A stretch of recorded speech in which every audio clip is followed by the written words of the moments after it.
Yo. What's going on with you little niggas, man?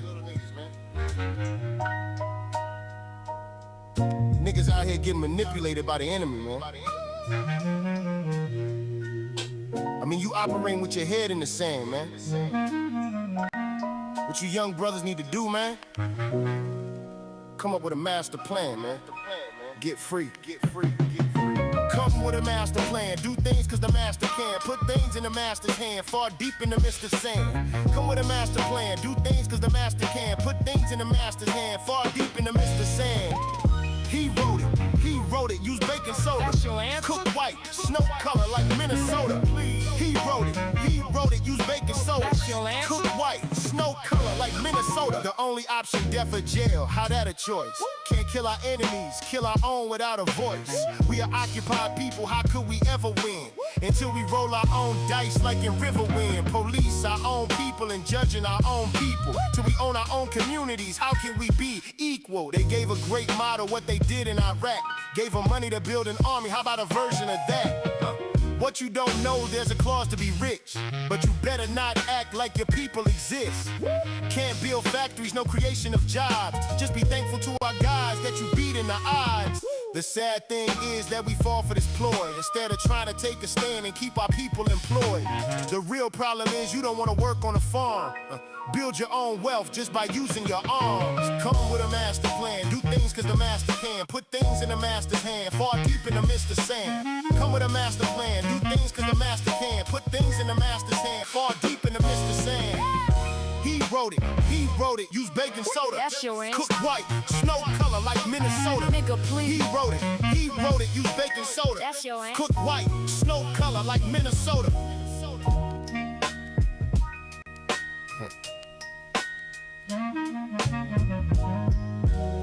See, that's the exact mindset that you niggas need to get away from, man. See, the problem is you niggas are spoiled, man. You've grown accustomed to a certain level of amenities that the white man world have given you, like your Walmarts, your 7-Elevens, your damn outlet malls. If I gave you brothers a bushel of wheat and told you to make me some bread, you niggas would be shook. You see, you niggas love this world.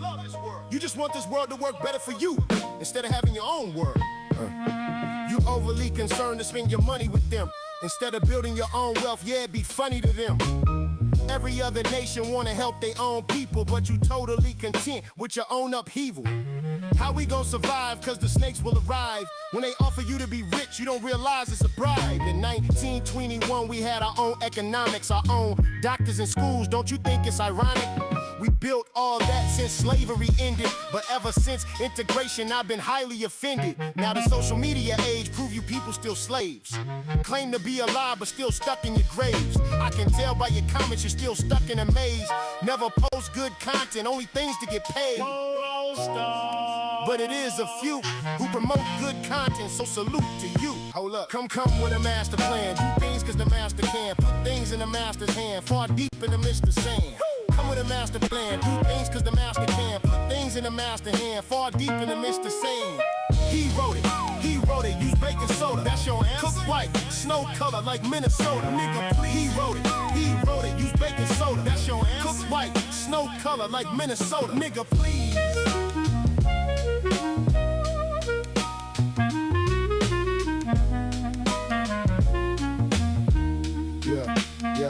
Yeah. Come with a master plan. Do things cause the master can. Put things in the master's hand, far deep in the mist of sand. Come with a master plan. Do things cause the master can. Put things in the master's hand, far deep in the mist of sand. He wrote it, use baking soda. That's your answer? Cook white, snow color like Minnesota. Nigga, please. He wrote it, use baking soda. That's your answer? Cook white, snow color like Minnesota. Nigga, please. Nigga, please.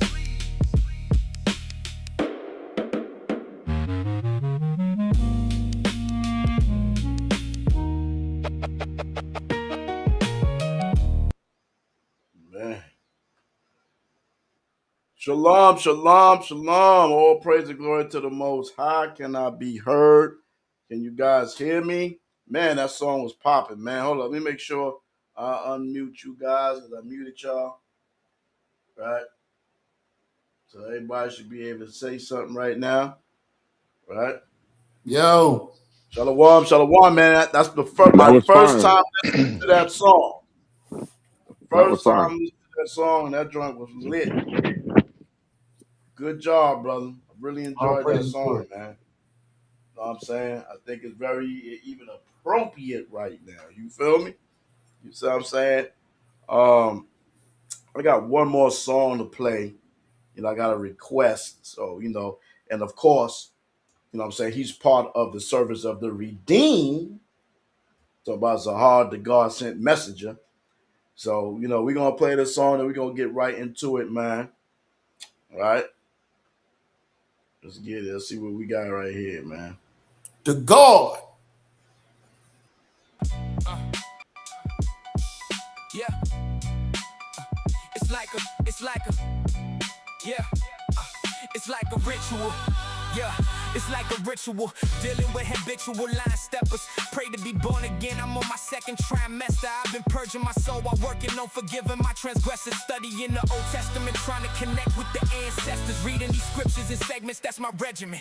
Praying and fasting, praying and asking if y'all will let me in. Carrying his words across my back like a letterman.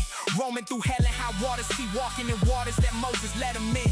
Wit and tears, let God sort them out. I used to be a pusher with much malice clips in my pocket. Focused on chains and whips, I'm more action. Y'all just some commentators. The barrel looking like the face of an alligator. And the clip sit on the bottom like a common denominator.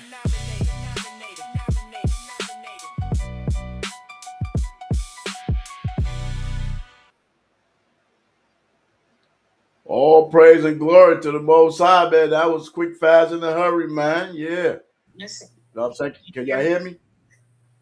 Yes, sir. All right, all right. So we back again. We're back. Shout out to Tuvi in the building. Shout out to Ariana in the building. Right? Share the link. Send it out.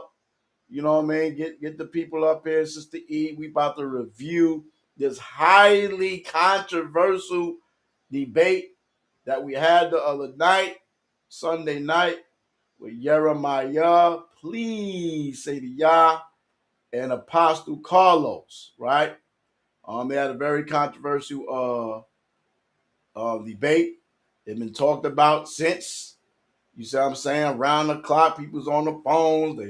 They going in, and Carlos got the belt in his hand. You see Carlos right there with the belt, right? Cheesing, smiling, Prince of Judah, representing the Sephardic Jews, right? We got Rabbi in the corner in the back cut cheating. I mean cheesing because Jeremiah beat him up, right? So he's definitely in the smiley world. Okay, and Jeremiah is looking salty as hell with the black robe on. You know what I'm saying? Then you got me and Wiggins right there. Wiggins can't even open his eyes. He can't even believe it. The judgment, right? I'm looking with the towel in my hand, about to throw it in on Carlos, but he got the victory. And of course, we got our judge that's also on the line holding the bag. All of this is in jest and jokes, you know what I'm saying? But we gonna get down to the nitty gritty, the bottom of it, man. Of what's going on. So everybody can take 30 seconds just to say what y'all gotta say, and let's just get straight to it, man. We want to go through Carlos' third round, and just push through this, man. So what's good, y'all? Talk to us. Who want to talk? Jeremiah, you want to go first? Who want to go? Who want to go? Y'all can hear me, right? Negroes. What's going on with y'all? Yeah. Yeah, Testing we one, two, here. 1, 2. I can Okay. hear you, bro. Right. So I just want to say, let's say who you are, that welcome to be on the show, whatever. We got Paul Rizzo, the judge. This is one of the third main person, or to some people, the main person who made the decision that we're reviewing here concerning this debate. Anything you want to say in 30 seconds, Paul Rizzo?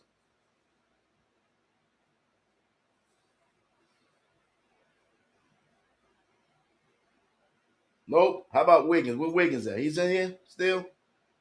I'm good, man. I'm just ready to get the show started, man. Thank you for allowing me on the show, man. I'm ready to get to the nitty gritty. Let's see what's happening. Let's get to the nitty gritty, man. He's not playing. We ain't got no time to be playing around. Me pull up the worlds. Let me pull up the world. So we stopped on Yirmeyah's third round, and we didn't get an opportunity to complete it, right? So we're going to complete the third round. We're going to complete the whole matter as was in the beginning, right? And then we are going to address the total judgment on a surprising reversal. It's not a surprising reversal, but we're gonna bring out some information, right? So let me get rid of this chat right here. Shalom Benai in the building. Benai in the building, man. Welcome back, Prince. We here. So we're gonna go over this video right here. Okay. So let's get to it. Let me know if y'all can't hear it. Carlos Lamar, complete third round analysis. Topic Deuteronomy 28:68, Egypt, ships and buyers. Carlos's third round focused directly on Deuteronomy 28:68, and the Lord shall bring thee into Egypt again with ships, by the way whereof I spake unto thee. Thou shalt see it no more again, and there ye shall be sold unto your enemies, for bondmen and bondwomen, and no man shall buy you. Carlos's main argument. Carlos argued that Egypt in Deuteronomy 28:68 should be understood as literal Egypt, not symbolically as America, slavery in general, or the transatlantic slave trade. He emphasized that the word there refers grammatically back to Egypt. Therefore, according to Carlos, the selling described in the verse takes place in Egypt. Carlos connected Deuteronomy 28:68 with Deuteronomy 17:16, where Israel was warned not to return to Egypt.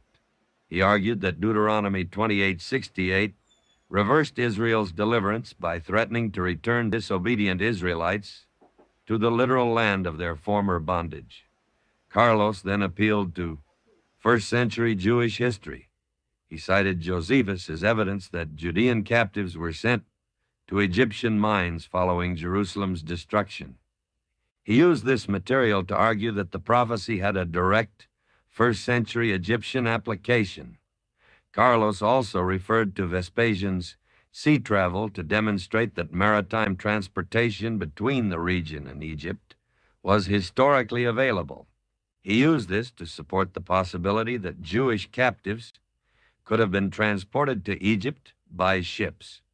Carlos cited Heinrich Graetz concerning the oversupply of Jewish captives following the Roman War.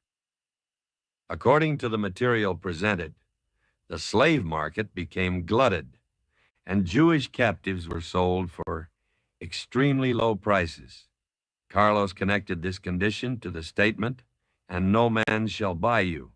His position was that the number of Jewish captives was so great, and their market value so reduced that demand was virtually exhausted.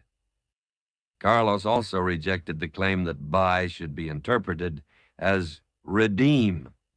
He maintained that the relevant Hebrew language concerned purchase or acquisition, and that the verse described an actual slave market. What Carlos successfully established Egypt in Deuteronomy 28:68 most naturally refers to literal Egypt. There naturally refers to Egypt as the location of the threatened sale. Deuteronomy 17:16 provides a meaningful biblical background for the warning about returning to Egypt. Josephus records Judean captives being sent to Egyptian mines following Jerusalem's destruction. First-century Jewish captives were sold in an oversupplied slave market. The relevant term translated buy concerns purchase or acquisition and should not automatically be redefined as redeem. Deuteronomy 28:68 has a strong and defensible first-century application. What Carlos did not establish. Josephus did not explicitly state in the cited passage that the captives sent to Egyptian mines traveled there aboard ships. Vespasian's personal voyage aboard a merchant ship does not establish the transportation route used for those particular captives. Evidence that sea travel was available proves possibility, not that Deuteronomy 28:68's captives were demonstrably transported by ship. Grates did not establish that absolutely nobody purchased Jewish captives. A glutted market with captives sold cheaply still contained buyers. Few buyers, or little demand, is not literally the same as no buyer. Carlos established a plausible first-century fulfillment, but he did not prove that every Deuteronomy 28 curse permanently ended in the first century. A first-century application does not logically exclude later or repeated covenant judgments. Carlos did not demonstrate a textual cutoff stating that Deuteronomy 28 ceased operating after 70 A.D. Comparison with Yirmeyah's third round. Yirmeyah's strongest points were Israelite suffering and dispersal continued after 70 A.D. Luke 21:24 contains an until condition concerning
Hello, can y'all hear me? Can y'all Yeah, we hear can hear me? you. I got cut off, didn't I? You're coming through clear now. You were breaking up before. I'm talking about was y'all still able to hear the presentation? Nope. Yeah, what was the last part we was on? Because I don't know, they did some safety thing. They cut me out the It said, goddamn thing. it said Yirmeyah. That's all I heard. Yirmeyah something. That's it. Was it Yirmeyah's strongest points? Yirmeyah's strongest points were No, it was just kind of Israelite finishing off suffering and with Carlos' point. dispersal. So You got to y'all know back it up a exactly. little bit. Back it up. You got to back that up. Yep. What happened? Yeah. What happened, Mahal? What Carlos It knocked me out the system, man, because I opened the screen wide, pause, and it said some safety thing, man. Whatever, man. So we're gonna start right here with Carlos did not establish. Everybody remember this part? Yeah. All right. did not establish. Josephus did not explicitly State state in the cited passage that the captives sent to Egyptian mines traveled there aboard ships. Vespasian's personal voyage aboard a merchant ship does not establish the transportation route used for those particular captives. Evidence that sea travel was available proves possibility, not that Deuteronomy 28:68's captives were demonstrably transported by ship. Grates did not establish that absolutely nobody purchased Jewish captives. A glutted market with captives sold cheaply still contained buyers. Few buyers, or little demand, is not literally the same as no buyer. Tuvi, can you hear me? Carlos established a plausible first-century fulfillment, Yeah, man. but he did not prove that every Deuteronomy 28 curse Hold on, go back, permanently Mahal. ended in the first century. You A missed something. first-century Okay. application does not logically exclude. I missed what?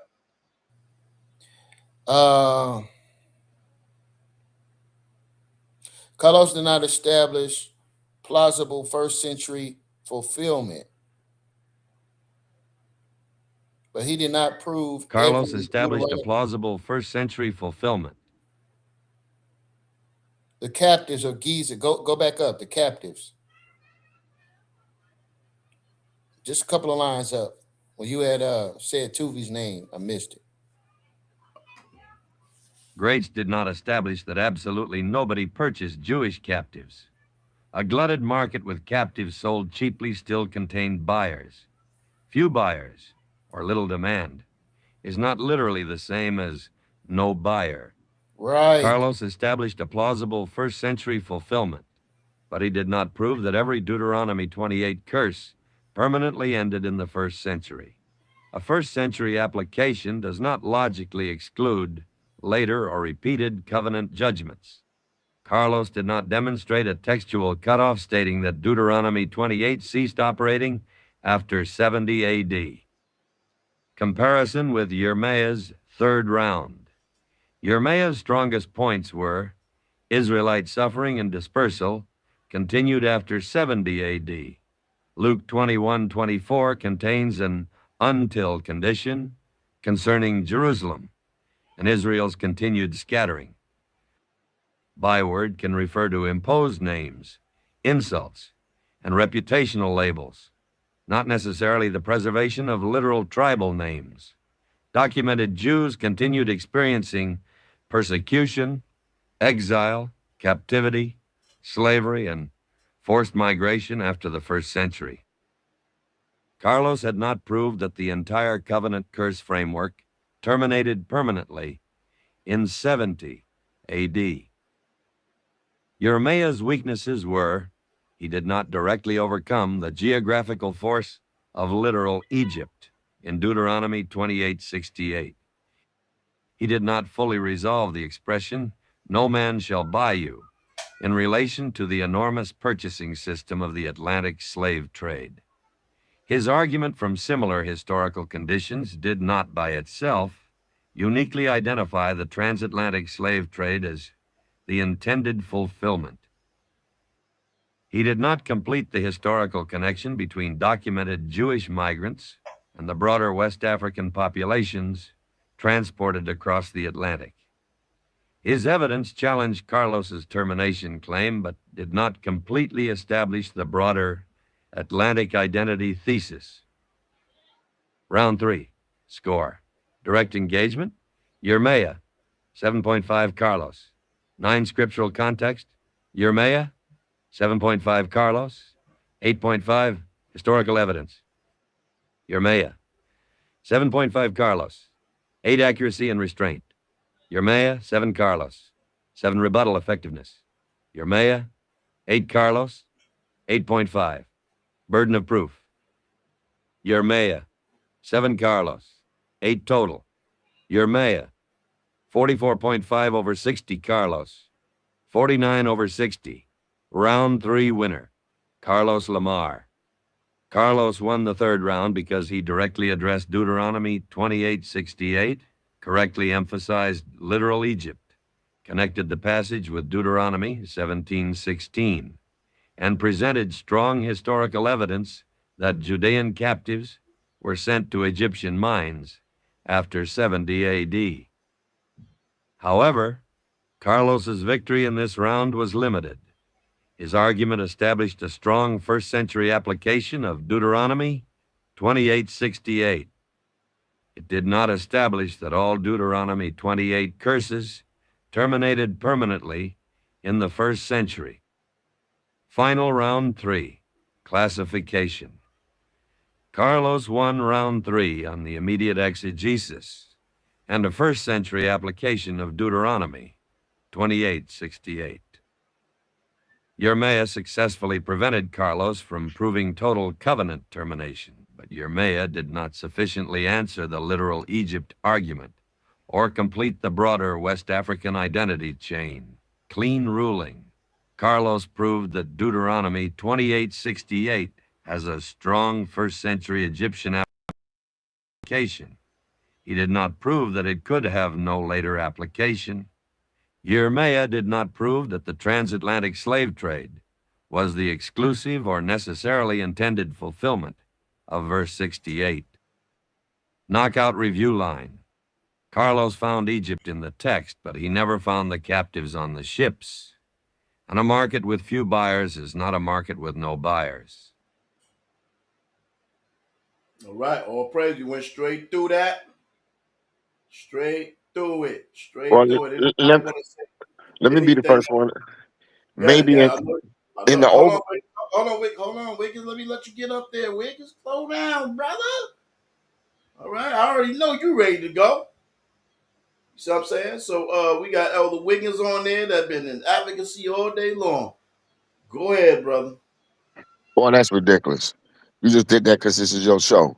Like I said, the part I'm trying to get to is this part. In the overall scheme of the debate, I think Yirmeyah did prove Carlos's point about the curses ending in 70 AD because, again, the Spanish Inquisition shows that Judah was being persecuted with yokes of iron in the 15th century. This is the same Judah Jesus said in Luke 21 that you would be taken captive into all of the world. That is a historical fact, the Spanish Inquisition and the Alhambra edict. So Jeremiah did knock that, in my view, beyond a shadow of a doubt, stop the idea that all the curses ended with Judah.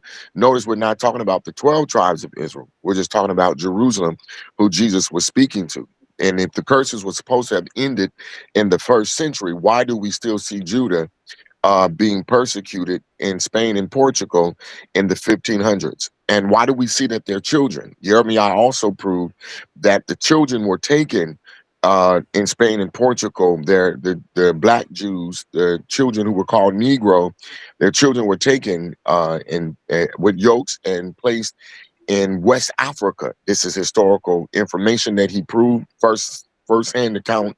He went back to Deuteronomy 28 and he read verse 41 that said, your sons and your daughters would be taken from you and they would go into captivity.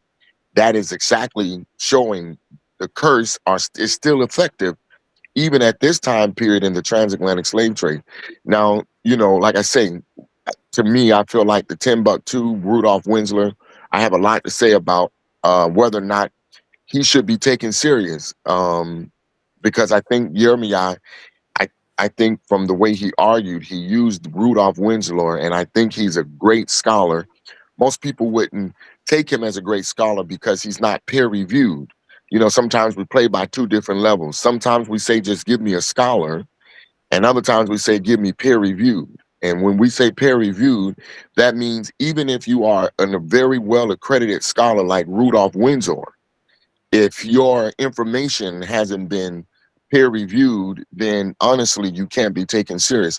I mean, that's a whole nother level argument there. As we say, did Yirmeyah truly prove that once you follow the Rudolph Windsor's position, where it clearly states from what I read that they were taken from Spain and Portugal into West Africa and into the Americas in the transatlantic slave trade. Now, the other idea where we have to show continuity, I don't know if that was something that really is necessarily needed to prove that it continue in the transatlantic slave trade. Continuity means show me where when they got into the Americas that they kept these tribes, this, that, and the third. I don't know if Yirmeyah did not prove that, then that means that it didn't continue in the transatlantic slave trade with yokes of iron, as I'm thinking his point would have to go with, the point that he was trying to prove.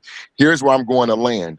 By the map, if we want to say prove it, the Negro land map, it's a Negro land, and under there it got Judah. So the people who were actually taken, according to the map, the Negro land map, was Negroes from Judah, Negro Judah. That's really what was brought into the transatlantic slave trade, and to expect that they should have continuity of keeping their identity when they're bondmen, chattel slaves, which means you don't own yourself.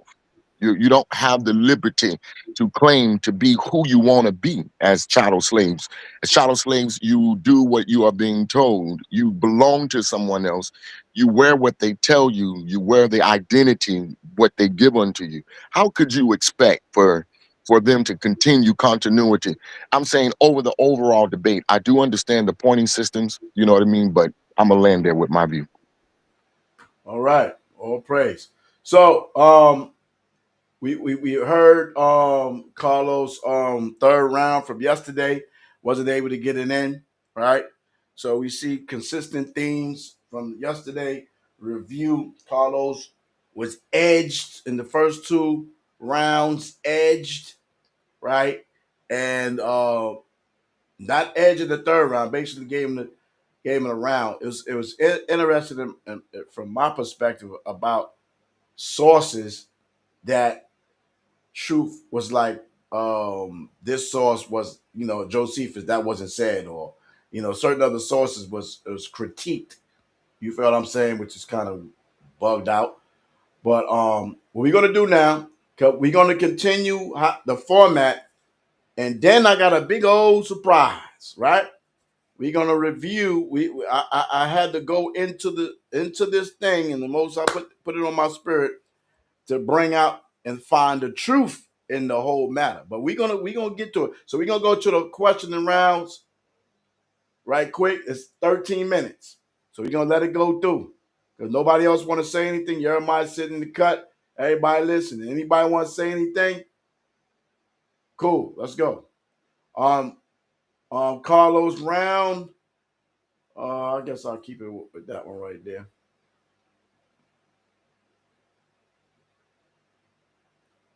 Carlos Lamar questions Yirmeyah, deadly question and answer.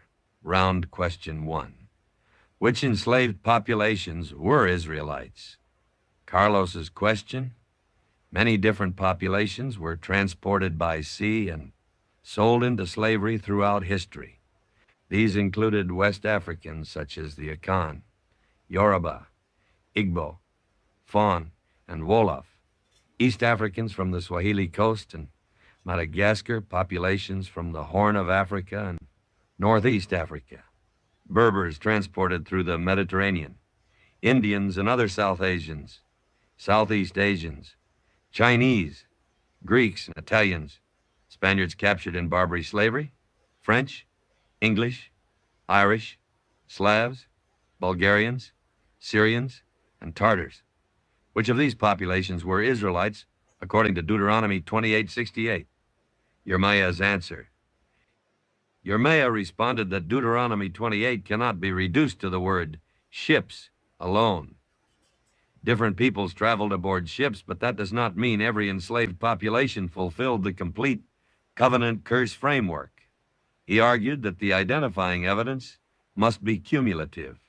Israel's experience involved scattering, captivity, imposed names and bywords, persecution, loss of children, enslavement, and other covenant judgments.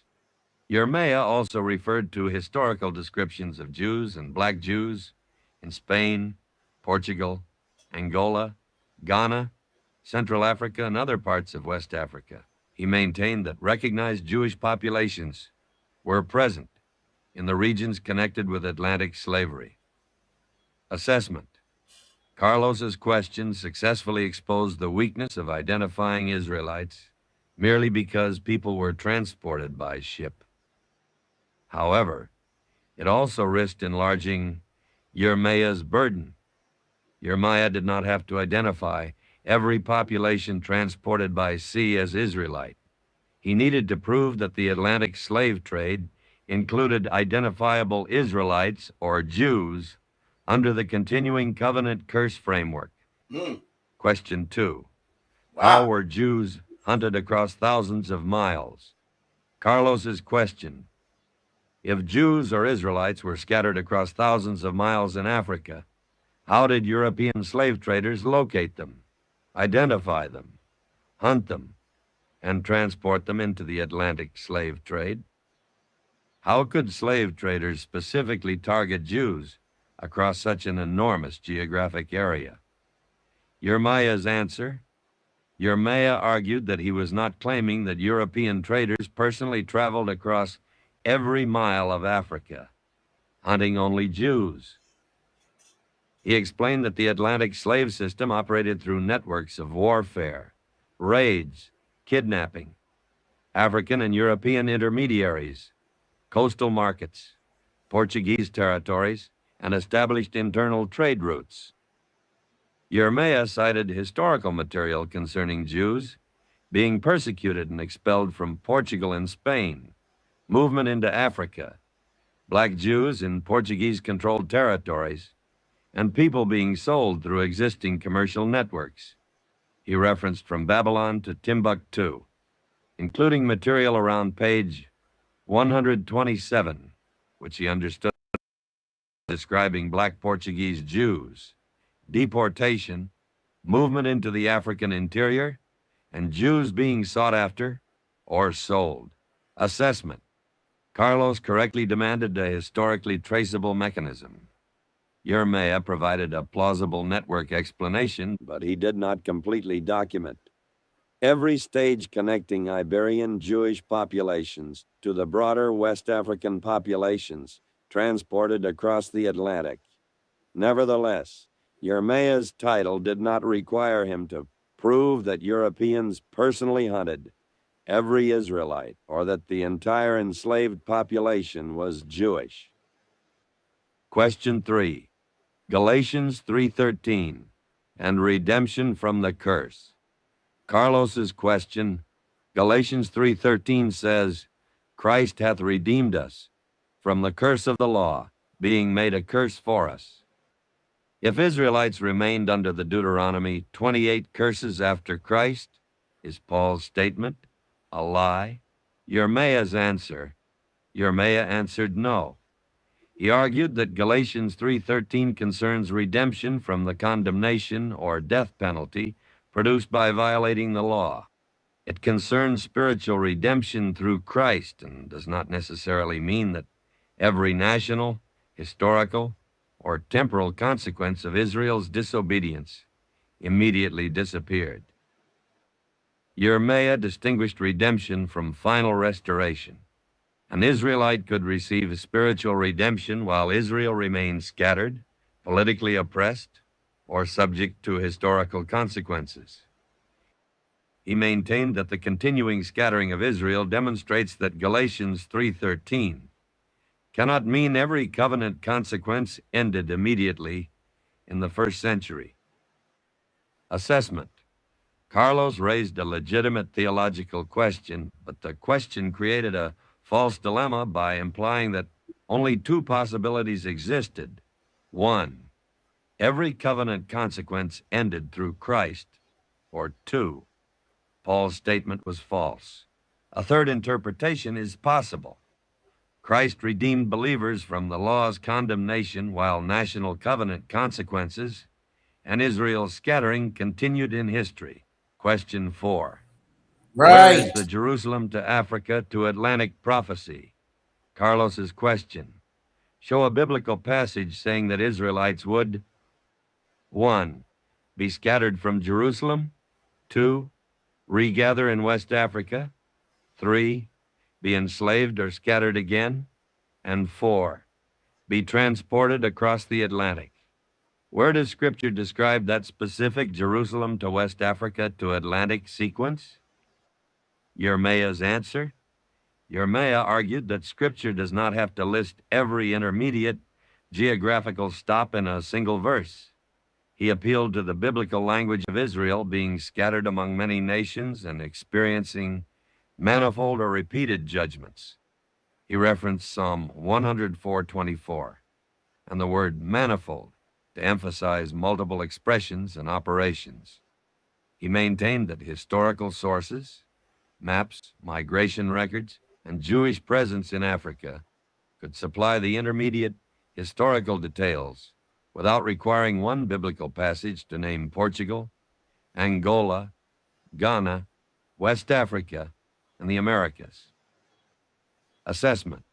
Carlos correctly demonstrated that Yirmeyah lacked one explicit biblical passage predicting the entire proposed migration sequence. However, historical fulfillment does not always require Scripture to name every intermediate location. Yirmeyah still needed credible historical evidence connecting the stages. His response preserved the possibility of the migration but did not fully prove the entire chain. Question 5. Where were the 12 tribes in Africa by name? Carlos's question.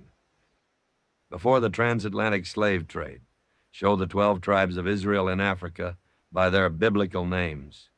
Where were Judah, Benjamin, Simeon, Ephraim, Manasseh, Reuben, Gad, Asher, Naphtali, Zebulun, Issachar, and Levi identified in Africa? Yirmeyah's answer?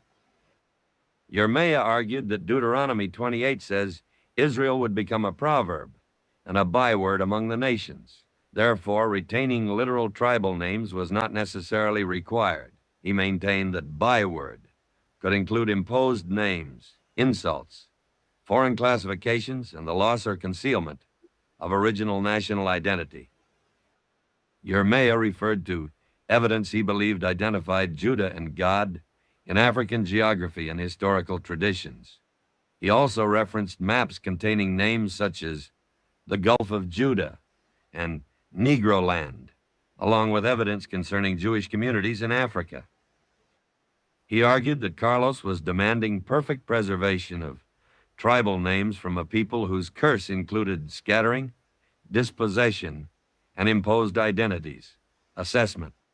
Carlos exposed a serious weakness in any claim that all 12 tribes can be historically identified among the major Atlantic slave populations. Yirmeyah's byword response explained why literal tribal names might not survive, but the absence of names cannot itself become positive proof of Israelite identity. The maps and traditions supplied supporting clues, but they did not independently prove that all 12 tribes were located in West Africa. Overall assessment of Carlos's Q and around Carlos's strengths. 1. He forced Yirmeyah to address population identity rather than relying only on similarities between Deuteronomy 28 and Atlantic slavery.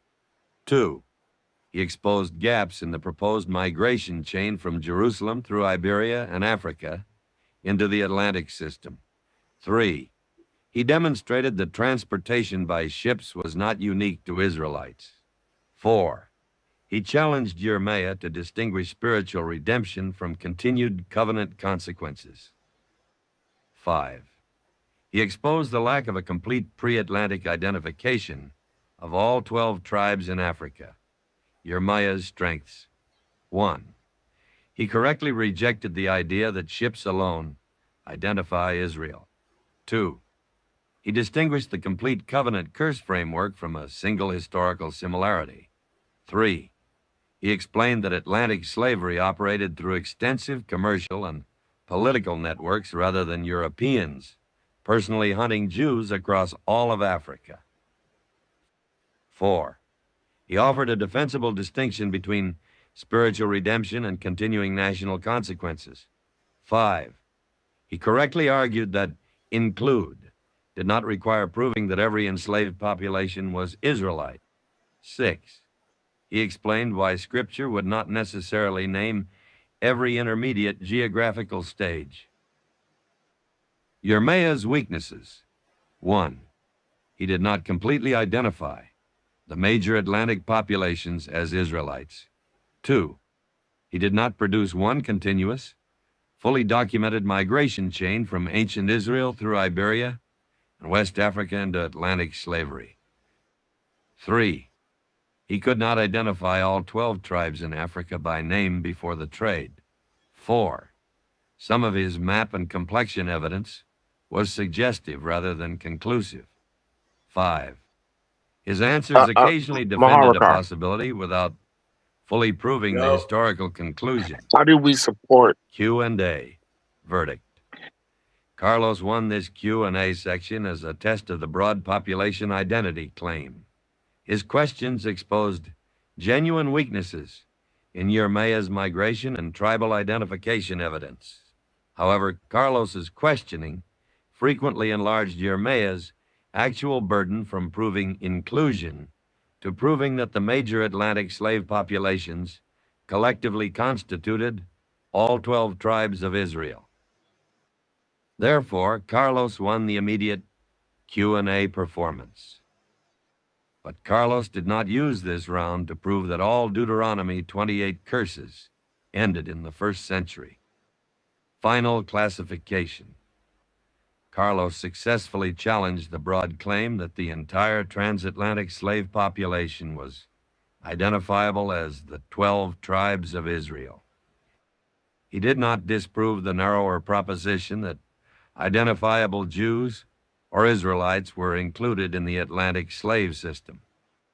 Knockout review line. Carlos proved that ships do not identify Israel and that Yirmeyah had not mapped all 12 tribes across Africa. But the title said, include, not identify every captive, every nation, and every tribe. Woo! Wow.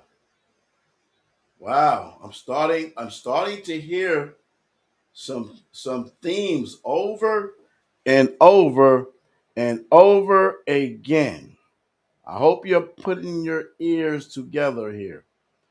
Okay. Anybody want to say anything for 30 seconds or a minute before I pull up the next No. I would like for you to go back because I want to look at those 10 things there.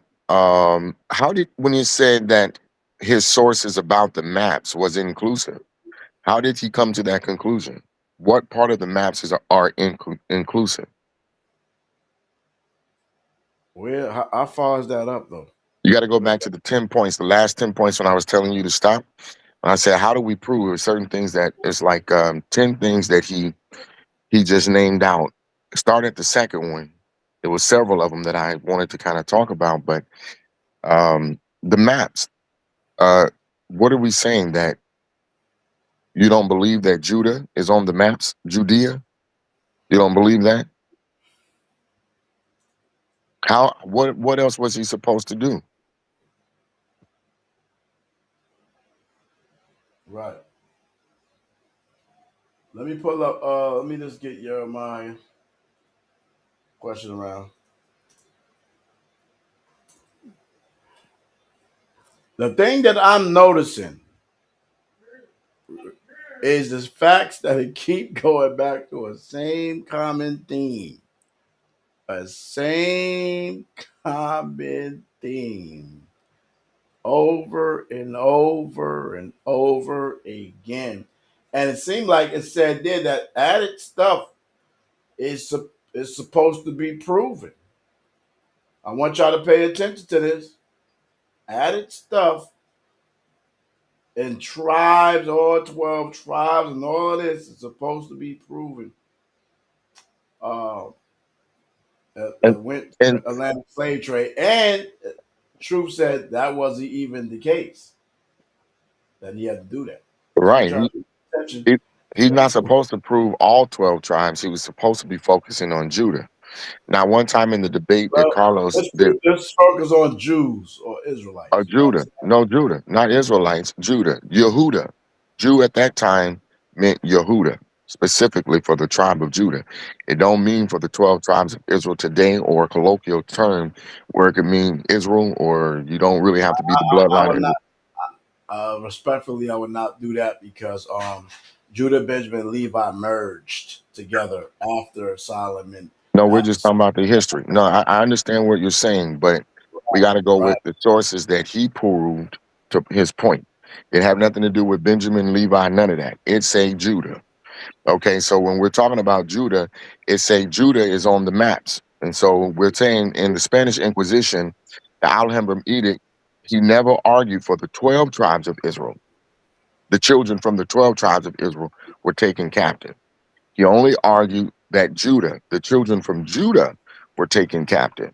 And so what Yirmeyah's position, how he argued, is called this word called convergence of evidences. He used convergence of evidences to prove a continuity of a group of people being taken in captivity from one place to another place. And the maps, in my view, should have solidified the continuity that they were taken into Egypt. Now, again, taken into West Africa, sorry, the maps. So I don't know when he gave his last rebuttal about the maps. I don't know if Jeremiah was saying that the maps show that 12 tribes of Israel was there. And maybe True is saying the maps don't show that. But True should have said, but the maps do show that Judah was there. which follows the continuity from Spain and Portugal. You follow what I'm saying? The children was taken there. So I'm just trying to I'm just trying to understand, how is it making these claims? Like, what else is he supposed to do? All right. Okay. So we go to anybody. If nobody got nothing else to say, because we got Elder Wiggins. You know, he definitely bringing some smoke or whatever. But we're gonna continue because this is Jeremiah's. Yirmeyah, please say to Yah. Right? Questions Carlos Lamar. Okay. So I want to make sure I bring out all the information from last night completely. So let's go. Yirmeyah question. Hold on. I may want to change the reader right there. Let's change the reader. For Jeremiah, I'm going to change the reader. Carlos Lamar. Deadly question and answer. Round question 1. Did Israel's scattering end in the first century? Yirmeyah's question. Did the scattering of Israel end in 70 AD, or did Israel remain scattered among the nations after the first century? Carlos's answer. Carlos acknowledged that Israelites and Jews continued living throughout the nations after 70 AD. His position was that their continued presence in the diaspora did not automatically mean that every later persecution or hardship was a continuing fulfillment of Deuteronomy 28. Carlos distinguished the original covenant judgment that scattered Israel from events that later happened to Jews while they were already living among the nations. Yirmeyah's response. Yirmeyah argued that continued scattering was itself one of the covenant consequences described in Deuteronomy 28. If Israel remained scattered and had not yet been regathered, then Carlos could not simply declare that all relevant covenant consequences ended in 70 AD. Yirmeyah maintained that Carlos had established when the scattering occurred, but had not established when the curse condition terminated. Assessment. Carlos's distinction is logically possible. Later persecution does not automatically become Deuteronomy 28, merely because the victims were Jewish.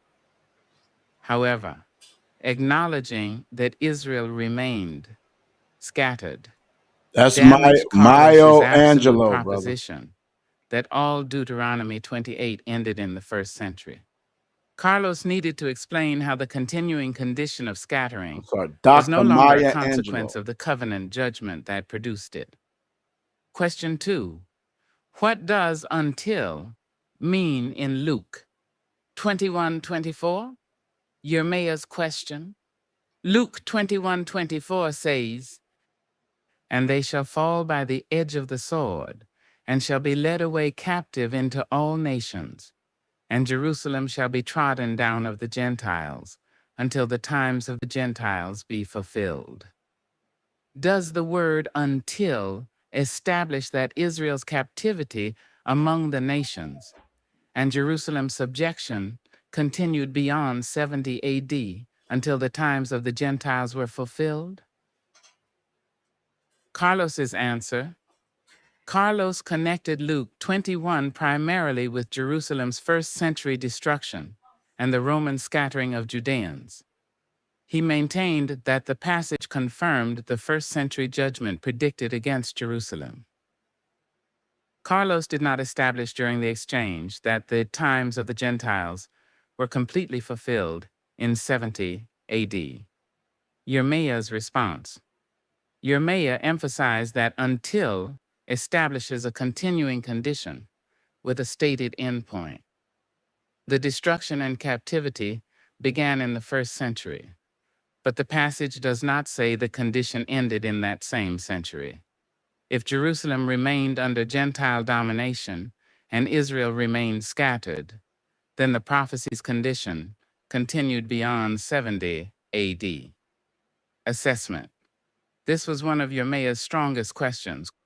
Carlos could demonstrate the first century beginning or major fulfillment of Luke 21:24, but he did not prove that its until condition ended in 70 AD. Question 3.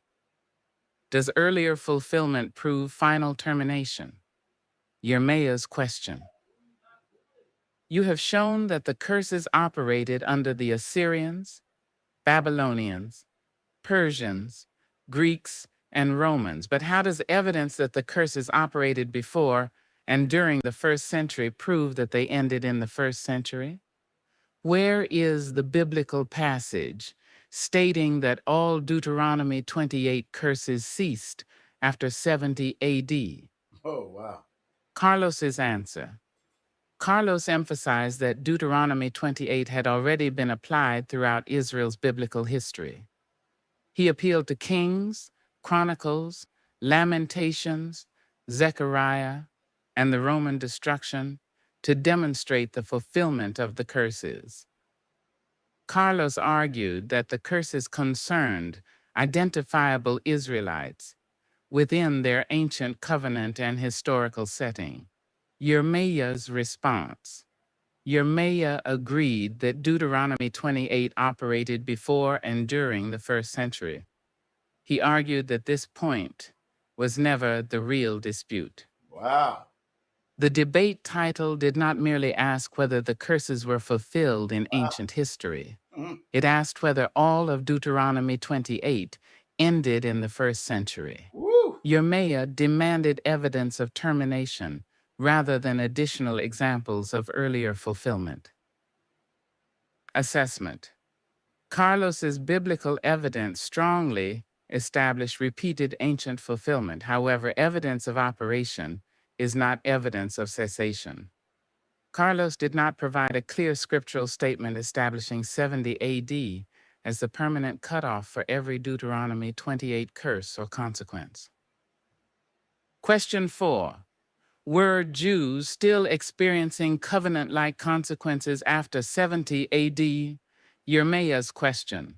If recognized Jews continued to experience scattering, expulsion, captivity, forced conversion, loss of children, enslavement, oppression, fear, and forced migration after 70 AD, on what basis can you say that every Deuteronomy 28 consequence ended in the first century? Carlos's answer. Carlos argued that persecution of Jews after the scattering was not automatically a continuing fulfillment of Deuteronomy 28. Other religious and ethnic populations also suffered persecution, expulsion, enslavement, and death. Therefore, suffering by itself could not uniquely identify Deuteronomy 28. Carlos maintained that Yirmeyah needed to prove a direct covenant connection rather than rely upon historical similarities. Yirmeyah's response. Yirmeyah argued that these were not unidentified populations who merely experienced similar suffering. They were historically recognized Jews or Israelites who remained scattered among the nations. He referred to later Jewish persecution in Spain and Portugal, forced conversion, expulsion, confiscation, the taking of Jewish children, enslavement, and movement into African and Atlantic territories. Yirmeyah maintained that the continuing identity of the people, together with the continuing curse conditions, directly challenged Carlos's claim of complete termination. Assessment. Carlos correctly stated that persecution alone does not prove covenant judgment. Yirmeyah still needed to establish the connection between later events and the textual criteria of Deuteronomy 28. Nevertheless, Carlos's response challenged the interpretation of those later events. It did not prove that all covenant consequences ended in the first century. Question 5. Did identifiable Spanish or Portuguese Jews enter the Atlantic slave system? Yirmeyah's question. Do you deny that identifiable Spanish or Portuguese Jews and their descendants could have been caught up in the transatlantic slave trade? Carlos's answer: Carlos acknowledged in substance that he could see some descendants of Spanish and Portuguese Jews being caught up in Atlantic slavery. Oh Lord. However, he argued Oh that this would Lord. not represent a great number and would not prove that the broader West African populations transported through the Atlantic trade were Israelites. That's a bomb. Carlos maintained that Yirmeyah had not established the Stop it. Nah, bro, that was a bomb, bro. The man conceded right there, bro. Come on, bro. I'm trying to be cool. Yo, listen, man. The man No. just damn conceded on national television, man. Stop the game. Oh yeah, you think it could be some Israelites caught up in the transatlantic slave trade? Oh yeah, it could have been a few. It's over, nigga. It's over. Oh Lord. Oh Lord. Yo, I gotta rewind that. question. Do you deny that identifiable Spanish or Portuguese Jews and their descendants could have been caught up in the transatlantic slave trade? Carlos's answer: Carlos acknowledged in substance that he could see some descendants of Spanish and Portuguese Jews being caught up in Atlantic slavery. Oh, However, he argued boom. that this would not represent a great number and would not prove that the broader West African populations transported through the Atlantic trade were Israelites. Carlos maintained that Yirmeyah had not established the major enslaved populations as the 12 tribes of Israel. Yirmeyah's response: Yirmeyah emphasized that the debate title used the word include. Oh. He did not need to prove that every enslaved African, or even most Atlantic captives, was an Israelite. I'm just gonna go right back to this because this is a prelude to what Yirmeyah's response: Yirmeyah emphasized that the debate title used the word include. Good job, Yirmeyah. He did not need to prove that every enslaved African, or even most Atlantic captives, was an Israelite. If identifiable descendants of Spanish and Portuguese Jews entered the Atlantic slave system, then the trade included Israelites or Jews.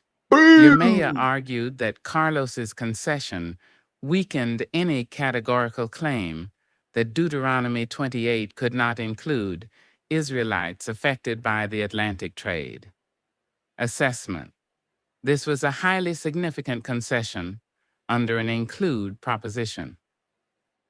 Carlos remained correct that the presence of some Jewish descendants would not prove that the entire transatlantic slave population constituted Israel.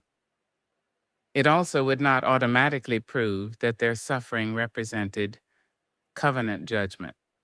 Nevertheless, Carlos's admission supported Yirmeyah's narrower historical claim that identifiable Jewish descendants could have entered the Atlantic system.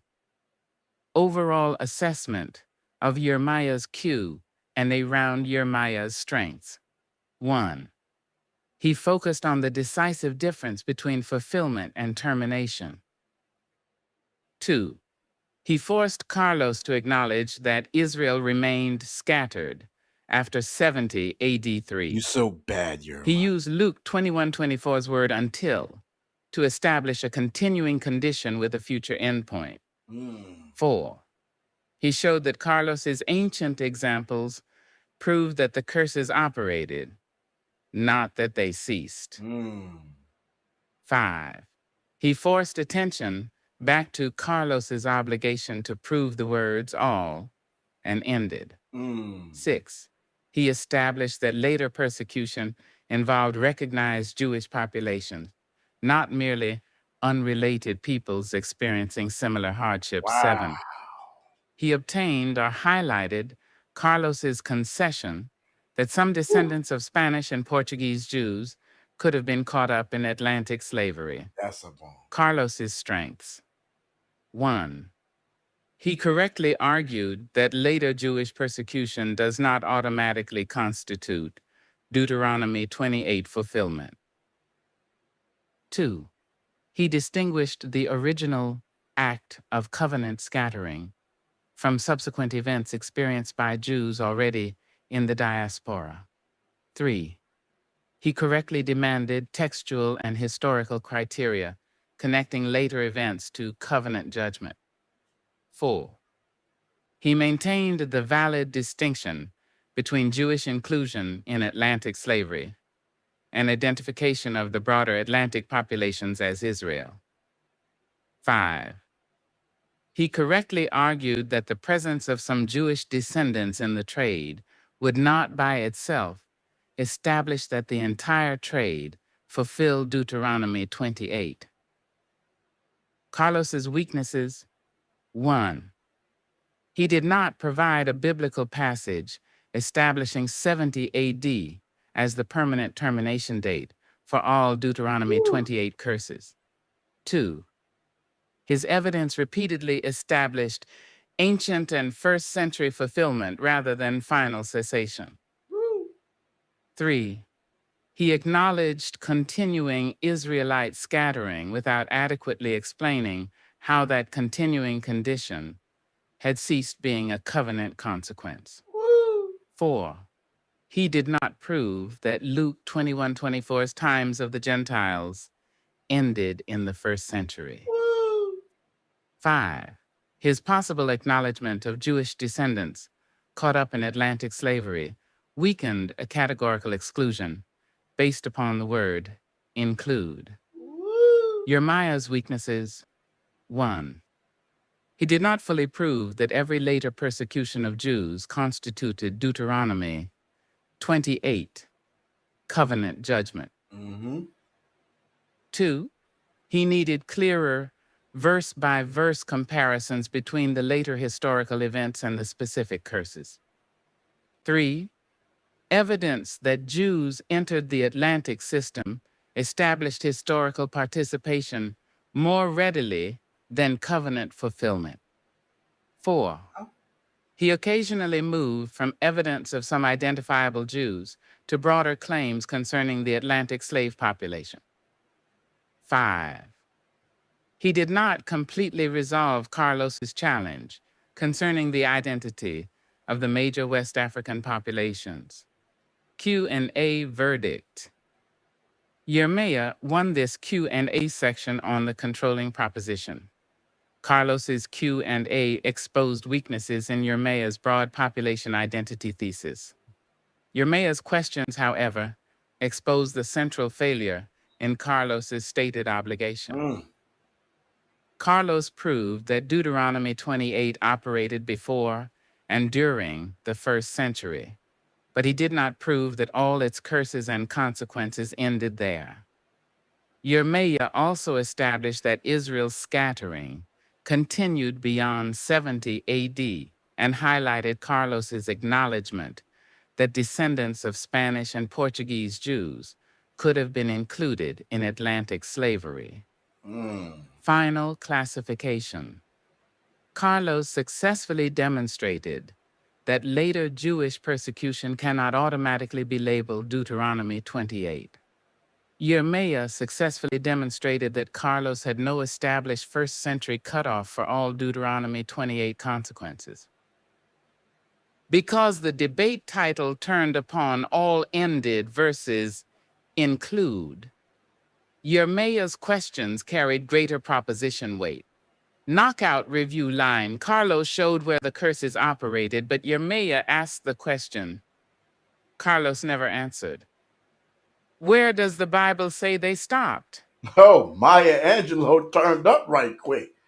All right. Yirmeyah questions. Okay, hold Carlos on. Lamar. Hold on. Let's take a look. Anybody want to say anything real quick? While I pull up the closing arguments, right? Wiggins, Elder Wiggins. I know you got something to say with some nuclear bombs over there. I mean, so far, I think y'all already caught it. About Carlos had already admitted, that Israelites could have been caught up in the transatlantic slave trade. That would prove that curses to me, would have went beyond the transatlantic slave trade. I mean, it went beyond the first century AD. I just still don't understand why. I heard Yirmeyah in the debate show that the children were taken in Deuteronomy Hold 28:41. on, hold on, hold I just on, don't know hold on, why. Elder Yirmeyah.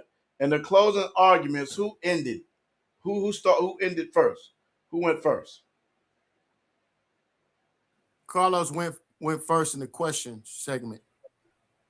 So in the closing arguments, who went first? Um,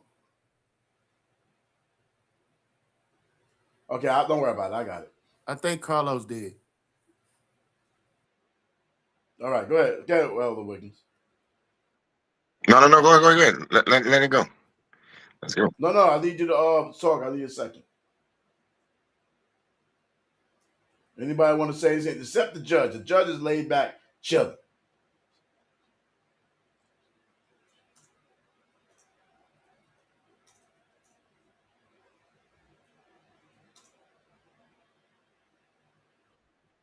Oh yeah, the part where I know I heard Yirmeyah read the verse or call out the verse, your sons and your daughters shall be taken from you. I'm not really hearing True harness in on that. I think if it would make mention that a couple of times, I would feel like that he acknowledged Jeremiah's response and why he said that, which I think that could change, some of the pointing system. I don't know what the end all overall judgment is going to be, but I think that would probably have changed some of the judgment system by showing that the continuity of the curses was a part in Spanish Inquisition, and the children were sold. Like that's what Moses said would happen. So I just don't know why that's not being brought up. That's a major piece in my view, but I don't know. Anyone else? Anyone else? I'm about to pull this up right quick so we can get to the nitty gritties. What's going on? Hold on, give me a second here. Go boom, boom, boom. Yeah, man, it was Jeremiah won that third that closing that question round. Jeremiah, I gotta say, Jeremiah, when I started listening to the questions and all that, I'm gonna have to repent and say, yo, those were some good questions. I'm gonna have to repent. They were some good questions. Yeah, they were. I'm gonna have to repent. You know what I'm saying? There was definitely some good questions being asked. You feel me? And it's obvious because you got that round. You got that. Okay. So let's get to the closing arguments. Closing arguments. Everybody with me? Everybody with me? We all good? Benaiah Israel, what's going on, my brother? Are you in there? The Houston Brew. You know what I'm saying? Let's go, y'all. Let's get it. So much more gonna come out this. I'm telling you right now. Can y'all see the Okay, let's go. All right. Closing arguments. This is both of them. Closing arguments right here. Okay.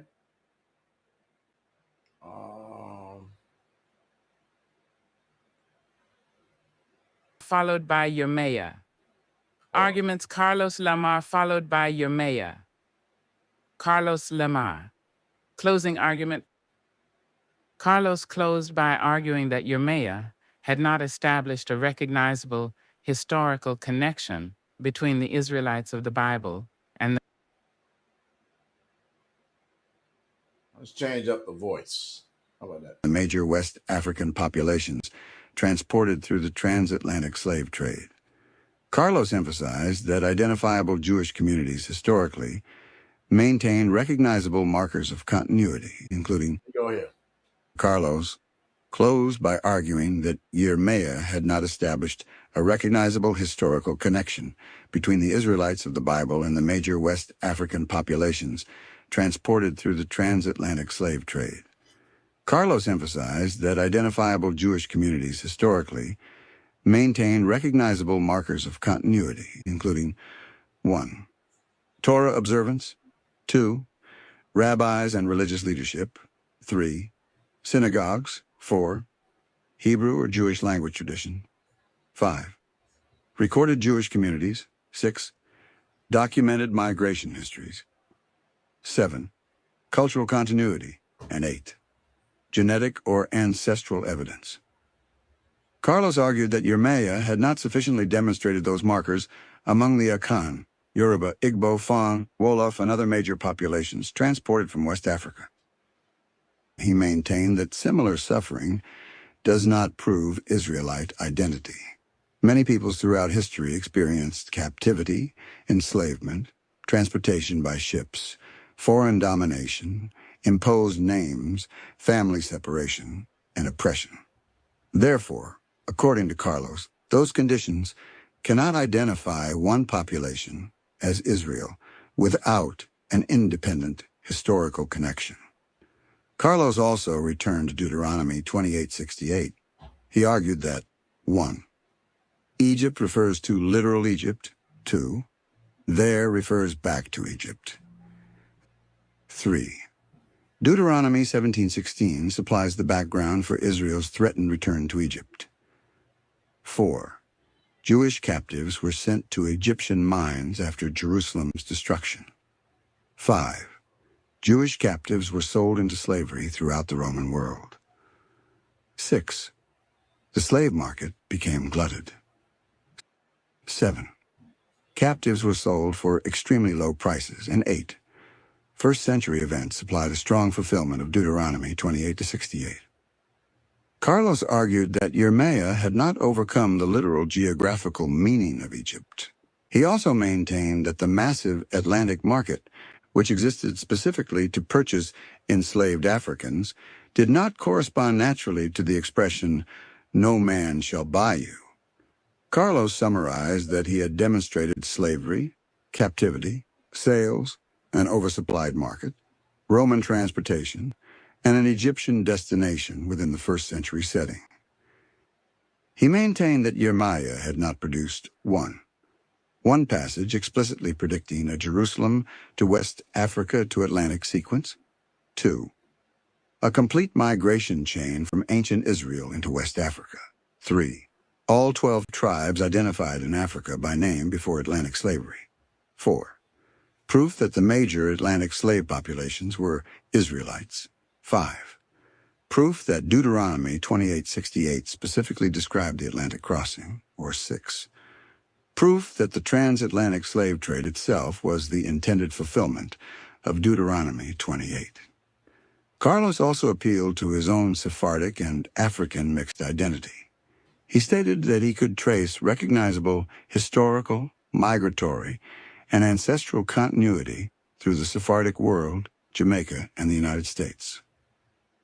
Carlos's important concession. Oh, boy. Carlos stated in substance that if Yirmeyah's question were whether some descendants of Spanish and Portuguese Jews may have been caught up in the transatlantic slave trade, he could see that happening. Carlos qualified that acknowledgement by arguing that they would not have represented a great number and that their presence would not establish that the broader enslaved West African population was Israel.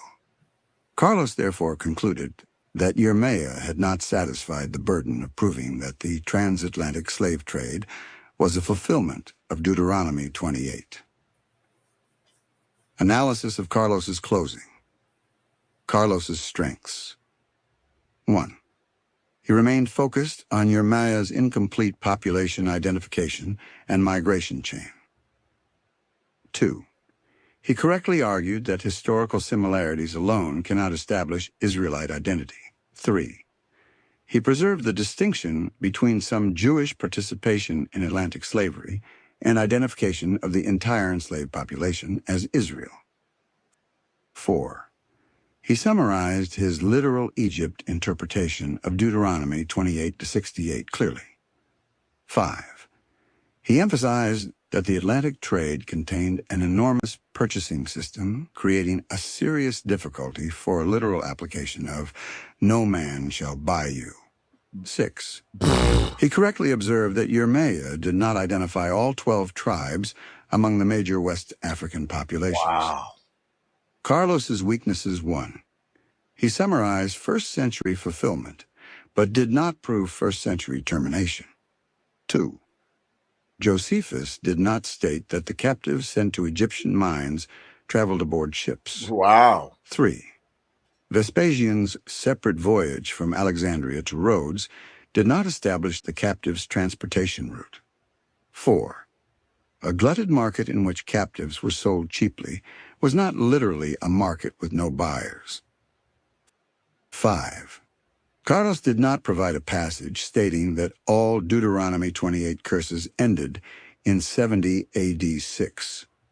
His acknowledgement that some descendants of Spanish and Portuguese Jews could have entered Atlantic slavery weakened any categorical claim that the trade did not include identifiable Jews or Israelites. Big. 7. He demanded proof concerning the broader Atlantic population, even though the final title used the narrower word include.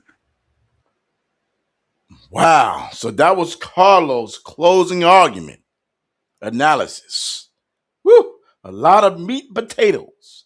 A lot of meat and potatoes. All right.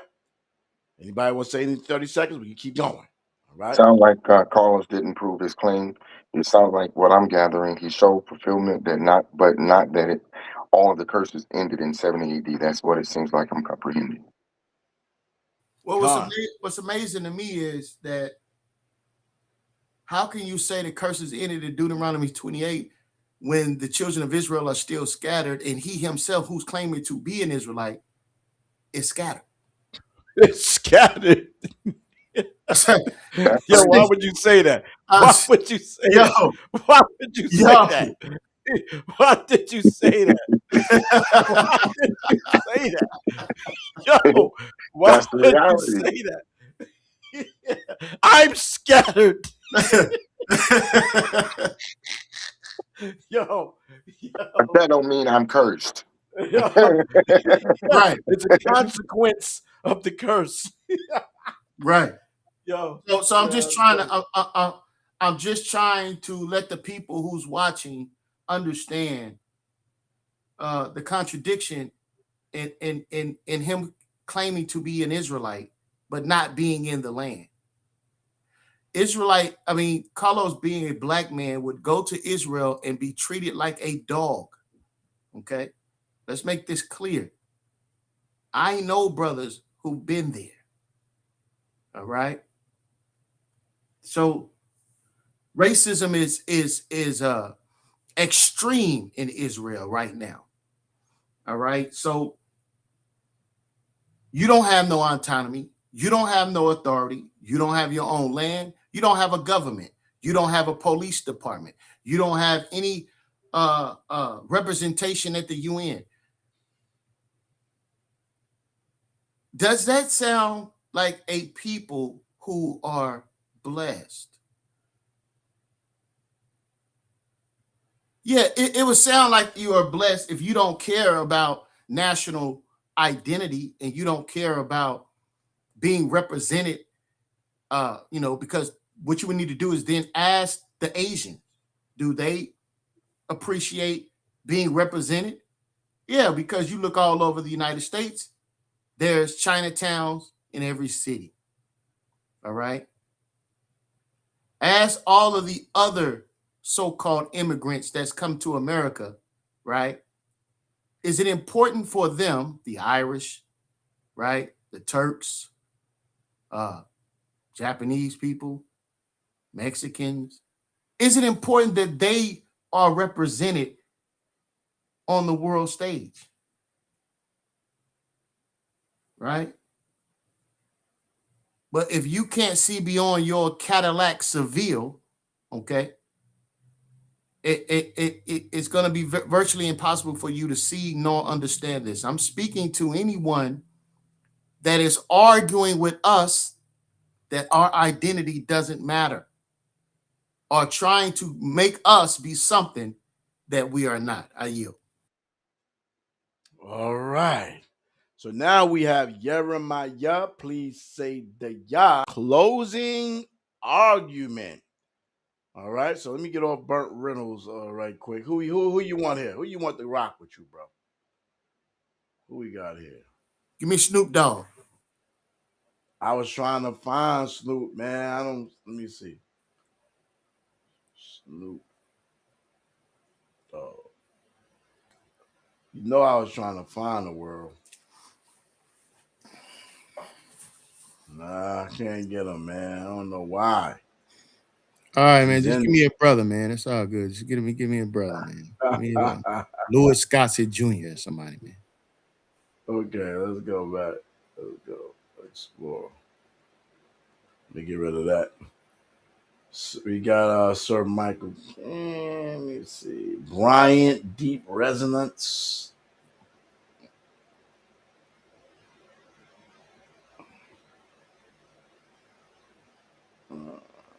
They ain't got no Italians on there, no Italian mobsters. Looney Coleon. They ain't got no Looney Coleon on there. Lorenzo, yeah, right here. Lorenzo. Let's get Lorenzo in the building. Yirmeyah closing argument. Yirmeyah closed by arguing that Carlos had proved that Deuteronomy 28 operated throughout Israel's ancient history and during the 1st century, but had not proved that the curses ended in the 1st century. Yirmeyah emphasized that the actual debate was not merely did Deuteronomy 28 happen before or during 70 AD. The controlling question was, did all Deuteronomy 28 end at 70 AD, or did it continue and include the transatlantic slave trade? Yirmeyah agreed that the curses operated under the Assyrians, Babylonians, Persians, Greeks, and Romans. He maintained that those earlier examples demonstrated repeated covenant judgment, not a permanent termination date. He argued that Carlos never produced 1. A biblical verse stating that all the curses ceased in 70 AD. 2. Evidence that Israel's scattering ended in the 1st century. 3. Proof that Luke 21:24's times of the Gentiles were fulfilled in 70 AD. 4. Evidence that later Jewish captivity and enslavement could no longer represent covenant consequences. Or 5. Proof that a 1st century fulfillment excluded subsequent or repeated applications. Yirmeyah emphasized Luke 21:24, and they shall fall by the edge of the sword, and shall be led away captive into all nations, and Jerusalem shall be trodden down of the Gentiles, until the times of the Gentiles be fulfilled. He argued that the word until established an ongoing condition with a future endpoint. The captivity and scattering began in the 1st century, but Carlos did not prove that the stated endpoint also occurred in that century. Yirmeyah then returned to the later history of recognized Jews. He argued that Carlos had ignored or undervalued evidence involving 1. Spanish and Portuguese Jews, 2. Dark, tawny, and black Jews, 3. Forced conversions, 4. Expulsions from Iberia, 5. Confiscation of property, 6. Jewish children taken from their parents, 7.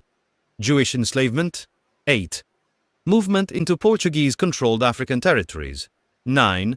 Jews in Angola, Sao Tome, Ghana, and other parts of Africa, and 10. Jewish involvement within the Atlantic slave system. Yirmeyah referred to historical materials concerning black Portuguese Jews, Iberian persecution, migration into Africa, and Jewish children transported to Sao Tome. He argued that these were not unidentified people who merely experienced suffering resembling Deuteronomy 28. They were historically recognized Jews whose scattering, oppression, captivity, loss of children, enslavement, and forced migration continued after 70 AD. Yirmeyah rejected the requirement that he identify every Atlantic captive as an Israelite. He emphasized that the title used the word include. Yirmeyah did not need to prove that every enslaved African, or even most enslaved Africans, was an Israelite. He needed to demonstrate that 1. Deuteronomy 28's covenant consequences continued beyond 70 AD, and 2. Identifiable Jews or Israelites were included within the Atlantic slave system. Yirmeyah argued that Carlos's own concession supported the second point. Carlos acknowledged in substance that descendants of Spanish and Portuguese Jews could have been caught up in Atlantic slavery. Yirmeyah therefore maintained that Carlos had admitted the historical possibility required by include, while failing to prove that all Deuteronomy 28 ended in the 1st century. Yirmeyah concluded that Carlos had jumped from 70 AD to the future restoration of Israel without adequately accounting for the centuries of continued Jewish scattering, persecution, expulsion, captivity, and enslavement between those points. He argued that Carlos had shown when the curses operated, but never demonstrated when they terminated. Analysis of Yirmeyah's closing. Yirmeyah's strengths 1. He corrected time. 2. He distinguished 1st century fulfillment from final termination. 3. He emphasized Carlos's failure to provide a textual cutoff in 70 AD. 4. He used the Luke 21:24's until language to demonstrate a continuing condition. 5. He showed that recognized Jewish communities continued experiencing scattering and covenant-like suffering after the 1st century. 6. He focused upon include rather than claiming that every Atlantic captive had to be Israelite.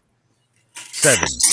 He highlighted Carlos's acknowledgement that descendants of Spanish and Portuguese Jews could have been caught up in Atlantic slavery. Yirmeyah's weaknesses 1. Later, Jewish persecution did not automatically prove continued Deuteronomy 28 fulfillment. 2. He needed clearer textual criteria connecting each historical event to the covenant curses. 3.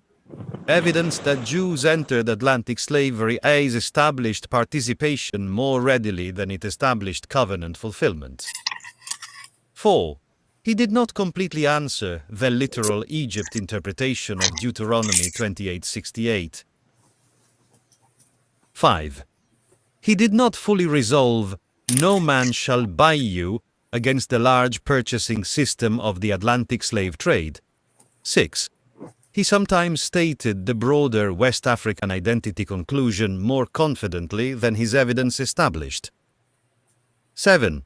His strongest case concerned some identifiable Jews rather than the entire Atlantic slave population. All right. Okay, so that was Jeremiah's Please Say the Yah closing argument. All right. I hear some clapping. Anybody want to say anything before we get the closing argument verdict? Right, it's only like 1 minute 42 seconds, or we can just go right through it. Then we can say something. All right. Somebody just came in, so let me make sure that they in the midst. Not the Zob. OKC. Okay. Servants of the redeemed, my brother. Shalom style. Shalom is flowers. All right. So we're going to close out this 142. Let's go. Closing argument verdict. Carlos delivered a focused closing against the broad claim that the major West African Atlantic populations were collectively the 12 tribes of Israel.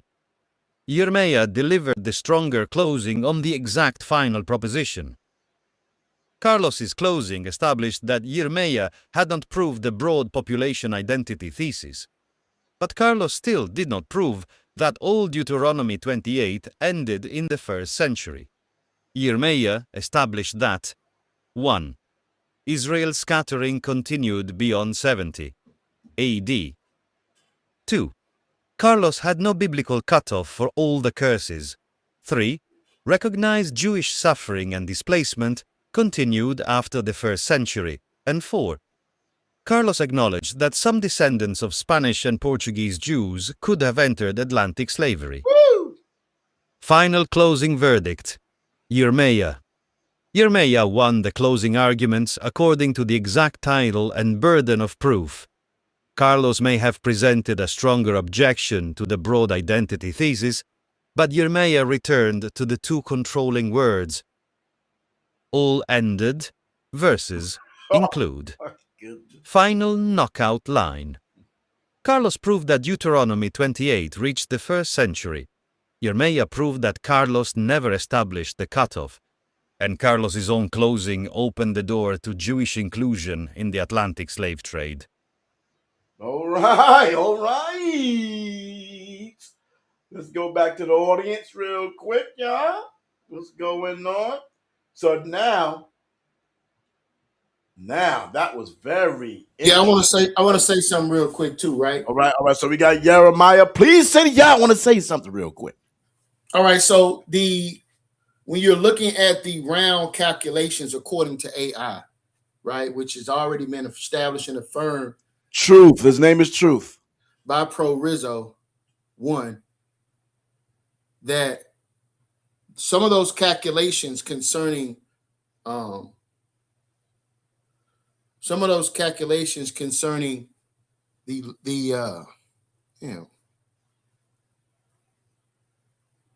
okay, so how the rounds was calculated as far as some of the insults, some of the conduct, Don said he wasn't worried about that, but what we have to understand is those things factored in and was being noted and measured by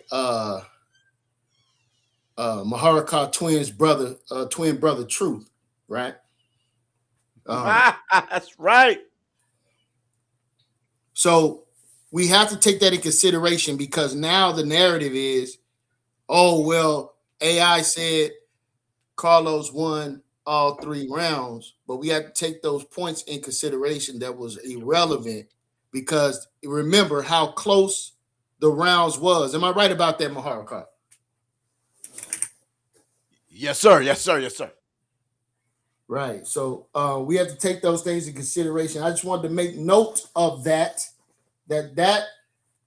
there were certain factors that Maharakah's twin brother Truth took in consideration that was not being taken in consideration by Pro Rizzo One via his own testimony, right?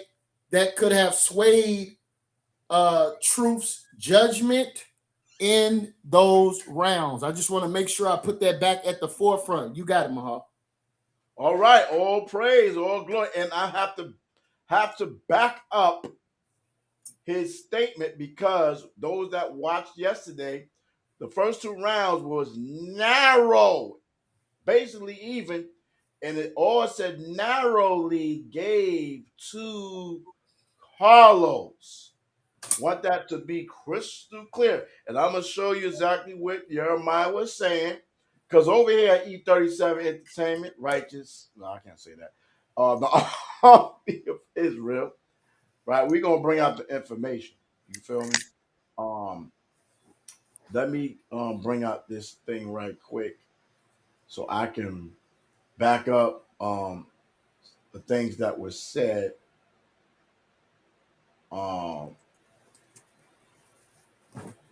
With Yirmeyah. Hold on. I don't know what's going on. Hold on, give me a second. I know I just did it, but let me just do this again. Hold on. Give me a second. The Wiggins, you good, Wiggs?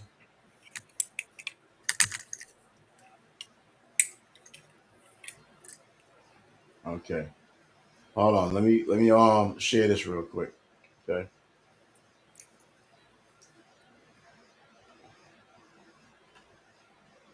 All right. Hold on. Let's do this right here.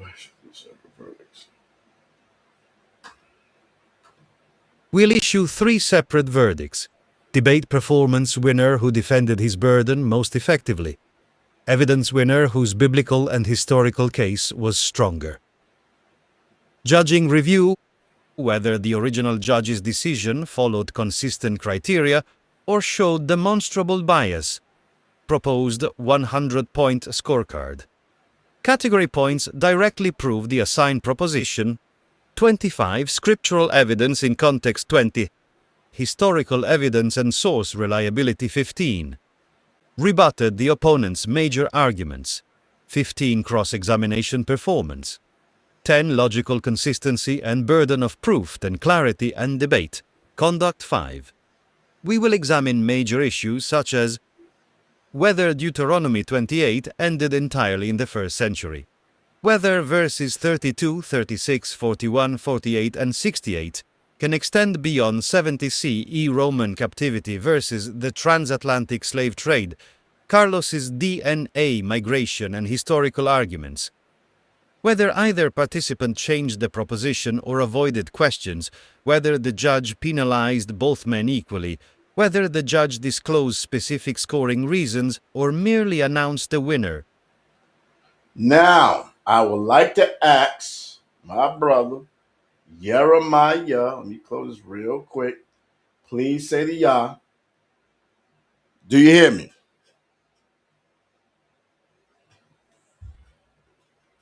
Yirmeyah, do anybody hear me? Yeah, I can hear you, brother. I can hear you as well. Was that point system outlined on Black Jesus Ultimate Debate League platform? No, and respectfully, with all respect due to Pro Rizzo, he said he didn't have enough time to properly evaluate. So I don't know. No, it was not.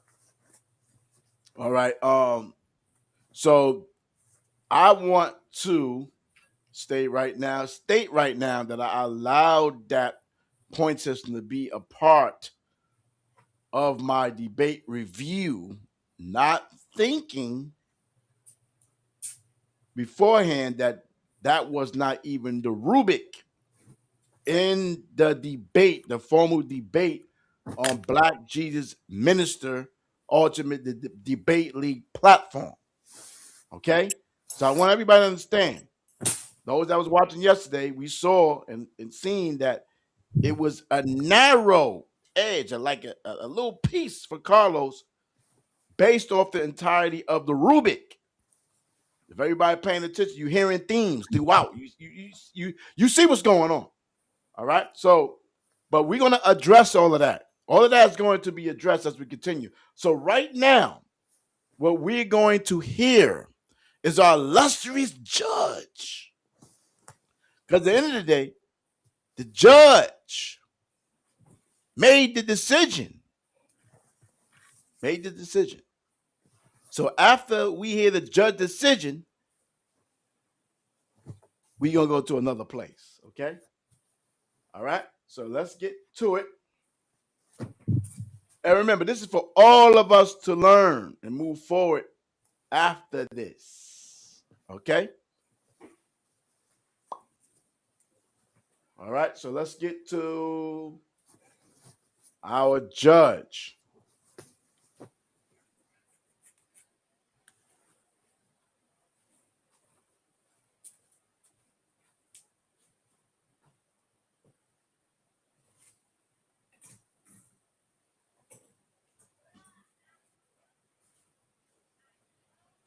Gotta make sure I got the right one.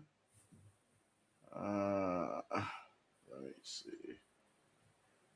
Hold on. Give me a second. All right. Oh, here you go. Right here.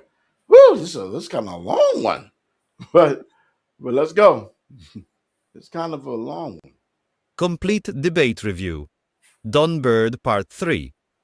Judge Don Bird's ruling and judicial analysis of Parts 1 and 2 established two separate findings. Carlos presented the stronger case for ancient and 1st century fulfillment. Yirmeyah presented the stronger objection to complete 1st century termination.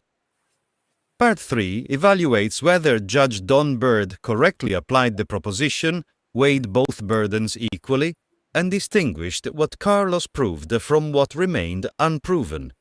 The judge's central ruling 31. Why Judge Don Bird awarded the debate to Carlos. Judge Don Bird's ruling appears to have rested primarily upon the following findings. Carlos presented stronger biblical evidence of ancient fulfillment. Carlos demonstrated that several curses occurred before the Atlantic slave trade. Yirmeyah did not complete the historical connection between recognized Israelites and Atlantic captives. Some of Yirmeyah's applications didn't match the immediate context of Deuteronomy 28. The Arrogante evidence did not establish siege cannibalism. Yirmeyah did not sufficiently connect Luke 21:24 to Deuteronomy 28. Yirmeyah's papal Rome argument required more historical and prophetic development. Carlos employed the more controlled hermeneutical method. Several of these findings were reasonable. The principal problem was not that the judge recognized weaknesses in Yirmeyah's case. The problem was that he treated those weaknesses as though they automatically proved Carlos's absolute claim. All the curses and conditions ended in the 1st century. Wow. That conclusion required independent proof. Where the judge was correct, 32. The judge correctly rejected fulfillment by resemblance alone. Judge Don Bird was right to require more than similarities between Deuteronomy 28 and the Atlantic slave trade. The argument cannot rest merely upon these correspondences. Transportation by ships, enslavement, family separation, confiscated property, foreign oppression, loss of political power, worldwide dispersion. Those experiences are significant, but they are not unique to one population. The covenant identity of the people must be established independently. The judge was therefore justified in asking Yirmeyah for a historical bridge connecting acknowledged Israelite or Jewish communities, their migration into relevant African regions, their capture or sale into the Atlantic system, their transportation to the Americas, identifiable descendants. Yirmeyah presented pieces of that argument, but the complete chain was not demonstrated firmly enough during the debate. Judicial finding: the judge was correct that similarity alone could not establish the Atlantic captives as Israelites. 33. The judge correctly upheld the siege context. The judge was also correct to accept Carlos's contextual reading of Deuteronomy 28, 52-57. The passage concerns an enemy siege, confinement within Israel's gates, extreme famine, parents consuming their children, refusal to share the flesh with family members. The biblical parallels confirm that setting. 2 Kings 6:24-29, Jeremiah 19:9, Lamentations 2:20, Lamentations 4:10. Yirmeyah's use of the Arrogante incident did not demonstrate all of those controlling conditions. Even if the incident involved starvation, death, or cannibalism, it did not become a fulfillment of Deuteronomy 28:53-57 unless the passages defining siege elements were present. Judicial finding: the judge correctly awarded Carlos this particular argument. 34. The judge correctly rejected the fatherlessness application. Yirmeyah's application of Deuteronomy 28:54 to modern fatherlessness was not supported by the passage's immediate context. The verse does not describe a father leaving his household or refusing to raise his children. It describes a previously tender man becoming hostile toward his own family during a prophetic siege. That's wild. His evil eye concerns the flesh of his children and his refusal to share under famine conditions. Therefore, contemporary fatherlessness statistics could not establish fulfillment of that verse. Judicial finding: the judge was right to reject this application as contextually weak. 35.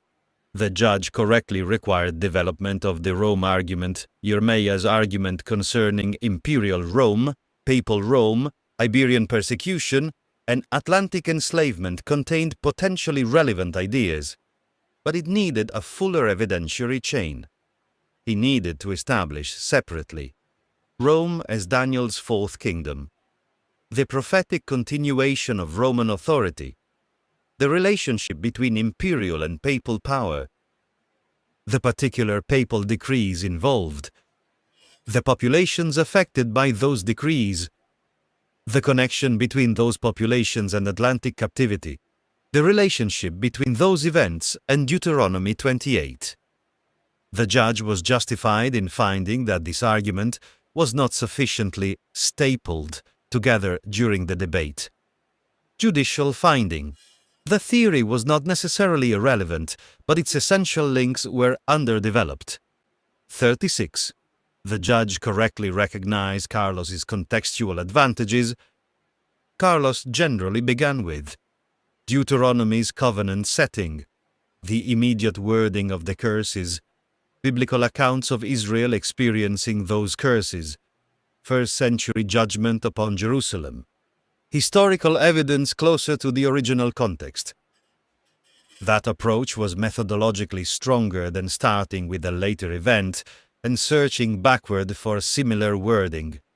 The judge was therefore correct to credit Carlos for stronger immediate context, stronger ancient biblical evidence.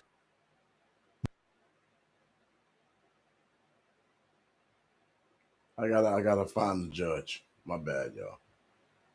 More effective challenges to weak parallels, greater precision on the cannibalism passage, a legitimate demand for population identification. These were real victories where the My bad. I'm not messing around. Come on. Judge's ruling was incomplete. Okay, let's go. 37. The judge did not enforce Carlos's entire burden. Carlos's proposition contained an absolute term. All it also contained a termination claim, ended in the first century. Therefore, Carlos's burden was not merely to prove that ancient and first-century Israelites experienced the curses. He needed to prove all relevant curses reached fulfillment. All continuing conditions reached their endpoint. No Deuteronomic consequence remained operative afterward. Later Israelite suffering was not a continuation or recurrence. Passages with future endpoints did not extend those conditions beyond the first century. The judge credited Carlos for proving occurrence, but did not consistently require him to prove termination. That was the central defect in the ruling. 38. Fulfillment was treated as though it meant exhaustion. The judge's reasoning appears to have followed this structure. Carlos showed that Deuteronomy 28 occurred in biblical history. Carlos connected the chapter with first-century judgment. Yirmeyah failed to prove his entire Atlantic application. Therefore, Carlos proved that all Deuteronomy 28 ended in the first century. The fourth step does not follow automatically. A prophecy can be historically fulfilled while its resulting condition continues. For example, a nation can be conquered on a particular date. Its people can remain exiled for generations. I have to stop that right there. Because if the judge said, therefore, Carlos proved that all Deuteronomy 28 ended in the first century, I know during this whole review, that was never the case from truth. Just want to make sure I say that real quick. This right here was crazy. Therefore, Carlos proved that all Deuteronomy 28 ended in the first century. The fourth step does not follow automatically. A prophecy can be historically fulfilled while its resulting condition continues. For example, a nation can be conquered on a particular date. Its people can remain exiled for generations. A city can fall during one war. Its foreign domination can continue afterward. A sentence can be imposed at one moment. Its consequences can remain until a later restoration. The judge needed to ask, did Carlos prove the date of the judgment, or did he prove the endpoint of every resulting condition? Carlos more successfully proved the former. 39. Yirmeyah did not need to prove every Atlantic claim to defeat all ended. This is Yirmeyah did not need to prove every Atlantic claim to defeat all ended. 39. Yirmeyah did not need to prove every Atlantic claim to defeat all ended. This is Right. one of the most important scoring distinctions. Yirmeyah carried an affirmative burden because he argued for an Atlantic application. Therefore, the judge was entitled to examine whether he proved that application. But the debate also contained Carlos's absolute assertion. Yirmeyah could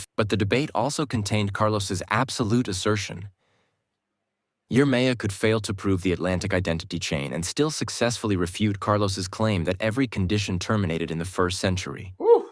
These are logically distinct results. Question possible finding. Did Yirmeyah prove that the broader Atlantic captive population was Israel? No.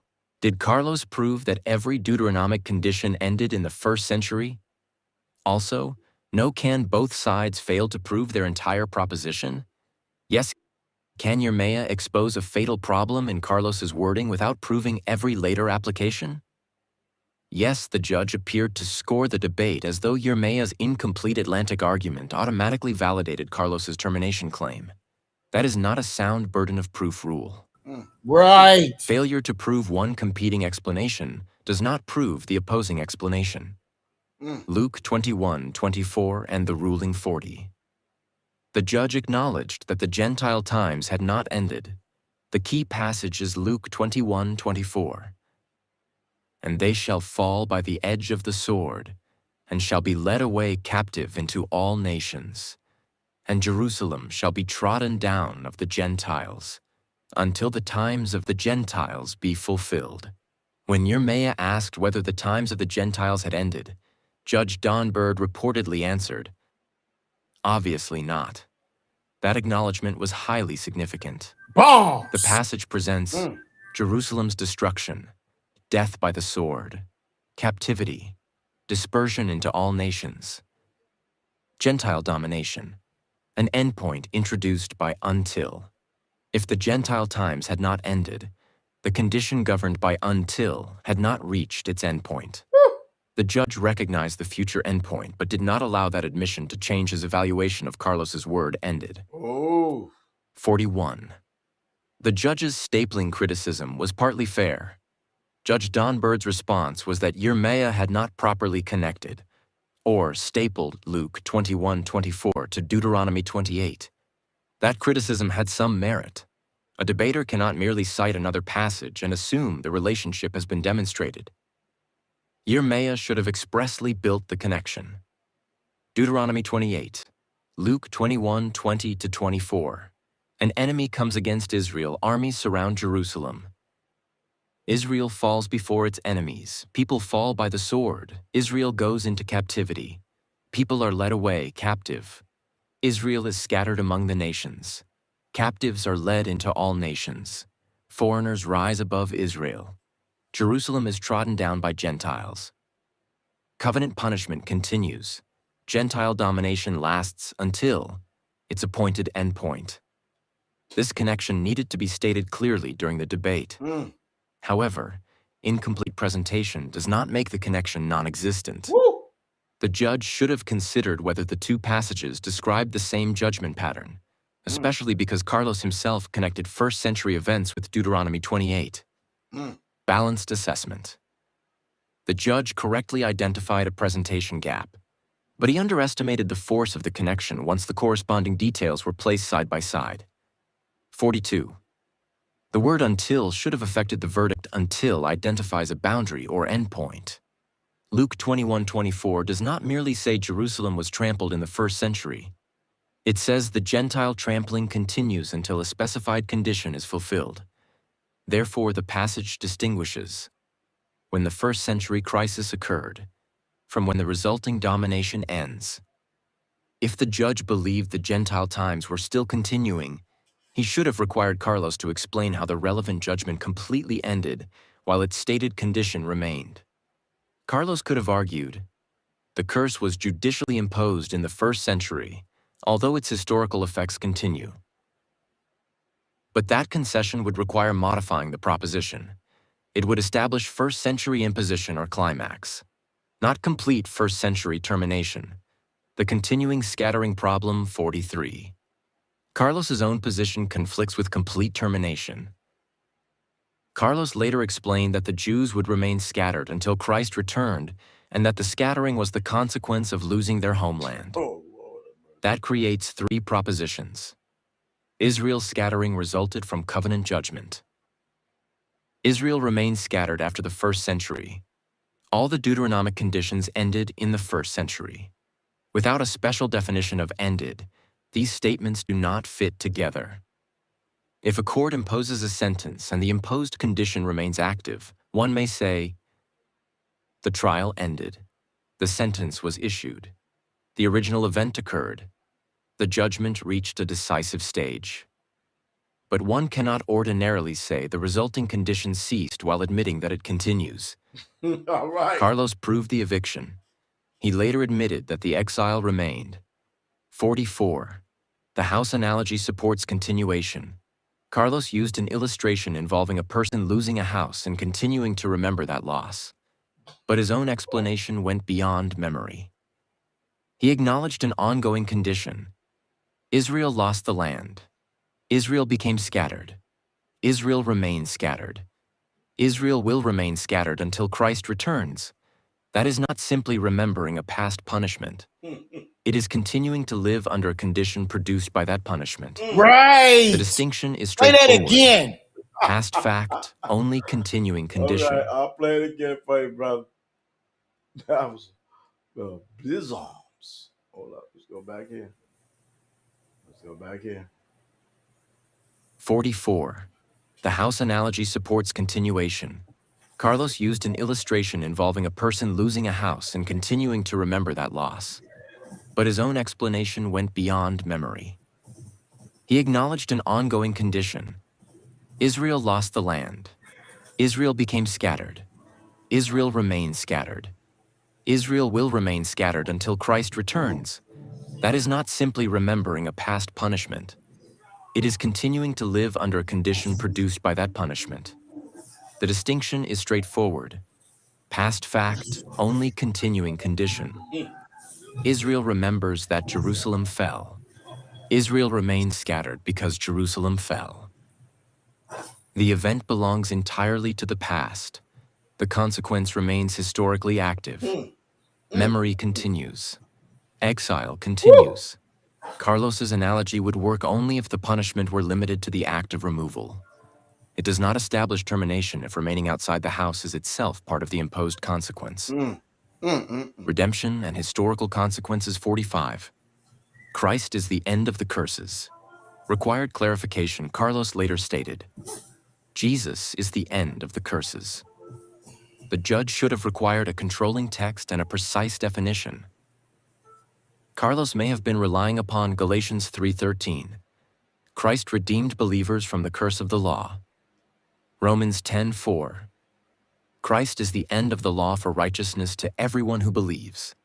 Colossians 2:14. The handwriting against believers was taken away. These passages concern redemption, justification, and the work of Christ. They do not expressly state that every national and historical consequence imposed upon Israel ended immediately in the 1st century. Two categories must be distinguished. Redemptive category.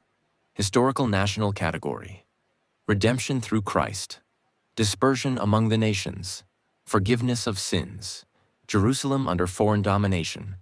Justification of believers. National loss and exile, reconciliation to God. Future national restoration. A believer may be spiritually redeemed while living within historical conditions produced by earlier national judgment. Daniel. Carlos himself admitted the continuing diaspora. Therefore, his redemptive argument did not independently establish historical termination. 46. The judge should not have accepted the false dilemma. Carlos argued that saying Israel remains cursed would make Jesus, Moses, and Paul liars. That conclusion was too broad. Wow. One can consistently maintain Christ provides redemption from the curse. I gotta play that again. 46. Yeah, man, making Christ. The judge should Moses, not yeah, have play that accepted the again, false man. dilemma. Carlos argued that saying Israel remains cursed would make Jesus, Moses, and Paul liars. That conclusion was too broad. One can consistently maintain Christ provides redemption from the curse. Redemption is received through faith. Not every Israelite has entered that redemption. Historical consequences can continue after redemption becomes available. Jerusalem can remain under Gentile domination. Israel can remain scattered, pending restoration. Paul's discussion in Romans 11 shows that redemptive hope and continuing national consequences can coexist. Paul describes Israel's stumbling, partial blindness, Gentile inclusion, Israel's continuing covenant significance, a future salvation or restoration. Therefore, the choices are not limited to either Christ redeemed from the curse or no historical consequence can remain. That is a false dilemma. Egypt and the house of bondage 47. The judge should have ruled more clearly on Exodus 22. Carlos maintained that Egypt and the house of bondage were two different things. But Exodus 22 states, I am the Lord thy God, which have brought thee out of the land of Egypt, out of the house of bondage. Deuteronomy 5:6 repeats the same construction. The phrases identify the place, Egypt. The nature of Israel's experience there, bondage. They refer to the same Exodus deliverance, not two separate locations or historical events. Therefore, Yirmeyah won the narrow textual issue. However, the proper ruling also needed a qualification. Proving that Egypt was the house of bondage does not prove that Egypt in Deuteronomy 28:68 symbolically means the Americas. Yirmeyah successfully answered Carlos's separation. He did not, through Exodus 22 alone, complete his Atlantic application. Assessment of judicial consistency 48. The judge applied strict standards unevenly. Woo! Judge Don Bird demanded that Yirmeyah staple together Luke 21 and Deuteronomy 28, Iberian Jews and Atlantic captives, Imperial Rome and Papal Rome, later persecution and covenant punishment. That demand was legitimate, but the same standard should have been applied to Carlos. Carlos also needed to staple together first century fulfillment and complete termination, Christ's redemption and the end of national consequences, a continuing diaspora and a supposedly ended scattering, Luke 21:24's until, and a first century endpoint. Acknowledged post-70 Jewish suffering and the assertion that covenant conditions had ceased. The judge scrutinized Yirmeyah's connective reasoning more heavily than Carlos's. A fair ruling needed to test both chains. God 49. damn it. Play it again, judge- man. Damn it. The judge God damn it. scrutinized Yirmeyah's connective reasoning more heavily than Carlos's. A fair ruling needed Go to back, test both Mahal. chains.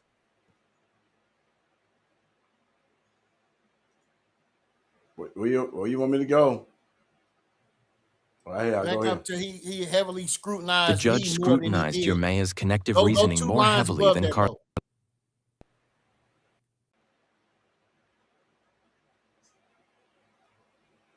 Luke 21:24's until, and a first century endpoint. Acknowledged post-70 Jewish suffering and the assertion that covenant conditions had ceased. The judge scrutinized Yirmeyah's connective reasoning more heavily than Carlos's. A fair ruling needed to test both chains. 49. The judge confused two questions. The ruling needed to separate. Question 1. Did Yirmeyah prove that the Atlantic slave trade was a continuing fulfillment involving identifiable Israelites? Question 2. Did Carlos prove that every Deuteronomy 28 curse and condition ended in the first century? The evidence permitted the following answer. Yirmeyah did not fully prove question 1. Carlos did not fully prove question 2. Instead, the judge appears to have reasoned that because Yirmeyah did not prove question 1, Carlos must have proved question 2. That was the core judicial error. Corrected judicial scorecard 50. Argument by argument ruling issue, proper winner reason, ancient Deuteronomic fulfillment, Carlos strong biblical documentation. Major first-century covenant judgment. Carlos Jerusalem's destruction and captivity were established. Immediate contextual method. Carlos generally closer attention to the controlling passages. Siege cannibalism. Carlos Deuteronomy 28:52-57 requires siege conditions. Modern fatherlessness application. Carlos Yirmeyah's use was contextually unsupported. Similar suffering proves identity.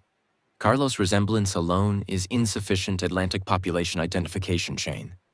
Carlos Yirmeyah did not complete the historical bridge Egypt called the House of Bondage. Yirmeyah, Exodus 22 and Deuteronomy 5:6 establish it occurrence versus termination.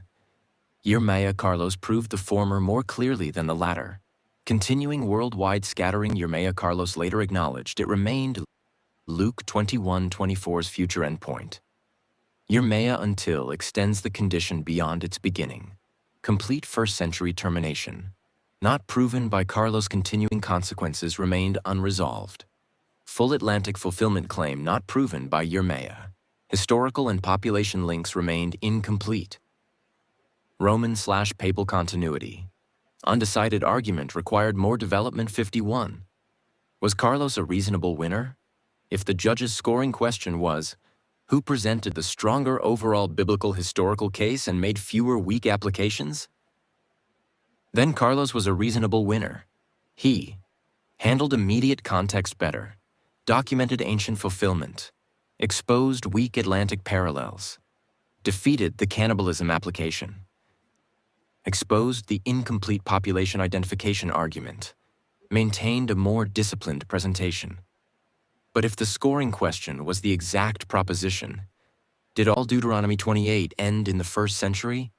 Then the ruling for Carlos was not fully supported. Wow. Carlos demonstrated a first-century fulfillment and climax.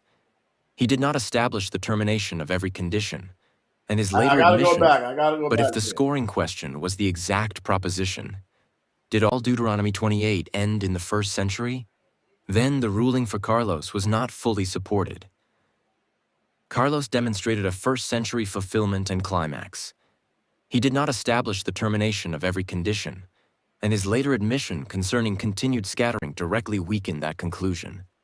Part 3, Verdict 52. Final assessment of Judge Don Bird's ruling. Judge Don Bird made several correct subordinate rulings. Carlos had the stronger immediate contextual method. The siege cannibalism application belonged to Carlos. The fatherlessness application was weak. Yirmeyah's Atlantic identity chain remained incomplete. Yirmeyah's Roman papal argument needed development. Similarity alone could not establish Israelite identity. However, the judge made a decisive burden of proof error. He treated Carlos's proof of first-century fulfillment as proof of complete first-century termination. Woo! He also failed to give sufficient weight to Luke 21:24's word until, the acknowledged continuation of Gentile domination. Israel's continuing dispersion. Carlos's admission that the scattering lasts until Christ returns. The distinction between redemption through Christ and continuing national consequences. The corrected ruling is, Carlos deserved credit for presenting the stronger contextual and historical case against Yirmeyah's full Atlantic application. But the judge should not have declared that Carlos proved all Deuteronomy 28 ended in the first century. Carlos proved fulfillment and historical climax. He did not prove complete termination. The most accurate judicial disposition would have been, on ancient and first-century fulfillment, Carlos wins. On Yirmeyah's complete Atlantic identity chain, Carlos wins because Yirmeyah did not fully establish it. On whether all Deuteronomic conditions ended in the first century, Carlos did not meet his burden. On whether conditions continued beyond the first century, Yirmeyah raised the stronger case, particularly through continuing dispersion and Luke 21:24. On the entire compound proposition, neither side proved every component of his position. The courtroom summary is, the judge correctly identified the holes in Yirmeyah's Atlantic evidence, but he overlooked the hole in Carlos's termination claim. Carlos proved the judgment happened. He did not prove every consequence ended. End of part 3.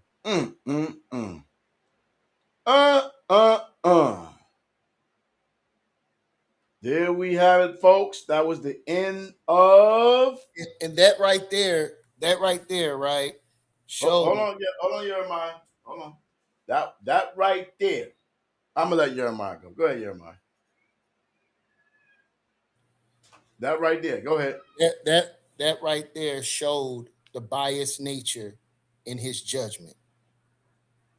Why was there so much reliance upon me to show something? Because this is a personal journey for him. Him who? Don Bird. Because this is something that's been ongoing with our conversations from the moment I met him.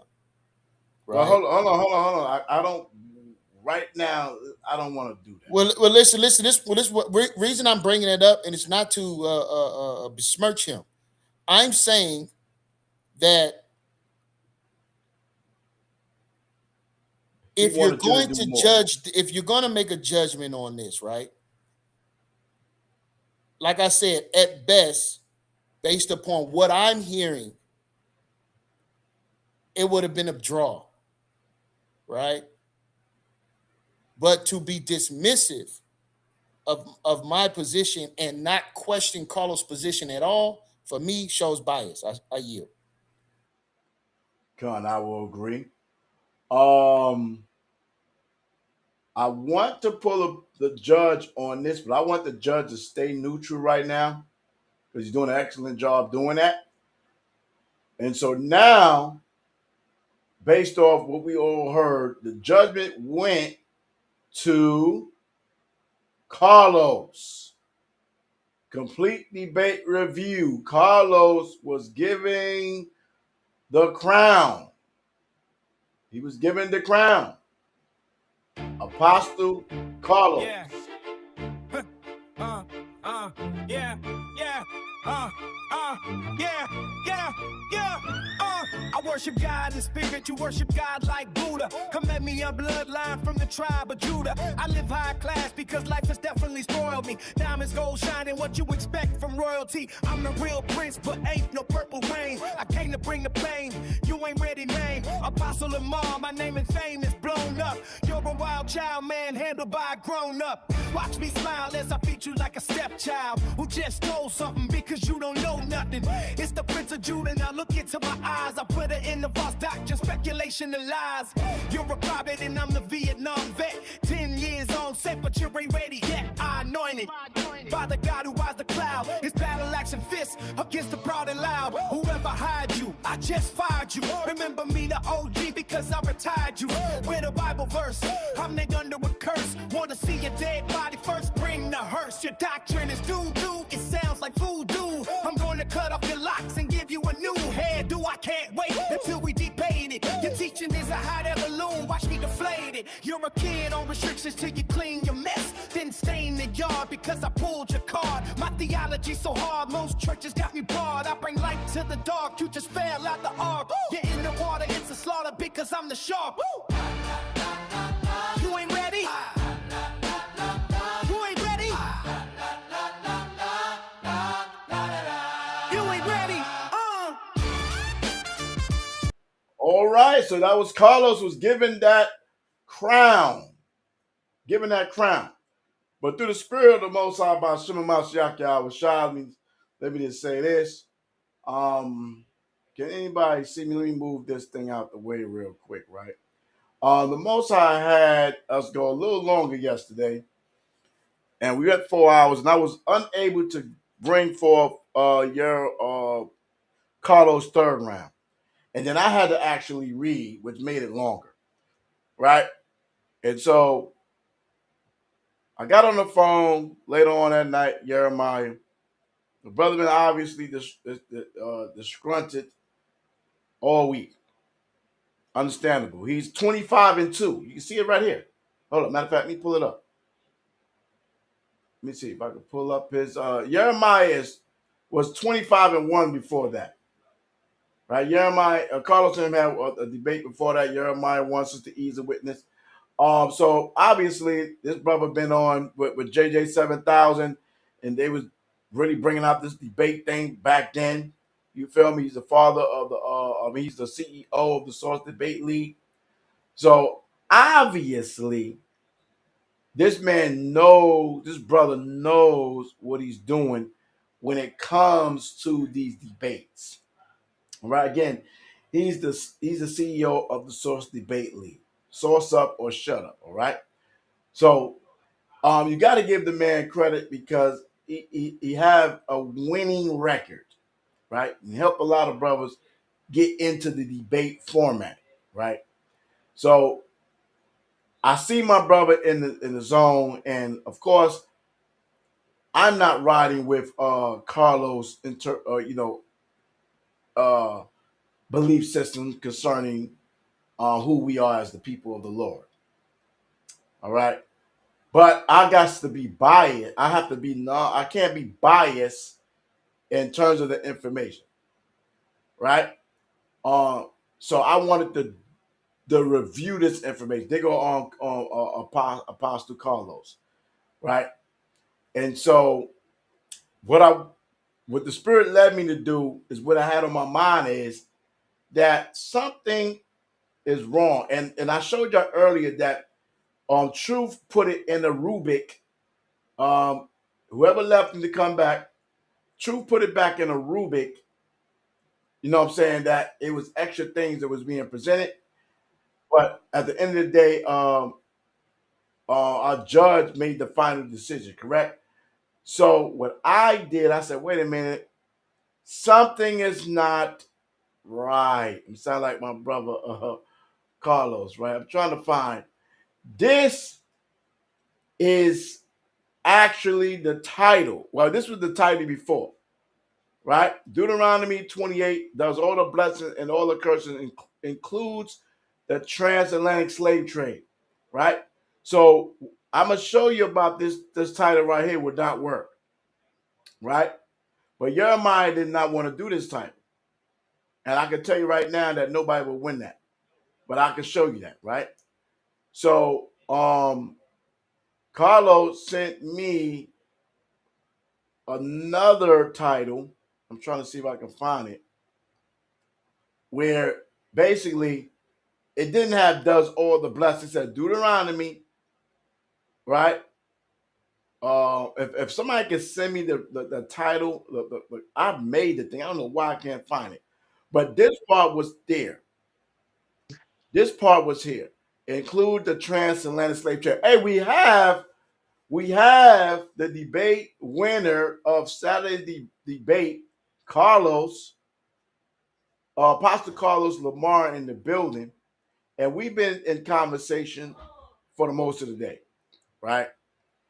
And Carlos is a teacher of the Bible, okay? Whether we want to agree on his teaching method or his denomination, whatever, he is someone that teaches the word of the Lord. He has presence on Facebook, stuff like that in the Christian arena, right? I was able to meet this brother some years ago, and at first I thought he was out of his damn mind. And I'm sure he felt the same way about me. And we had plenty of disagreements, stuff like that. But I began to love the brother and care for the brother, as all the brothers on Wiggins, Parizzo, all the brothers that be on the chat, man. You feel me? And so when I said I was gonna do this debate review, he was like the first one that told me, "Hey, I need you to do that. I want you to do that because it's bigger than me winning. I want to know the truth." Right? And so this is the part we're going to get to, right? So we heard the analysis of the judge, and shout out to the judge. He's still sitting back listening, right? Um, if if if if if I can get well, I probably can find it. Because I made the flyers. I mean, I made the flyers. I don't know what's going on unless somebody adjusted the flyer, but I made the flyer concerning the debate, right? And and Carlos sent me. Matter of fact, let me upload that. How about I could do that? Okay.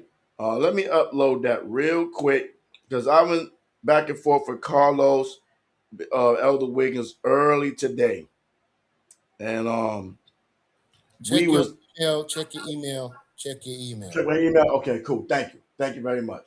Help me out because I'm struggling right now. All right. Yeah. Send me. Yeah, I think this is right here. Yes, that's what I was. I wanted the clean copy of it. Okay, so I can show everybody what's really going on. Okay, and this is very important from this point on for everybody that's in the debate arena. Okay, right?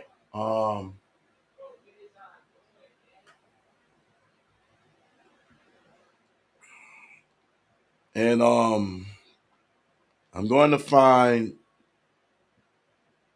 Well, I don't have to because I already have the thing there. So this is this is the debate title, right? It says support debate league, source up or shut up. Did all Deuteronomy 28 end at 70 AD or include Atlantic slave trade? That is the official title for the debate. And so since Carlos is here, if you'd like to take some time, or I can go through it myself about how did the title leave from here to here, because this was the first title, right? And I actually made a cover, and then I think Carlos hooked it up and put him as the royal. I mean, that garment is fire. The gloves.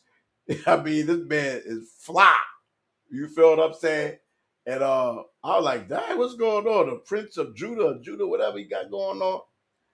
You feel what I'm saying? And so it went from this title to this title, right? And that's what I'm going to show, because Carlos hit me up this morning after I already came to a revelation, right? But then he gave me this information, and so it wouldn't be right of me not to present the information, right? So, Carlos, I'm trying right now to find what you sent me earlier. It's in. I'll send it to you in a text message. It's a Yes. screenshot between me and BJM, and I sent one from Chat GPT to show you how I was actually feeling about the whole title thing. Okay, but I have it right now. So talk about it real quick, and I'm gonna pull it up. Okay, so peace and blessings to all my brothers on stage, truly my brothers. And Yirmeyah, I listen to you, my brother. Good fight, my brother. And so initially, my whole kickback has been, as a teacher of the Bible and understanding Hebrew and Greek and definitions and um, all of that, I have to be extremely precise with teaching. I'm online and I got doctors, people with PhDs. These people listen in, because I deal with a lot of leadership. So I have to be very accurate on what it is that I was teaching. And so my whole position was it is a false teaching to say that Deuteronomy 20, Deuteronomy 28 and 68 is the transatlantic slave trade. If you go into the Hebrew, the Septuagint, it's not there. And so my whole fight was against taking scriptures out of context. And it ain't just for somebody that's a Hebrew Israelite. I even have to do it in the church when they say speaking in tongues is the evidence of the Holy Ghost. And where you get that from? And they run to a scripture. And I say, but what does that really say? I know what you're reading, because you can read anything and it sounds right, especially when we're dealing with modern day. And you can interpret it as that, but if you really get into the origin of the words, you'll find out that it's different. So my initial position was you cannot prove the transatlantic slave trade by using that. And so later on, Yirmeyah, this is what I said to him, wants to pin me to a position which is 70 AD. That was not my initial position. My initial position was just to deal with the situation with the transatlantic slave trade. But and I even told BJM, I don't like that because now you're forcing me to have to defend something that I never generated. And then somebody can come up later on and say, well, if you believe that the Jews in Germany are the people, they went to the Holocaust, and you could go all over the world with that. And I said, I did not want to fight that, but because BJM wouldn't listen to me, and I told him I've never been in a debate. And how does somebody pick my subject matter for me and then make me fight to defend it? And BJM was just like, just take it, just take it. And of course, we went round and round for like almost 2 weeks He about was this on his fight. Puff Daddy. Just take it, just take it, take that. Yeah, like just do it. And I'm like, well, now you're forcing me to fight a position that I did not originally hold. However, I just thank God that I was able to go in and find a way to fight it because Yirmeyah put me in a corner. Yirmeyah, I came up with this idea. I didn't. That was him and Ear's idea was 70 AD. And I was like, no, well, you got to take 70 AD. I'm not doing 70 AD. Well, first century, do the first century. And I'm like, why are you trying to paint me in a corner? Well, Yirmeyah is a smart debater. He wanted to put me in a corner and then stick me there.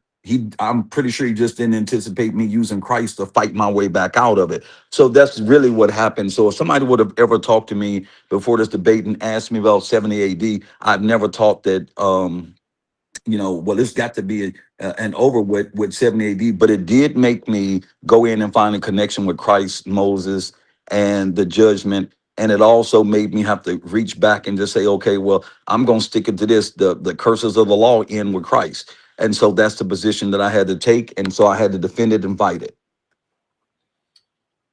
Okay. Yirmeyah, you have anything to say concerning that matter? Did you force him or coerce him, convince them to the 70 AD ending? Because we have a screenshot that says that keeps the audience focused on the actual proposition and even more formal version. If you want a debate style resolution, you could use resolve. Deuteronomy 28 does not include the transatlantic slave trade, or resolve the transatlantic slave trade is not a fulfillment of Deuteronomy 28, or the three. I think the simplest, does Deuteronomy 28 include the transatlantic slave trade?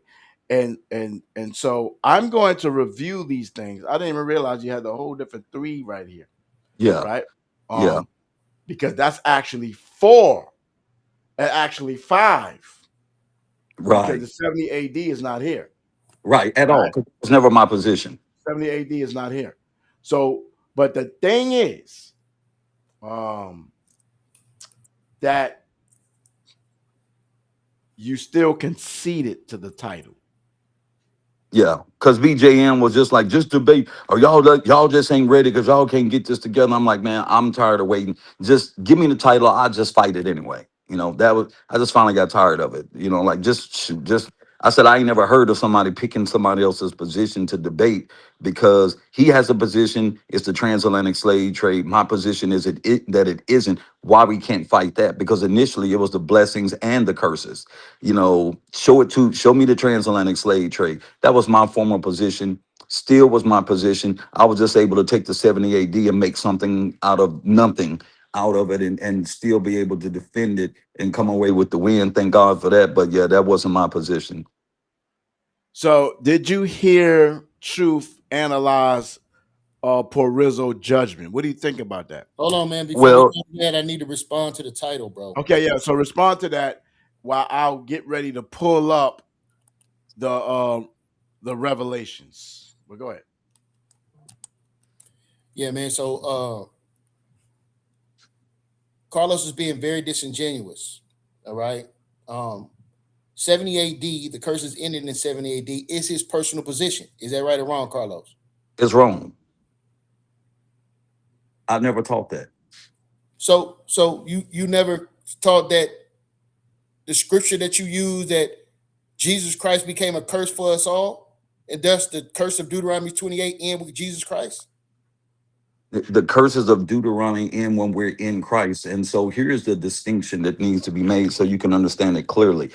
And I think I made this during the debate. Those that are in Christ, right? They didn't get they didn't get run up out of the land. They didn't get killed. They got up out of there and went to Pella. So there's a distinction between the followers of Christ and those that are against him. Those that are against him, they got exactly what the scripture said that they was going to get. Those that was with Christ didn't get it. So that was my position. You can't apply it to everybody, because didn't everybody that was an Israelite or in Judah suffer those curses? The disobedient did, because they rebelled against Christ the whole time, and they got their just due. All right, so now you're changing my point, right? That ain't what I asked you to explain, and that's not what I asked you. I want to make this clear. First and foremost, the children of Israel that fled upon the instructions of Christ, fled and ultimately died in exile. Those people had children. Okay, so you can't say that the generation that was obedient to Christ remained obedient throughout the history of time. You cannot say that. Okay, you cannot say the next generation obeyed, the next generation after that obeyed, the next generation after that obeyed, simply because those initial people fled from Jerusalem upon the instructions of Christ. You cannot say that. This has been the ongoing problem with the children of Israel throughout antiquities. Why? The first generation that came out of Egypt, died in the wilderness. It was the children that were born while they were in the wilderness for 40 years. The children that were born are Good the point. ones that went into the land, right? And then they prospered. And then another generation came. And another generation came after that who started to be disobedient. These are children that are disobedient after the parents or grandparents had been obedient. So you cannot say, oh, these people that left remained obedient and continued to be obedient forever throughout their generations. You cannot say that. Let me know when I can respond, please. Okay, hold on, brother, because you said a lot. I didn't interrupt you at all. I know what I just said. Let me know because you took a pause. I just said, let me know when you're done. So, Let me get it Yeah, out, yeah. brother. Before, I if you purposely- can, you was addressing. Sorry, Yirmeyah. You was addressing Pella, correct? Just now. yes. Okay, so And before you go, Jerusalem. so are you going to move forward from Pella? Because I would like to share something on that exact point that was actually in the debate. Okay. Would I move forward from Pella? I would say no, because those in Pella were able to come back into the land and dwell in Galilee, while the rebels came back again and started up a bunch of stuff, and the Bar revolt and got beat up again, and they were upset that the Christians would not join them. They said, we're not taking part of that. And of course, that caused a rift in the community because they wanted no parts of it. So it's a lot of history to dig into in that. Okay, Man, so I have the Pella argument. Can I Hold on, finish, Yirmeyah. bro? I have the Pella argument. I'm I about gotta to go pull now. it up. Okay, I have Hmm. the Pella argument. Let me pull it up. Let's go with raw genius man right here. AD, believers in the Pella argument, Carlos's argument. Carlos argued that before Jerusalem was destroyed in 70 AD, believers in Christ obeyed the warning associated with Matthew 24 and Luke 21 and escaped Jerusalem. According to later Christian historical tradition, members of the Jerusalem congregation fled across the Jordan to Pella. Carlos used this to argue that the Deuteronomy 28 judgment did not indiscriminately fall upon every biological Israelite. Some Israelites escaped because they recognized the warning, believed, and fled before the Roman destruction. Therefore, Carlos maintained that ancestry alone does not prove that every later hardship suffered by a Jewish person was Deuteronomy 28 covenant judgment. If believing Israelites could escape Jerusalem's destruction, then simply identifying a later victim as Jewish would not automatically prove that the victim remained under the Deuteronomy 28 curses. Yirmeyah's response. The Pella argument may prove that some Israelites escaped a particular stage of the Roman judgment. It does not prove that all Deuteronomy 28 curses ended in 70 AD. Deuteronomy 28 never requires every individual Israelite to experience every curse simultaneously. Throughout biblical history, some Israelites survived invasions, escaped cities, entered exile, received protection or lived under better circumstances than others, while national covenant judgment remained active. The escape of one group does not establish the termination of the judgment affecting the nation. Furthermore, the believers' departure from Jerusalem occurred because the threatened judgment was approaching. Their escape confirms the reality of that judgment. It does not prove that all covenant consequences ceased afterward. The relevant distinction is 1. Escape from Jerusalem's immediate destruction. 2. Termination of every Deuteronomy 28 curse and consequence. Those are not the same proposition. Even if the Pella tradition is accepted, Carlos would still need to prove that after 70 AD, 1. Israel's scattering ended. 2. Jerusalem's Gentile domination ended. 3. Luke 21:24's until condition was fulfilled. 4.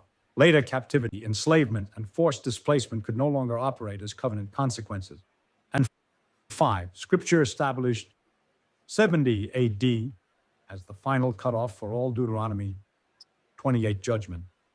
The Pella argument does not establish any of those point historical limitation. The New Testament records Christ's warning to flee when the danger approached, but it does not name Pella. The specific claim that the Jerusalem believers fled to Pella comes from later Christian writers, principally Eusebius and Epiphanius. These writers preserve an important early tradition, but they wrote centuries after the event. Therefore, the following claim must be separated. 1. Christ warned his followers to flee biblical textual evidence. 2. Some believers escaped Jerusalem, historically plausible. 3. They specifically relocated to Pella, later Christian tradition. 4. Their escape proved that all Deuteronomy 28 ended unsupported conclusion. Effect on the debate. The Pella argument strengthens Carlos's narrower point. Not every Jewish person experienced the same judgment in exactly the same manner. It also challenges any argument claiming every later persecution of every Jew automatically equals Deuteronomy 28. However, it does not prove Carlos's controlling proposition. All Deuteronomy 28 ended in the 1st century. Preliminary verdict. Carlos's Pella argument is a valid argument about individual escape and unequal experience. It is not evidence of total covenant termination. Knockout line. Pella may show that some Israelites escaped Jerusalem, but escaping one judgment is not proof that every curse ended. Pella proves preservation, not termination. All right. So I want to make sure that I present that information. Appreciate that. That that is what's being said. Okay, Right. go ahead, Yirmeyah. So what I want you to do, Maharakar, is pull up the argument that he made about Jesus Christ ending the law, right? And being a curse, made a curse. Jesus Christ being made a curse for us. Again, family, the man just sit up there and said that's not his position, but that's the position he gave in the debate. I'm finna prove it right now. That's his position. It's always been his position. I am befuddled that he's saying that now. Why? Because he could not prove that in his debate at all. And that's the problem. Now, back to the initial point that I'm the one that came up with the 70 AD. I'm not the one that came up with the 70 AD. That is a statement made by him as an argument against the curse of Deuteronomy 28 continuing on after 70 AD. Well, the curse of Deuteronomy could not have continued on because Jesus Christ became a curse for us. So therefore, the curses ended in the 1st century. That has been his argument. That was his argument that he placed in the debate. And right now, today, 5 seconds ago, he said that's not his argument, but it is. So when we were making and arguing, deliberating over the title, he comes back days later after making that statement, come back days later and try to take the 70 AD out. Now, what does that do to the debate? That causes me to have to prove something and him not having to prove anything at all. That is unfair. Why am I the only one to have to prove something? And based upon the judge's judgment, He only judged on what he felt I didn't prove, right? Which could have been better, and I'm going to work to improve my argument. I don't have no problem with that. But to sit here and say, Carlos, that's not your position, is disingenuous at best. We're going to prove now that this is your belief. You got that pulled up, Mahal? Carlos, before I pull up the information, are you Yes, gonna sir. acknowledge that that's your position or not?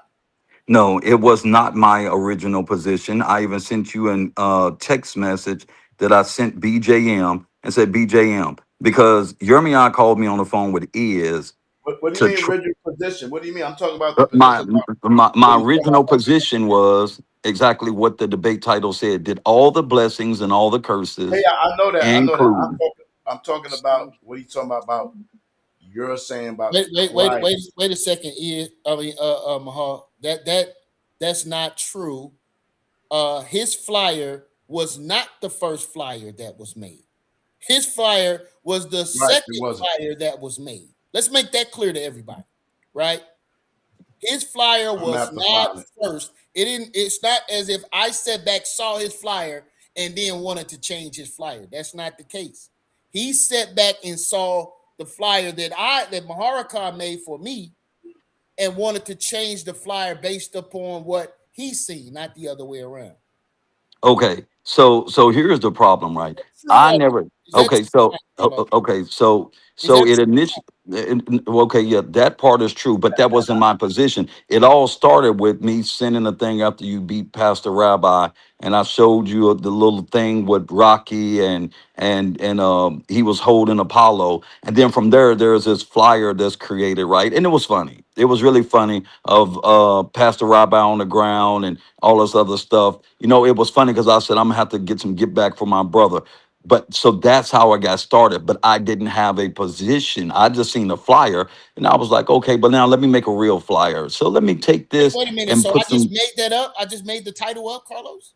Where did you get it from? I didn't give you that title. I Hold seen on. the flyer after it was made. We didn't sit down and talk about let's do a flyer. We said that we do a debate. You know my position has always been if you believe that the transatlantic slave trade, how do you use Deuteronomy 68 to prove that? And I always hear this, well, Egypt is America, and this don't mean this, it means bondage, it means, and I'm like, okay, you know, I'm totally against that because scripturally and academically that's not correct. So that Well, was my only but kickback on that. AI proved you wrong, right? So what I'm saying is this: we had a conversation, me, Truth, you, and Black truth, truth, Jesus. truth, truth. Go ahead. We I had a would debate that AI hold on, like brother. I do my own. Go ahead. Hold on, brother. We had a conversation, me, you, and Black Jesus, before the flyer was made. Let's not be disingenuous here. I didn't just all of a sudden, hey, Carlos, you want to have a debate? Yeah, all right. And then I just go off and make a flyer and come back. That is not what happened, Carlos. Don't be disingenuous, bro. Let Please. me, I'm gonna see if I can find it. Can you hear me? Oh, don't worry. I have it. Don't worry. The original I have the original. If you can find whatever you have, but I have in the group words. chat. Let me see if I can find the original I because it have was words. You know how I do. right. So let me go up here and see if I can find the original, and then and then you'll see what I'm talking about. But nevertheless, because and I even told BJM if he was on there, he'll tell you the same thing. Like, no, I don't agree with that. And again, Maharka, I sent you a screenshot of me telling BJM like that ain't my position. He's trying to use that to corner me in, and I Wait a got minute. receipts. Wait a minute. Wait a minute. Wait a minute. Quickly, right? Is your position, Carlos, is your position that the curses are lifted because Jesus Christ became a curse for us? Is that what you believe? The curses are lifted. So let me make this clear so you understand it. My position is this: we are not under the law. The law brings the curses. Christ came to redeem us from the curse of the law. Now, when we talk about the curse of the law, you have I'm to asking talk you, bro. about That's not what I'm asking you. I'm asking you, Is the curses of Deuteronomy 28 ended in the first century? It ends with Christ. The curse of the Okay. law ends with Christ. The only All way Okay. right. you're going to There we suffer that curse is if you try to stay under the law. Hey, We're is that not. the Okay. first century? We're under grace. Is that the first All right. century? Is that the first sentence? When Christ came, when he died, that lifted that curse. Oh, okay, bro. That is your position. Stop All right. saying it's not. Go ahead, That's your position. Mahal. I'm gonna play it now. 10 minutes. Let's go. It's your position, Carlos. Who should I get to read it? Carlos's Christ redeemed Israel from the curse Somebody with a clear speech argument, and not Carlos's an accent. argument. Carlos All appealed right. to Galatians 3:13. Christ hath redeemed us from the curse of the law, being made a curse for us. For it is written, cursed is everyone that hangeth on a tree.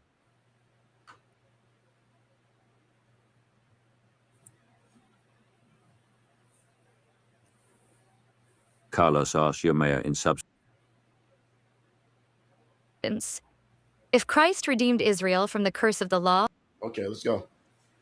Carlos's Christ redeemed Israel from the curse. Argument. Carlos's argument.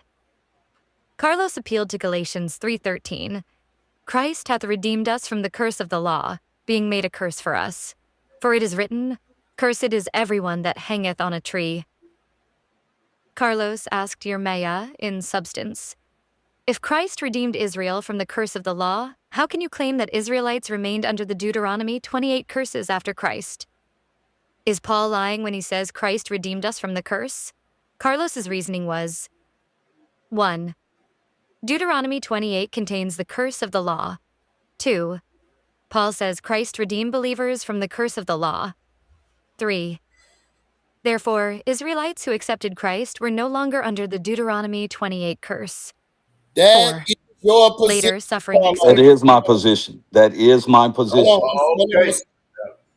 So now So- we 3. back to your position. That's all the brother was asking you from the beginning. Therefore, Israelites who accepted Christ were no longer under the Deuteronomy 28 curse. 4. Later, suffering experienced by Jews should not automatically be identified as a continuation of Deuteronomy 28. 5.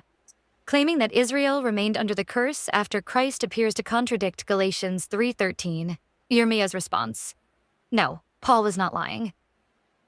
The problem is Carlos's interpretation of what redeemed us from the curse of the law means. Galatians 3:13 does not state, 1. Every national consequence of Israel's disobedience immediately ended. 2. Israel's scattering ceased. 3. Jerusalem was immediately restored. 4. Gentile domination ended. 5. No Israelite could subsequently experience covenant judgment. Or 6. Deuteronomy 28 expired historically. Paul's subject in Galatians is justification, faith, condemnation, and redemption, not the immediate political restoration of the nation. Christ redeemed believers from the law's condemnation by bearing the curse associated with death. Cursed is everyone that hangeth on a tree. That quotation comes from Deuteronomy 21:22-23. Paul specifically connects Christ's crucifixion with the curse of hanging upon a tree. Therefore, Galatians 3:13 addresses Christ bearing condemnation so that redemption and the Abrahamic blessing could come through faith. It does not say that every temporal, national, or historical consequence of Israel's disobedience immediately vanished. Hold right there, The Mahal. context of Hold right there, Galatians. I Galatians 3. disagree with that wholeheartedly. Hold right there, Mahal. Hold right there. Right. I'm sharing my screen, Mahal. Can you see this?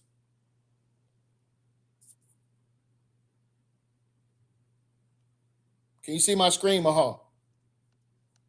And I do absolutely You disagree want me with to show you? You want me to show your screen? Yeah. I want to show you something, Carlos. Look at this. And I Okay, brought hold this on. out of the debate. This is no new information, Carlos. This is straight from our debate. It says here, Deuteronomy 28:64, and the Lord shall scatter thee amongst all people from one end of the earth even unto the other. And there thou shalt serve other gods, which neither thou nor thy fathers have known, even wood and stone. And amongst these nations, where outside the land, thou shalt find what? No ease. Neither shall the soles of thy feet rest, but the Lord shall give thee there, where the places you were scattered, a trembling Let, heart. let me read it. Let me read it for you. UN 65. Hold on, brother. I'm all right. Hold on, I got it. And there they should, and amongst these nations thou shalt find no ease, neither shall the soles of thy feet have rest, but the Lord shall give thee there a trembling heart and failing of eyes and sorrow of mind. Carlos, Uh-huh. this happened after 70 AD with the children of Israel anywhere on earth after 70 AD? Okay, so the better question should be, did it have to happen?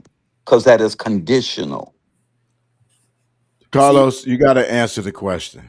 Did it happen after 70 AD? Yes, it did, but it did not have to happen because that was conditional. all right. So again, this idea that it's conditional, right, is absurd because Daniel, as we stated in the debate, I'm not bringing no new information. Uh-huh. We stated in the debate, Daniel suffered not being wicked right along with his wicked brethren. Okay, So, got you. so the idea that it's conditional was disproven by Maharakar twins brother Truth, right?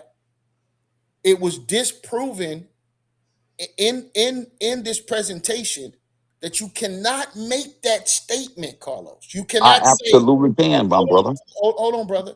You cannot say that when you're looking at the Israelites nationalistically as a nation of people, we don't have the uh, characteristics that is needed for a nation.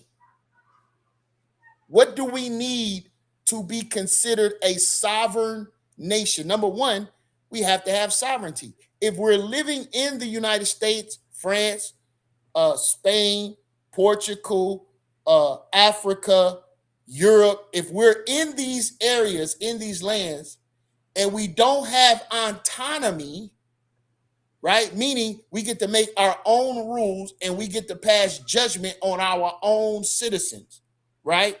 That's what autonomy is. If we don't have that and we're just living in a society under other races' rules, that within itself is a curse, Carlos. So regardless if you're successful in it, when the children of Israel was in Babylon, they was extremely successful in Babylon in the commerce, extremely successful and became wealthy in Babylon, Carlos.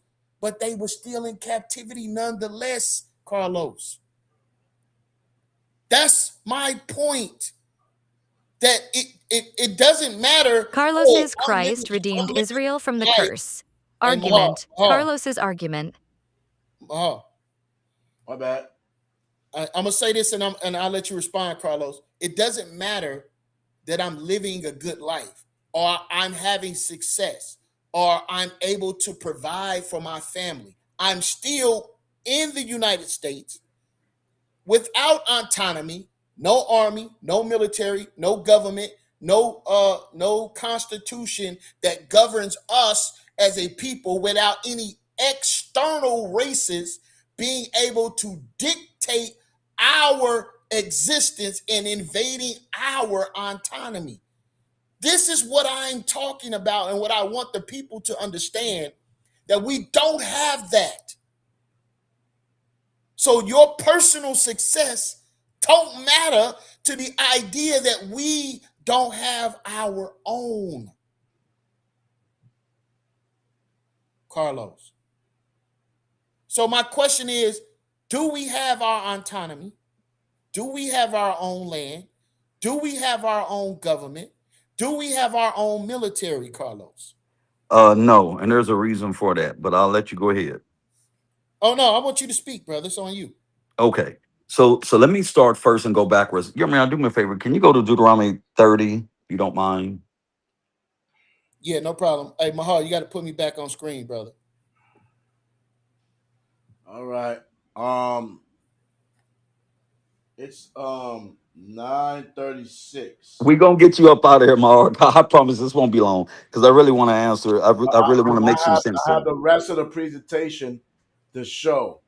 It's not as long as the rest, but I want to make sure that we allow to get some of that out the way, then come back because I want to show. Well, if Yirmeyah is cool with your Christ redemption thing, I think I went out of it a little bit because I was trying to pull up the blue letter, right?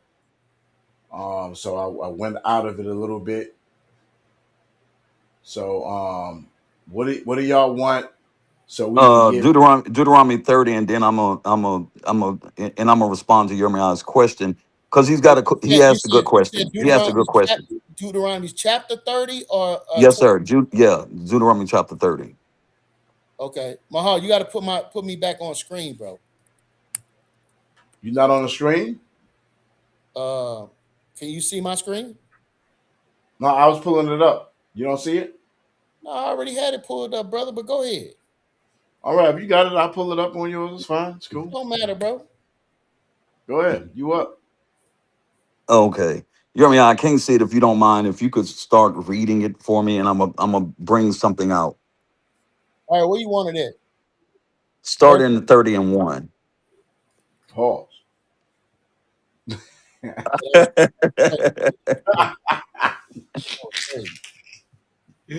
Deuteronomy 31. And it shall come to pass when all these things are come upon thee, the blessings and the curses, which I have set before thee, and thou shalt call them to mind amongst all the nations, whether the Lord thy God have driven thee, and shall return unto the Lord thy God, and shall obey his voice according to all, not some, all that I command thee this day, thou and thy children with all thine heart and with all thy soul. All That right, number 3. You doing good? Thank you, sir. And that remove that claim your discount thing. Go ahead. I don't even see it. There should be an X on it. Number 3, if you don't mind. 3 Don't and worry 4. about it. Go ahead. Keep going. Yeah, I'm trying to get rid of these advertisements, man. Wow. Good luck. Good luck. I Yeah, like the Genesis. yeah. Anyway, all right. Verse what we at? Verse 4, verse 3. Was it 3 and 4? That the Yeah. Lord thy God will turn thy captivity and have compassion upon thee. Now, is this the entire nation or just individuals? But go ahead. I'll let you. Yeah, It's that's given his to the verse. Let it read. Let it read. That then the yes. Lord thy God will turn thy captivity and have compassion upon thee, and will return and gather thee from all the nations, whether the Lord thy God hath scattered thee. Verse 4, if any of thine be driven out unto the uttermost parts of heaven, and from thence will the Lord thy God gather thee, and from thence will he fetch thee. That's And, it. That's he and, wanted and 3 and 4. okay, so now check this out. So this is why I talk about the curses as being conditional. It's based on obedience, right? Because if you're cursed and you're locked into a curse, then he wouldn't have came back and gave you this as a way to get out of it. Like, hey, if you get your heart right, and you do what is right and you follow my commandments, I will bring you back into the land. And if you keep on reading it, he'll put the curses that are on you back on your enemies. So, Yirmiyah, that right there shows that this curse doesn't have to cling to you. This comes back to your heart posture. Like, am I really going to worship God like the way I'm supposed to? Because this was given to Israel as a nation, and they're supposed to return as a nation. And we've seen them return as a nation more than once. Whenever they act up, God are sending enemies. They put them in bondage and slavery. They'll cry out to God, like in the book of Judges. God will Well, bring them back, and they'll act up, and then he'll kick them out and bring them back. This has been a ongoing conflict between Israel and God from the beginning. Like, y'all appreciate do right, y'all can live here. it. If you don't, I'm putting you out. No, So no, that's no. what I'm saying.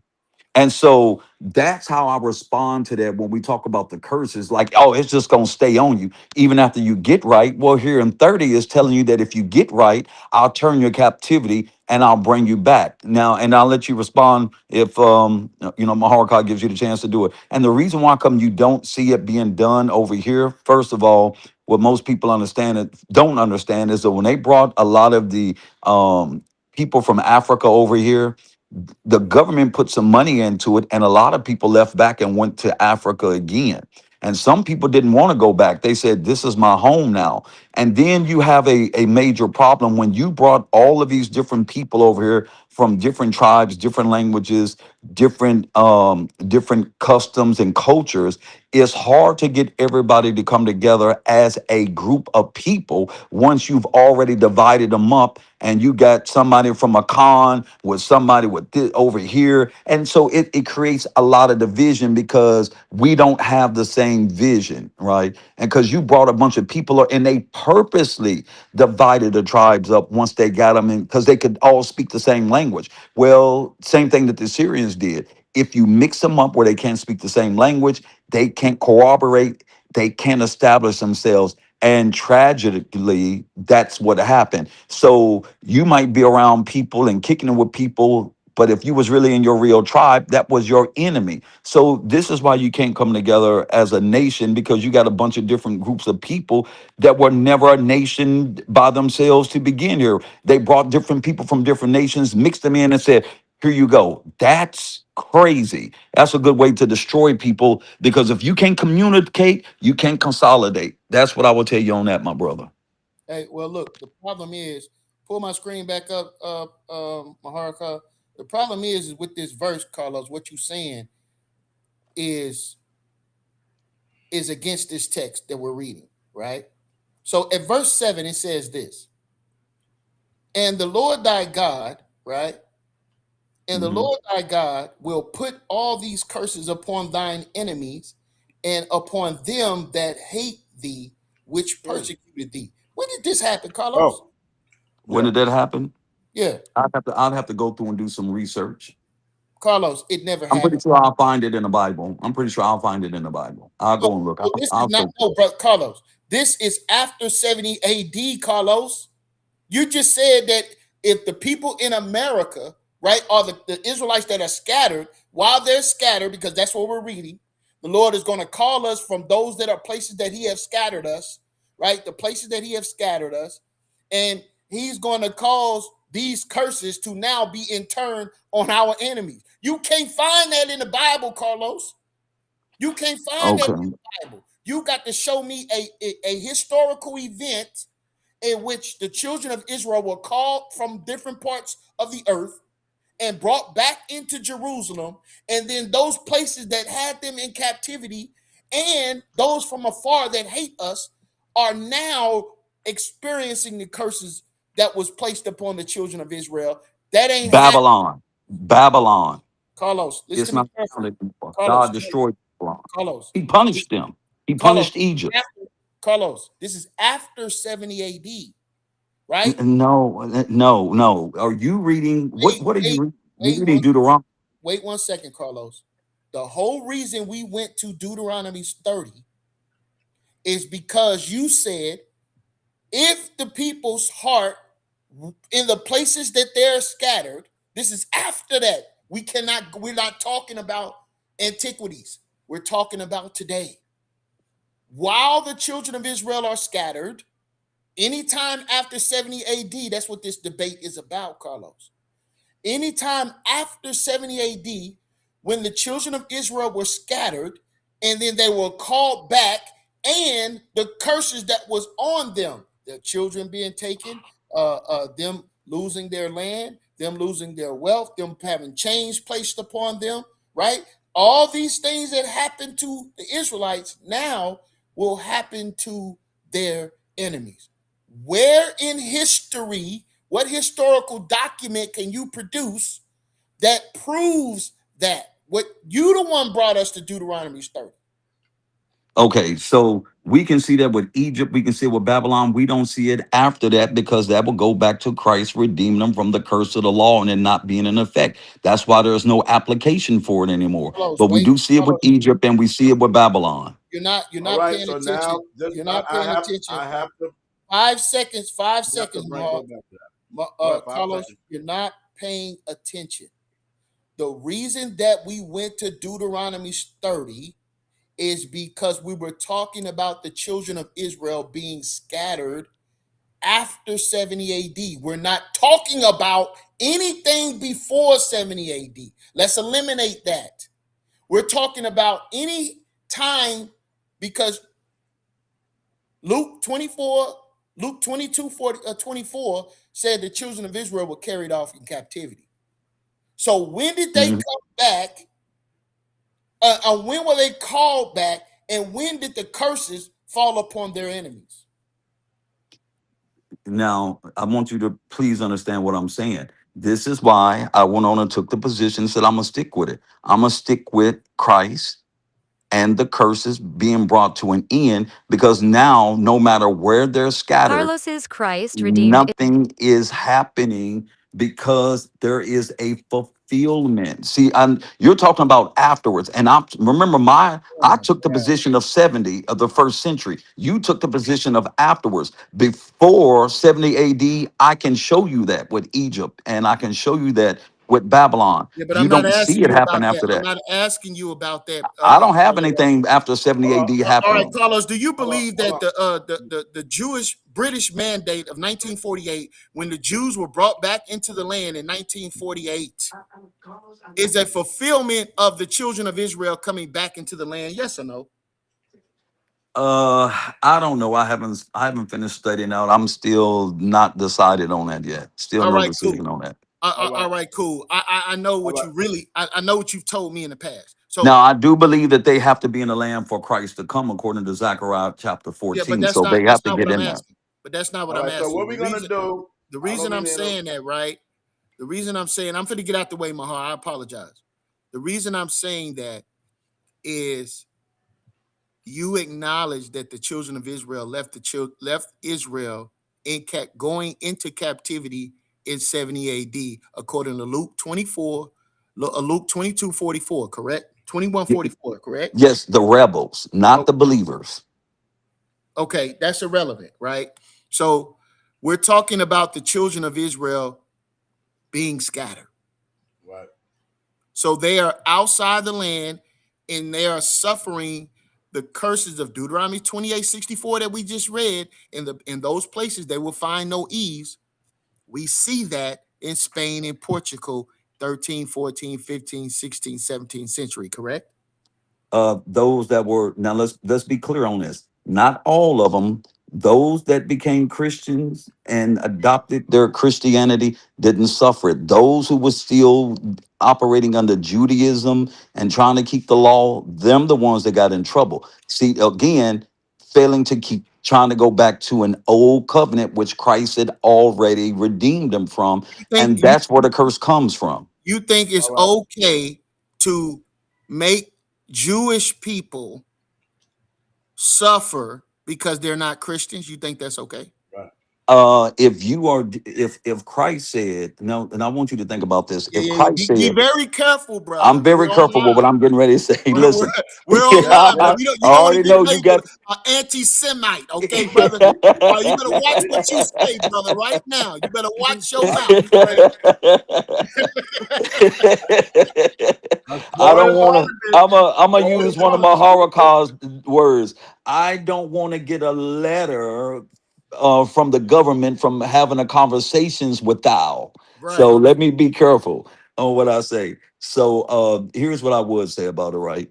If um if the Messiah came, y'all recognize him, and he says, "I'm the way, I'm the truth, and I'm the light." And you still refuse to accept that, and you say, nope, I'm gonna keep this old covenant of Moses. And if you go back to even the people that's over there now, most of them, they still don't know. These rabbis got all these extensive books, just seen this on TV, and still refuse to accept the New Testament. That's some real rebellion and disobedience right there. So yeah, you gonna you in rebellion. You in rebellion, so you probably get what you gonna get. Hold on. We gonna have to get to these points real quick. I want to finish showing Carlos Christ redeemed to the fullest. I want to stop at 11, Okay. and I have to show the conclusion of the whole matter. Right. So Right. let me just get this real quick. Carlos's Christ redeemed Israel from the curse. Argument. Carlos's argument. Carlos appealed to Galatians 3:13. Christ hath redeemed us from the curse of the law, being made a curse for us. For it is written, Cursed is everyone that hangeth on a tree. Carlos asked Yirmeyah in substance, if Christ redeemed Israel from the curse of the law, how can you claim that Israelites remained under the Deuteronomy 28 curses after Christ? Is Paul lying when he says Christ redeemed us from the curse? Carlos's reasoning was, 1. Deuteronomy 28 contains the curse of the law. 2. Paul says Christ redeemed believers from the curse of the law. 3. Therefore, Israelites who accepted Christ were no longer under the Deuteronomy 28 curse. 4. Later, suffering experienced by Jews should not automatically be identified as a continuation of Deuteronomy 28. 5. Claiming that Israel remained under the curse after Christ appears to contradict Galatians 3:13. Yirmeyah's response. No, Paul was not lying. The problem is Carlos's interpretation of what redeemed us from the curse of the law means. Galatians 3:13 does not state, 1. Every national consequence of Israel's disobedience immediately ended. 2. Israel's scattering ceased. 3. Jerusalem was immediately restored. 4. Gentile domination ended. 5. No Israelite could subsequently experience covenant judgment. Or 6. Deuteronomy 28 expired historically. Paul's subject in Galatians is justification, faith, condemnation, and redemption, not the immediate political restoration of the nation. Christ redeemed believers from the law's condemnation by bearing the curse associated with death. Cursed is everyone that hangeth on a tree. That quotation comes from Deuteronomy 21:22-23. Paul specifically connects Christ's crucifixion with the curse of hanging upon a tree. Therefore, Galatians 3:13 addresses Christ bearing condemnation so that redemption and the Abrahamic blessing could come through faith. It does not say that every temporal, national, or historical consequence of Israel's disobedience immediately vanished. The context of Galatians.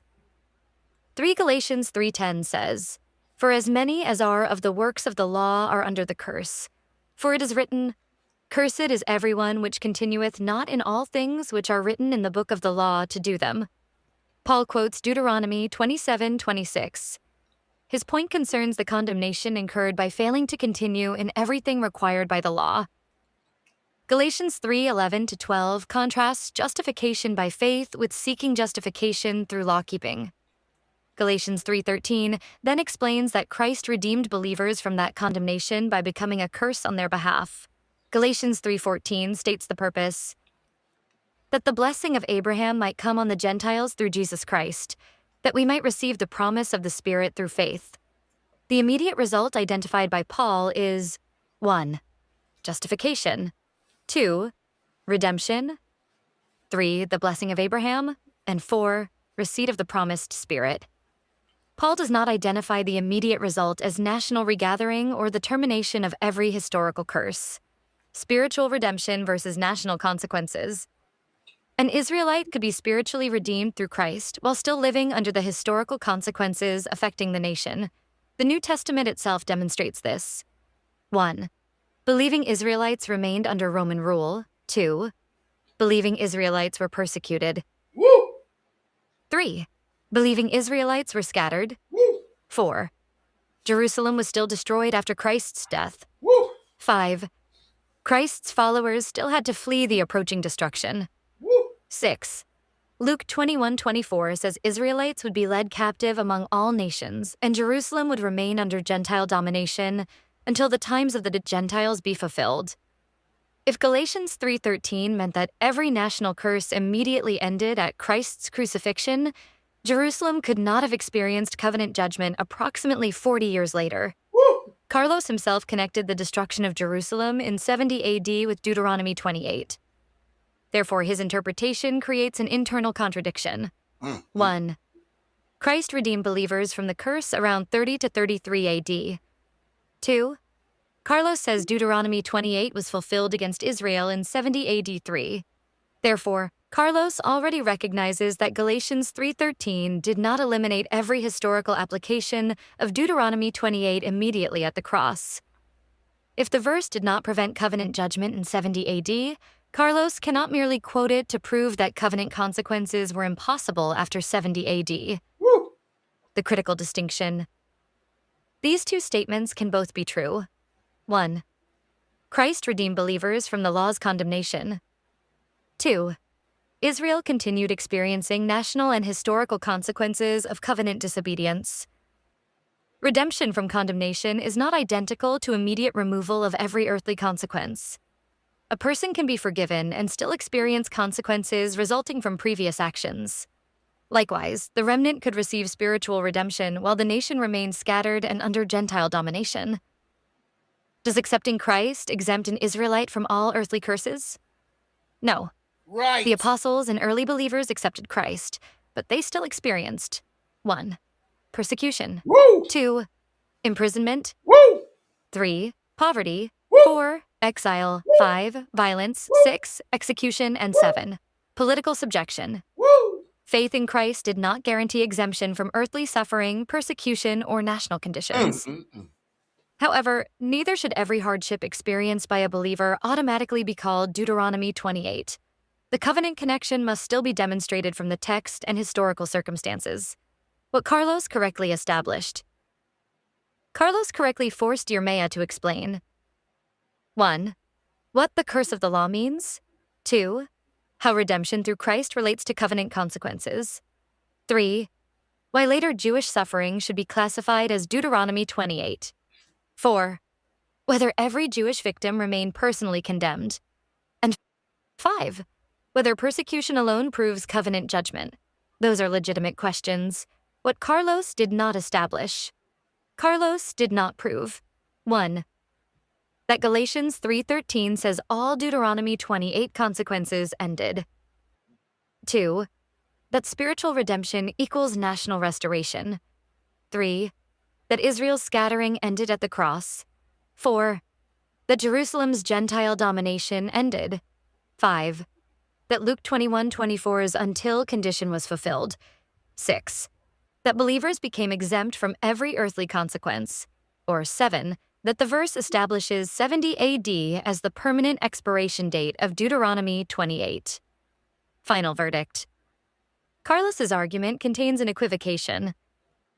He treats the curse of the law in Galatians 3:13 as though it necessarily means every historical curse and national consequence described in Deuteronomy 28. Paul does not say that. Paul teaches redemption from condemnation through Christ. Carlos needed an additional argument to prove that this redemption terminated every continuing national consequence of Israel's disobedience. Furthermore, Carlos's own 70 AD position defeats an absolute interpretation of his argument. If Christ's death immediately eliminated every Deuteronomy 28 judgment, then Carlos could not use 70 AD, decades after the crucifixion, as a fulfillment of those curses. Cross-examination. Question for Carlos. If Galatians 3:13 ended every Deuteronomy 28 curse at the cross, how could Deuteronomy 28 still be fulfilled against Jerusalem approximately 40 years later in 70 AD? Follow-up question. I addressed that. If your answer is that Galatians 3:13 concerns believers' spiritual redemption while national consequences continued until 70 AD, then you have admitted my distinction. Now show the verse that says those national consequences permanently stopped in 70 AD. Let me have a minute with your chat, T, and I will. Do you have the verse? Yes, I do. Okay, so I want you to What ask. is it? What is it? Okay, here it is. I want you to ask since This it's is not. This is not Chat GPT right here. okay. What is it? As a reading app. Okay, so here's what I would have told your ChatGPT that it failed because ChatGPT can make mistakes. Of course, mine does, and I've gotten it together a few times. Number one, I already explained Christ with that generation. It forgot it and left that out because I made an argument that the judgment will come on that generation. It forgot to add that. And then I would simply ask your ChatGPT, are we under the new covenant or are we under the old covenant? The old it contains the law which came through Moses, and the new covenant gives us grace through came through Jesus Christ. So I would ask your ChatGPT, which one are we under? And of course, ChatGPT is going to say we are now under the new covenant. And once it said we under the new covenant, I will make your ChatGPT go back and repent for everything that it just said. I've done it before the chat. Carlos, that would not work. That's not even an argument. You're Send me changing the your chat tomorrow. wait, Send wait. me a link to your chat tomorrow.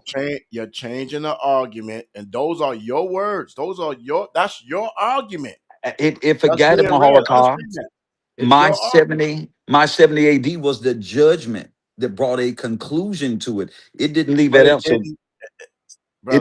it didn't bring that in. Because if it did, it would say he did identify 70 AD being 40 years. And I made sure I was specific on the 40 years after Christ's crucifixion that the 70 AD came. It never brought that in. So it made this challenge. And so my challenge back would be I already showed that. I lined that up about the 40-year judgment. So that was already done. And then I would I could ask. pull that up. I could pull that up.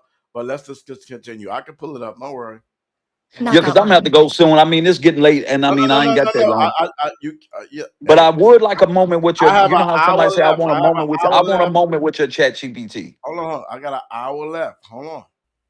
Carlos used Galatians 3:13 to say the curse ended at the cross, then used 70 AD to prove the curse operated 40 years later. His own argument proves that redemption from condemnation is not the same as termination of every national consequence. Okay. So let's get to the reason why you're about to see this here. This is the reason you see this here. The complete final debate review did all Deuteronomy 28 end at 70 AD. That's the title, or include the Atlantic slave trade. Yirmeyah versus Carlos Lamar, Wednesday, 7 p.m. Eastern Time. Don Bird's judgment be reevaluated. Corrected verdict. Yirmeyah won. Why is that being said? You're about to see right now. And if you haven't heard it already, you should have heard it. All right, you should have heard it. That Chat GPT is full of crap. I All right, correct mine. hang on, hold on, brother. Oh, it's hey, brother. The Chat GPT had you won the debate based off the rubric from the beginning that I showed. So let's not do that. So if you're Still, gonna go against it, so if you're going against it right now in front of everybody, and you're going against that, it gave you the rounds. It gave you majority of the rounds, all the rounds. It didn't give you the closing argument. It didn't give you the Q&As. It gave you narrow wins in the first and second round, right? uh-huh. Based off the rubric I'm about to show you. So this be cool, bro. I mean, basically, you got the judgment as the winner on from Wednesday. I mean, from Sunday and or the original debate review. That's why I continue to do the review. So I will be transparent and don't bring a whole new different one. And I'm gonna show you right now the reality of the fact that Jeremiah won the debate. Impossible. Okay. Okay. Well, Because it we're would gonna have see to right. prove to me the transatlantic slave trade. We're gonna see. Thank you. We're gonna do that. All right. So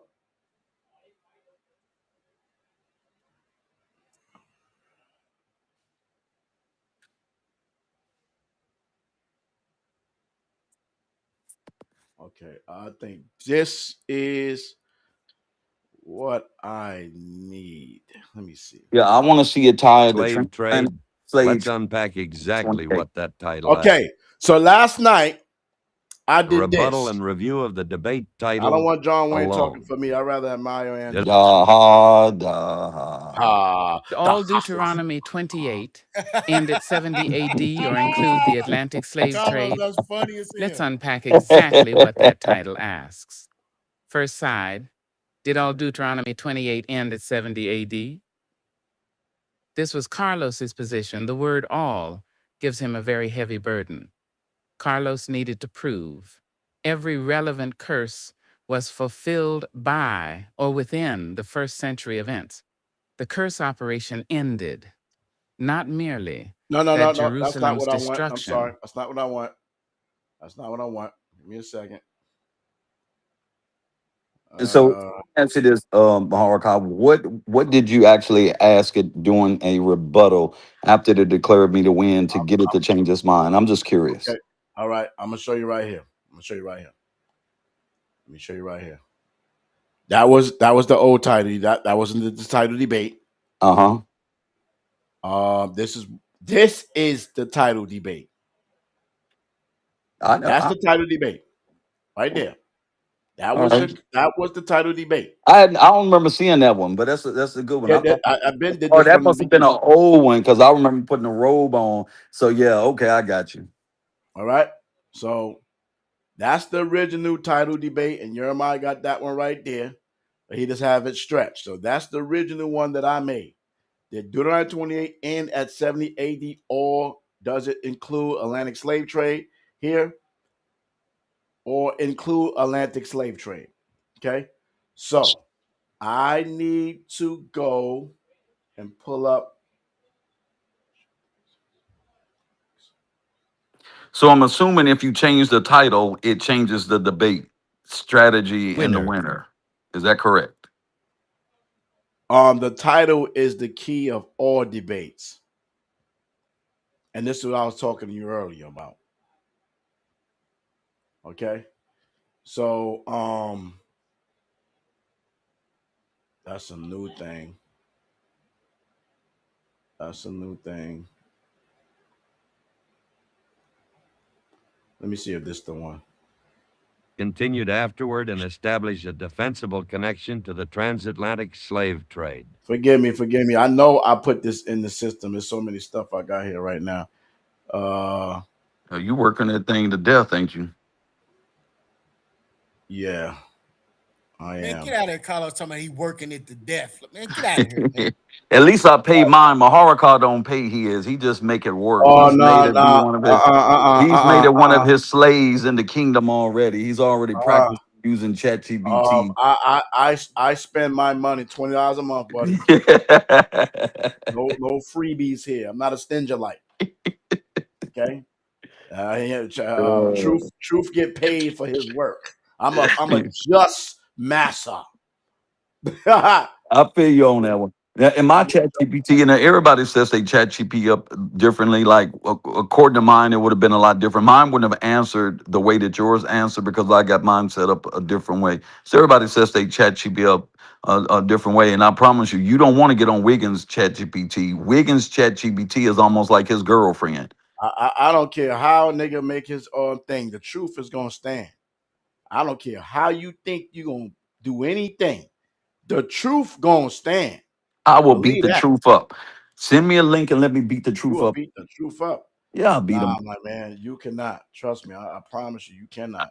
I'm cold with it. I don't make mine fold like 3 or 4 times and have to go back and research and be like, yeah, you was right. I hear You're you. like, I hear yeah, you.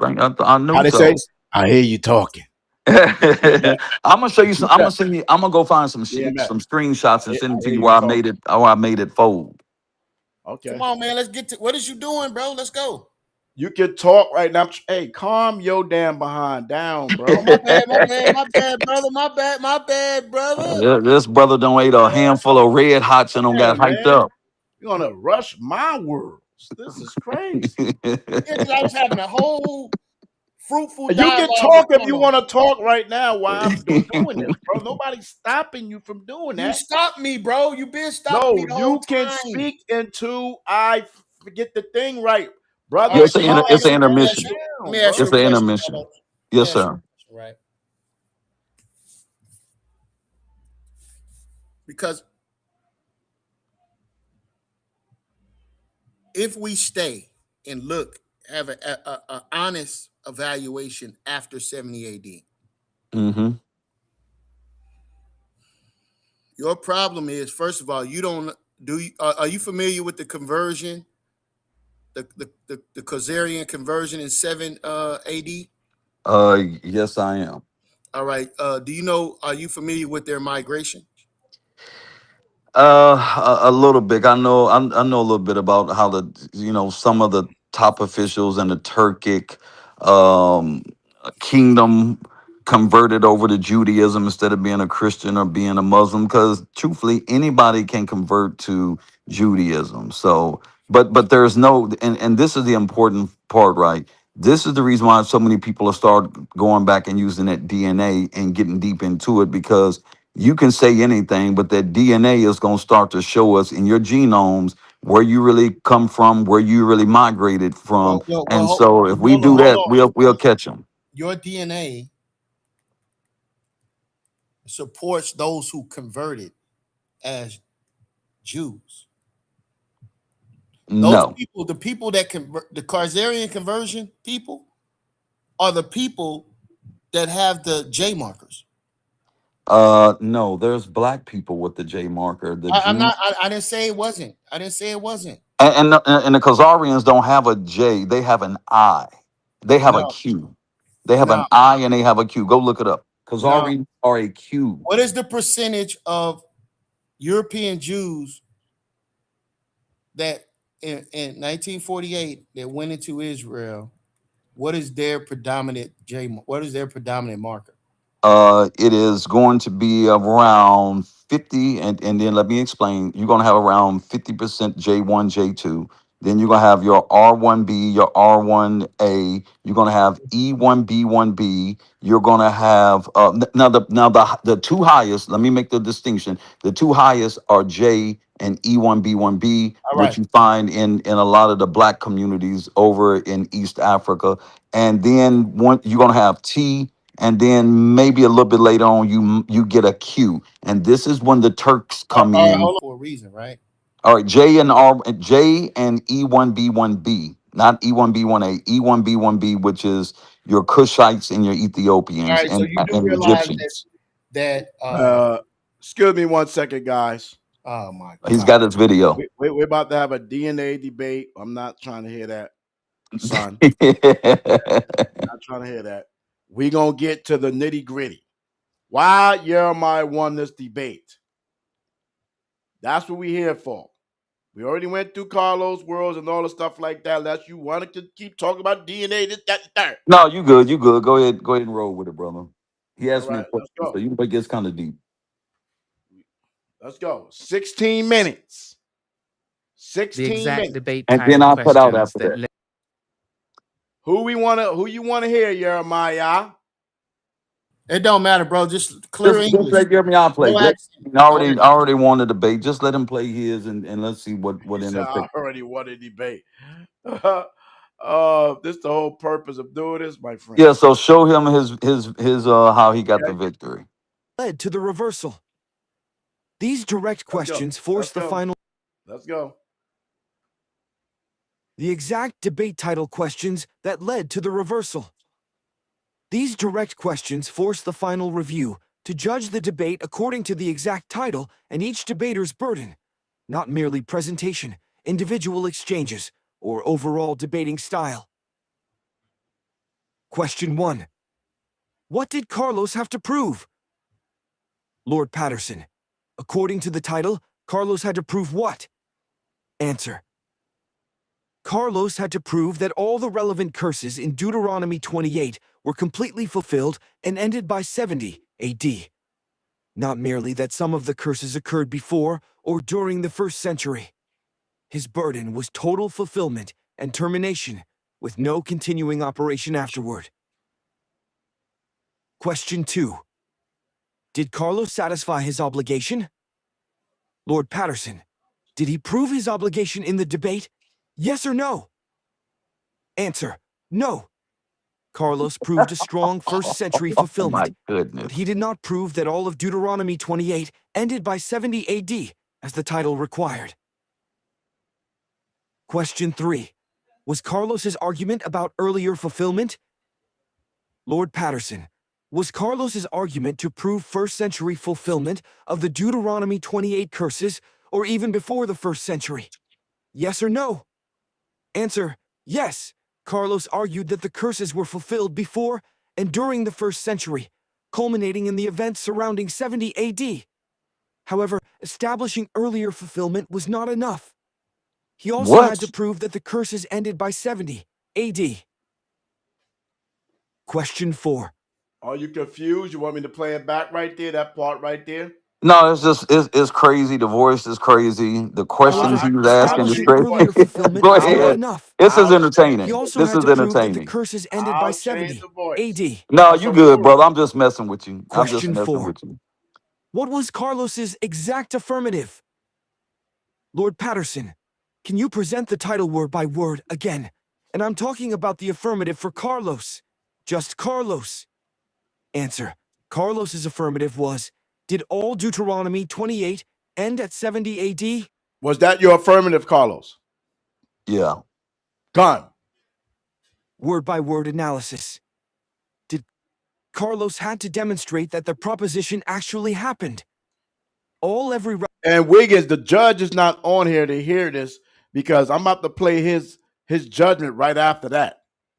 So, Paul Rizzo, if you're listening, you need to get your behind back on here. You were doing great. You need to be on Well, here. well, I'm gonna go in the audience so I can get ready. But listen, I'm Stay still right there. listening. Stay right there. This is only 13 I'm minutes.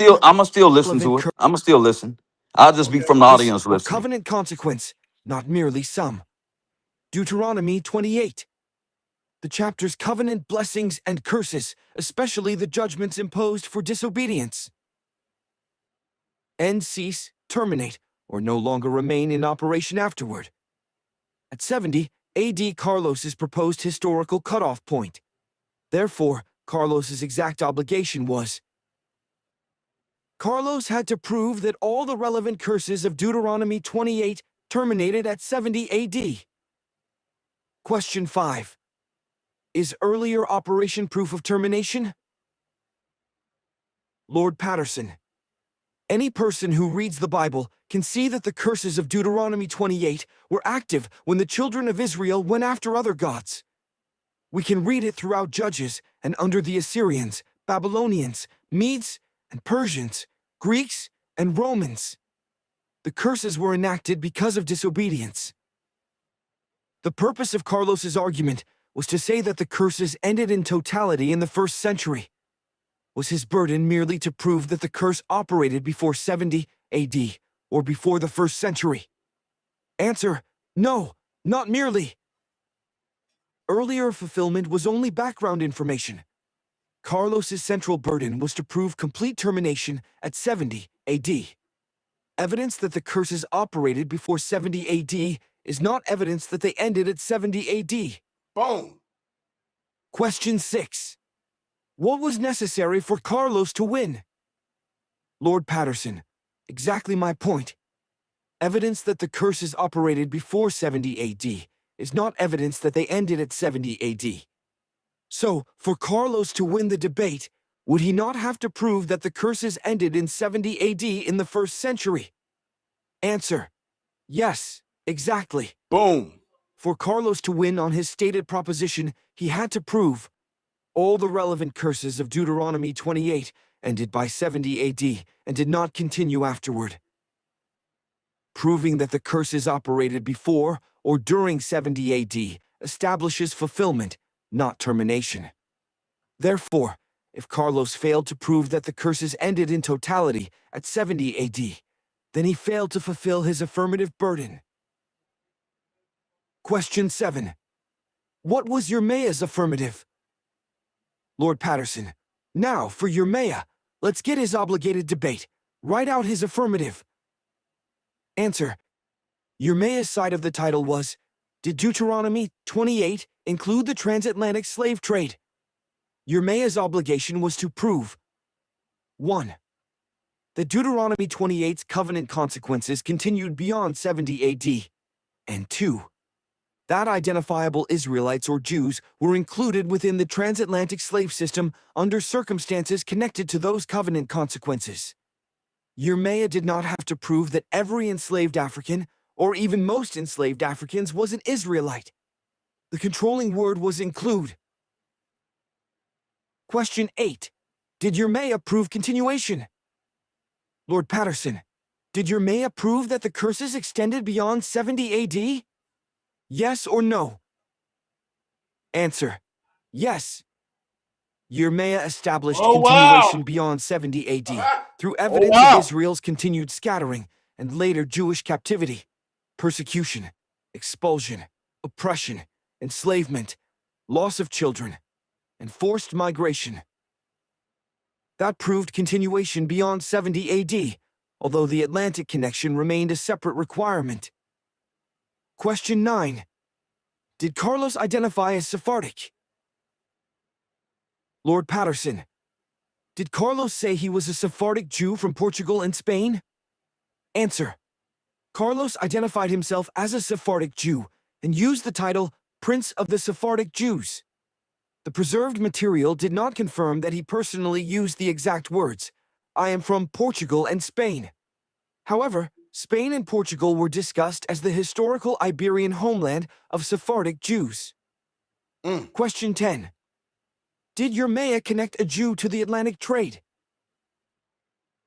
Lord Patterson, did Yirmeyah prove that an Israelite went into the transatlantic slave trade, or a Jew, or a Sephardic Jew?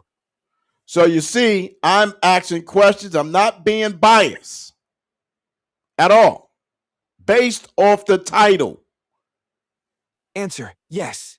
At the group level, Yirmeyah presented evidence that identified Jews entered the Atlantic slave system. Boom. He cited historical material concerning black Portuguese Jews being sold or taken into the Atlantic slave system and their children being taken. Therefore, a Jew entered the Atlantic slave system. Yes, according to the evidence presented, an Israelite entered it, yes.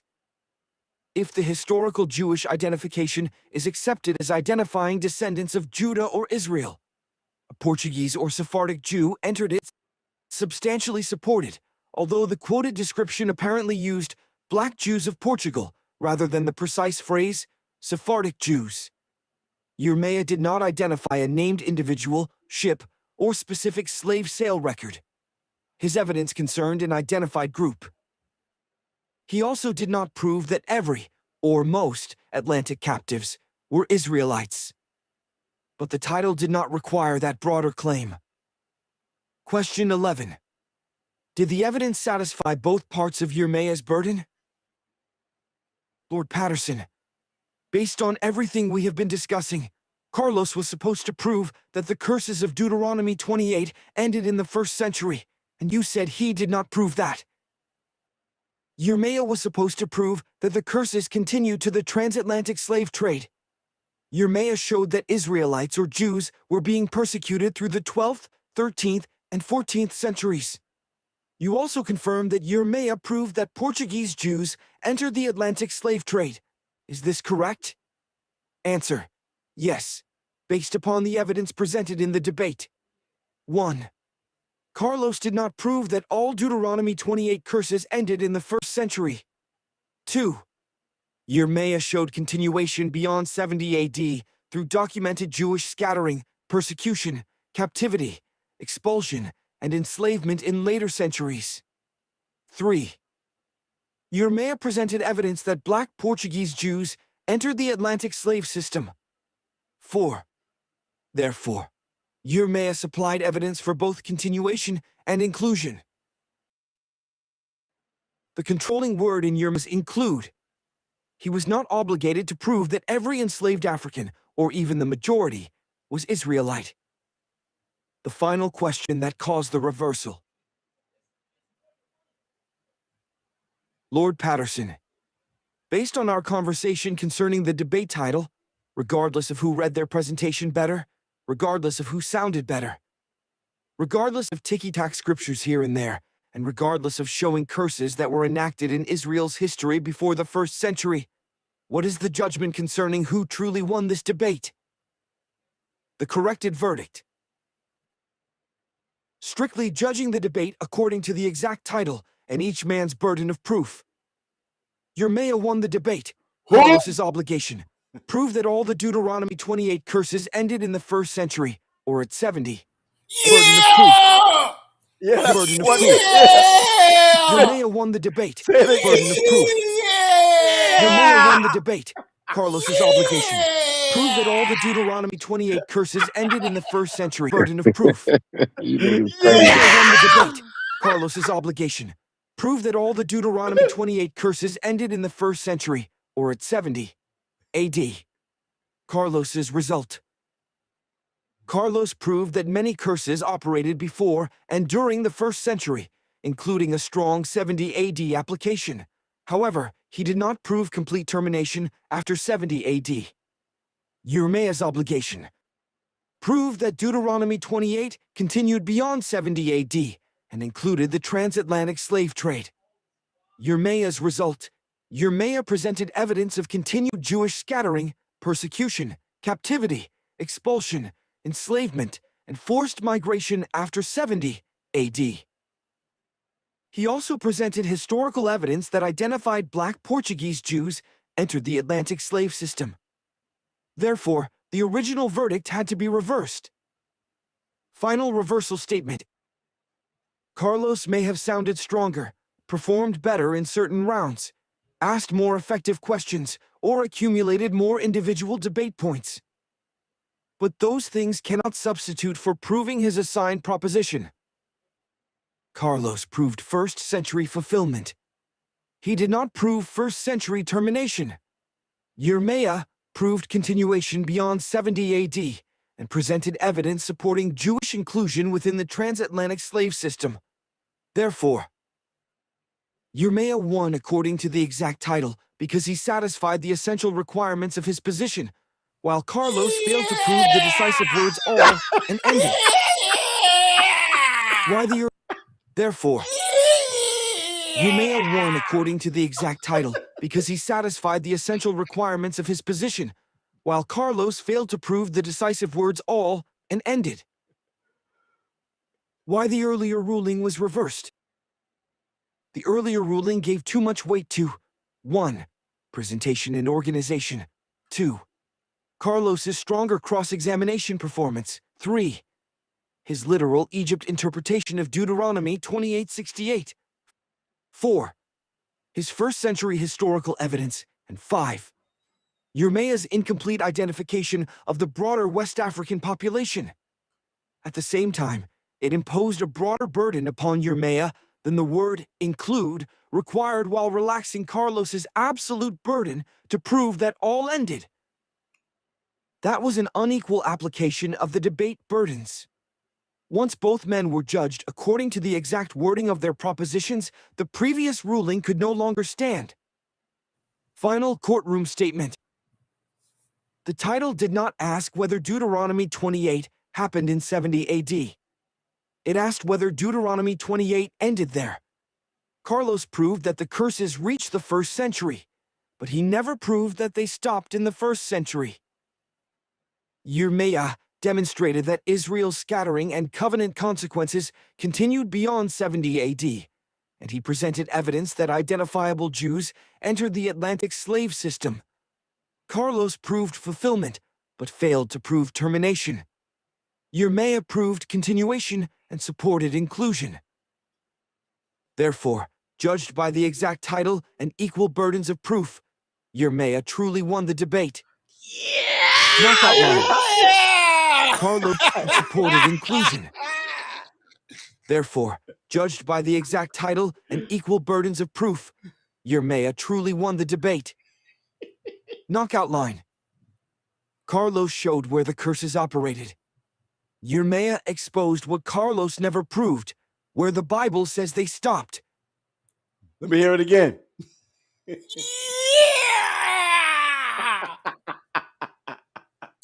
For those that are watching, the reason that's funny to us because that's how Carlos sound when Don said that he won that debate.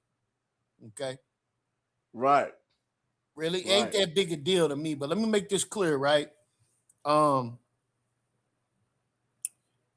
I got the people's vote, I got the vote of the host, and I got the overturned judgment of Maharakah twin brother Truth. Right. So if you narrow down those questions, and I'll probably snippet some of this and put it on my page in regards to the reasoning for it. Carlos did not prove slavery, the curse of Deuteronomy is ended in the first century, right? But I did have evidence that at least one Jew was on cargo slave ships headed to America. And that's all I needed to do. I rest.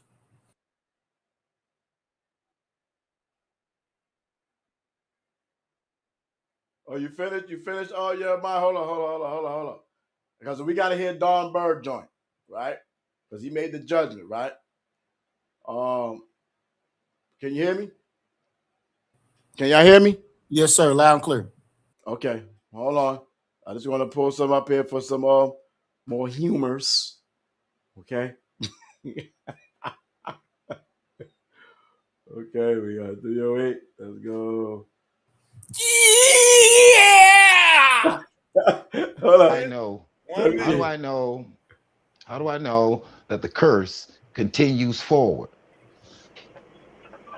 I didn't get it. I heard a stronger argument from Carlos' side with his hermeneutics and his textual critique. I didn't hear the whole how did the curse continue? I heard a lot about color, heard a lot about Spain and Portugal, but I think you hung yourself on it just too heavily on the black and that doesn't really mean for you. Had you perhaps done a little hermeneutics 30 and dealt with seconds. some of Carlos's verses, I think you would have been better off. I've got to give this to Carlos. I've got the notes. I've got to give it to Carlos. And it's all on the basis of I did not hear enough God information to validate the Carlos. And it's all on the basis of I did 30 and dealt with seconds. some of Carlos's verses. I think you would have been better off. I've got to give this to Carlos. I've got the notes. I've got to give it to Carlos. And it's all on the basis of I did not. Oh, all right. That was hilarious. Hilarious. So hold on. We're gonna play Don Bird's rebuttal. Truth rebutted his Man, I need you debate. to snip. I need you to snip that. I need you to snip that and send it directly to me, brother. That is hilarious. Now this is the nail in the coffin. There's so many nails going around. I'm sorry. I'm neutral. You know what I'm saying? 9 minutes of Don Bird's terrible damn decision. Don Bird's judgment reevaluated the debate title was, did all Deuteronomy 28 end at 70 AD or include the Atlantic slave trade? That title established two different burdens. Debate or actual burden. Carlos, prove that all Deuteronomy 28 curses ended by 70. AD, Yirmeyah prove that the curses continued beyond 70 AD and included identifiable Israelites/Jews in the Atlantic slave trade. What Don credited Carlos with proving Don credited Carlos's use of Lamentations 2 Kings 24:12, 2 Chronicles 7:19, Zechariah 14:2, first century slavery and captivity ships and the sale of captives, Josephus and the Roman destruction. Those sources can demonstrate that Deuteronomy 28 operated before and during the first century, but they do not by themselves prove that the curses ended in 70 AD. That is Don's first and most consequential judging error. He treated proof of earlier fulfillment as proof of final termination. Carlos needed to demonstrate a cutoff. He needed evidence showing that after 70 AD, Israel was no longer under the curse. Covenant scattering had ended. Later Israelite captivity and enslavement were unrelated to Deuteronomy 28. Every curse had been completely exhausted. Carlos did not establish those points. In fact, his recognition that Israel remained scattered undermined the assertion that every covenant consequence ended. What Dawn required from Yirmeyah Dawn demanded that Yirmeyah prove. The enslaved population was Israelite, a direct connection between the Atlantic slave trade and Deuteronomy 28. The application of those curses in America, more than a general similarity between Black American suffering and biblical curses. That demand was partly legitimate. Yirmeyah could not simply list hardships experienced by Black Americans and declare them fulfillment. He needed identifiable Israelites/Jews entering the Atlantic system and evidence connecting their treatment to Deuteronomy 28's curse framework.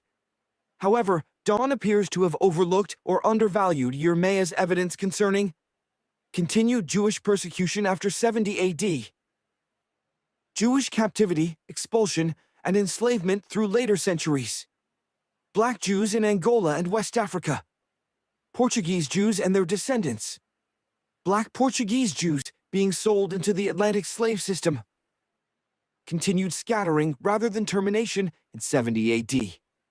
The word in Yirmeyah's burden was include, not constitute the entire trade. Yirmeyah did not have to prove that every African, or most enslaved Africans, was Israelite. He needed to establish that identifiable Israelites/Jews were included in the Atlantic slave trade under circumstances consistent with the continuing covenant curses. Dawn's America requirement, Dawn said, "I can't judge on something I don't know." He reportedly wanted clearer evidence concerning America. Yirmeyah responded by mentioning Cuba, Louisiana, Florida, and present social conditions, including fatherless homes. Dawn still concluded that these conditions were not tied directly enough to Deuteronomy 28. Dawn was correct about one narrow point. Modern social statistics do not automatically prove fulfillment of Deuteronomy 28, but that issue should not have controlled the decision. The title said Atlantic slave trade, not exclusively. Modern Black conditions in the United States. The Atlantic system included the Caribbean, Spanish, and Portuguese territories, North America, and other destinations.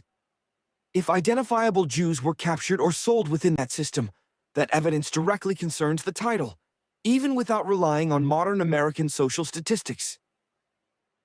Unequal burden application. Dawn applied the burdens unevenly.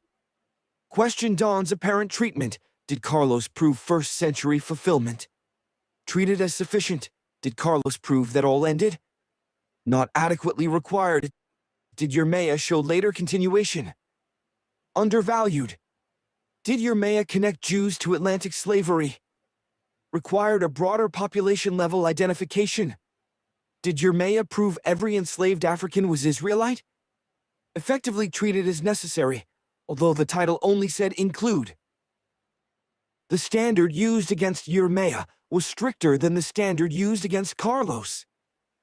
Dawn required Yirmeyah to complete an extensive Israel to West Africa to America population chain. Play that again, Yet Mahal. he allowed Carlos to Let's go. The standard used against Yirmeyah was stricter than the standard used against Carlos. Dawn required Yirmeyah to complete an extensive Israel to West Africa to America population chain. Yet he allowed Carlos to prevail without proving the decisive word in Carlos's own position. Ended. Was Dawn correct to question Yirmeyah's evidence? Partly yes.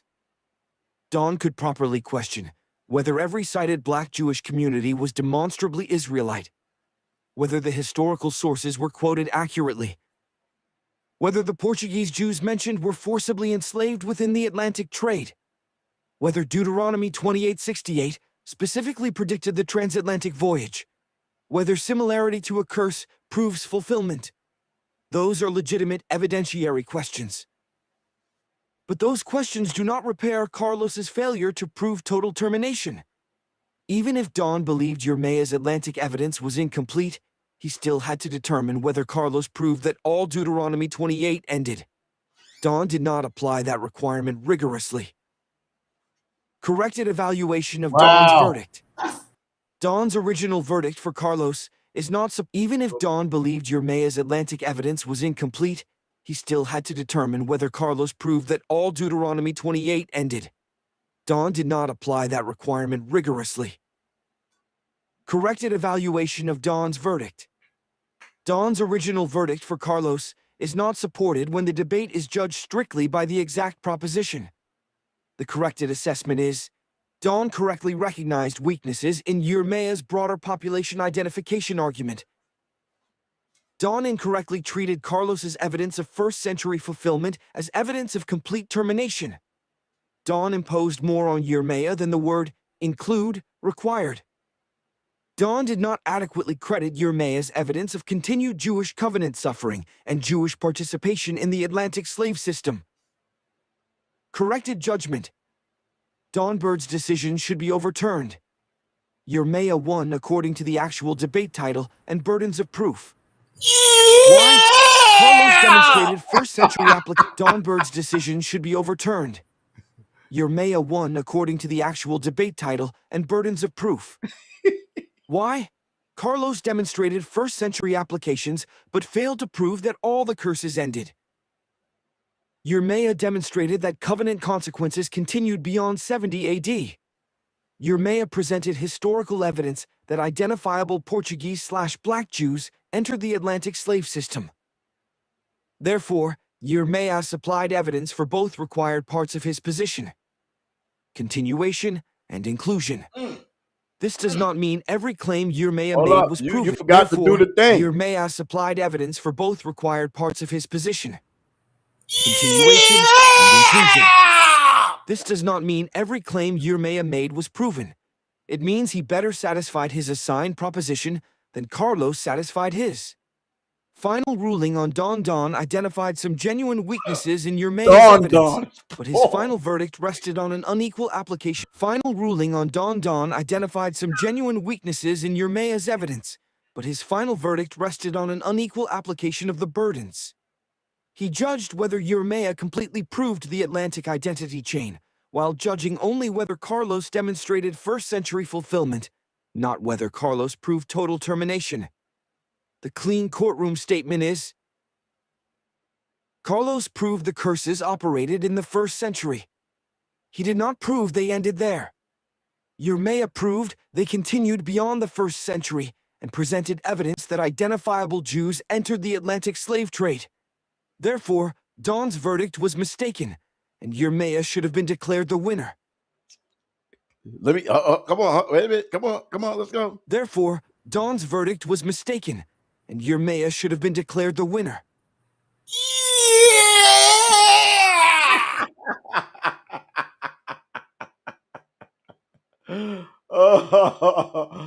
Oh my goodness, man. Where you at? Them niggas gave up the ghost. Poor Rizzo gave up the ghost. All right? Gave up the ghost, man. We got Benai Ben Israel. He's still in here? Yo. Benai, what's going on, man? What you got to say, brother? Talk to him. Brother? Shalom, big bro. Can you hear me? Shalom. Yeah, man. We loud and clear, man. Shalom, what's going on, brother, man? Thank you for being Shalom, here for Mr. the past 2 days, man. This brother is a powerful brother in the spirit of the Most High, man. He's gonna be rocking with the Source Debate League. You know what I'm saying? In the near future, man, ready to put the smack down on their candy. But what you got to say, bro? You want to join the podcast? What's going on? Hey, first of all, I watched the debate from the beginning to the end, and the debate was really good. Well, first of all, salute to you, big bro, my hardcore. Salute to you, Yirmeyah. Please say to Yah, my other big bro. You know what I'm saying? Your record of 25-2 is very impressive. And if you hear me saying anything in the chat that seems out of place, please understand your little brother knows that he ain't nowhere on your level. I'm just critiquing as a fan, right? I listened to the whole debate. The debate was excellent. I really enjoyed it. But the review was dope. Very powerful. Very powerful. This is the first review that was actually better than the debate. And I want to say shout out to Apostle Carlos. Um, I was really impressed with going back to Yirmeyah. Please say to Yah. I was really impressed with the way he handled the initial defeat. Right? Some people really lose and go off and everything, and bro only went off about 5%. Right? But he really kept his composure through this whole thing. He sat through. I know that's a hard thing to do. And the little bit of debates that I have, I know how really hard it is after you lost and you really feel like that you won. So I want to give a shout out to him for that. And I want to give a shout out to this whole to Dawn, the judge. Even though he wasn't perfect and he gave the wrong judgment, he was as perfect as I have seen some of the judges. He was unbiased as much as I could see. There's going to be some bias. And as I was watching the debate, I was thinking to myself, like, well, who do you get to judge a debate? Because the judge is automatically going to have his stance on it. Like, you would really want a judge who doesn't have an opinion right away. But that would be an unlearned person in this, you know, Hebrew and Christian walk. That would have to be a person who don't know the scriptures at all, and you're both trying to convince him, which wouldn't be a good judge anyway. But to have a decent judge, but then be backed up with the AI analysis, I think that makes all the difference in the world. I know some brothers ain't going to agree with the AI and everything, but I really like the addition to it. It goes into some things that, as a person, as a judge, I mean, they say your brain is a computer, but there was no way that the judge could have sat there and calculated all those things that the AI calculated. And I think that's dope. And I think what y'all built and what y'all got with this debate league, with a decent judge and a fair review and an AI analysis, I really, really like that. I want to be a part of that. And I just want to say that. And I want to say, you know, salute to the real champ, because I really feel like Yirmeyah, please say to Yah, won the debate. He should have won the debate, and that the only way that he could have lost was through technicalities, presentation, losing your temper. And I also felt like Big Bro brought some stuff into the debate that wasn't necessary. That this was a debate that if he would have just kept it real simple and to the title, he would have blown him out of water. And he wouldn't even have to go into no history. I believe that he could have just blew him out of the water with just all scripture, especially with the Luke 21.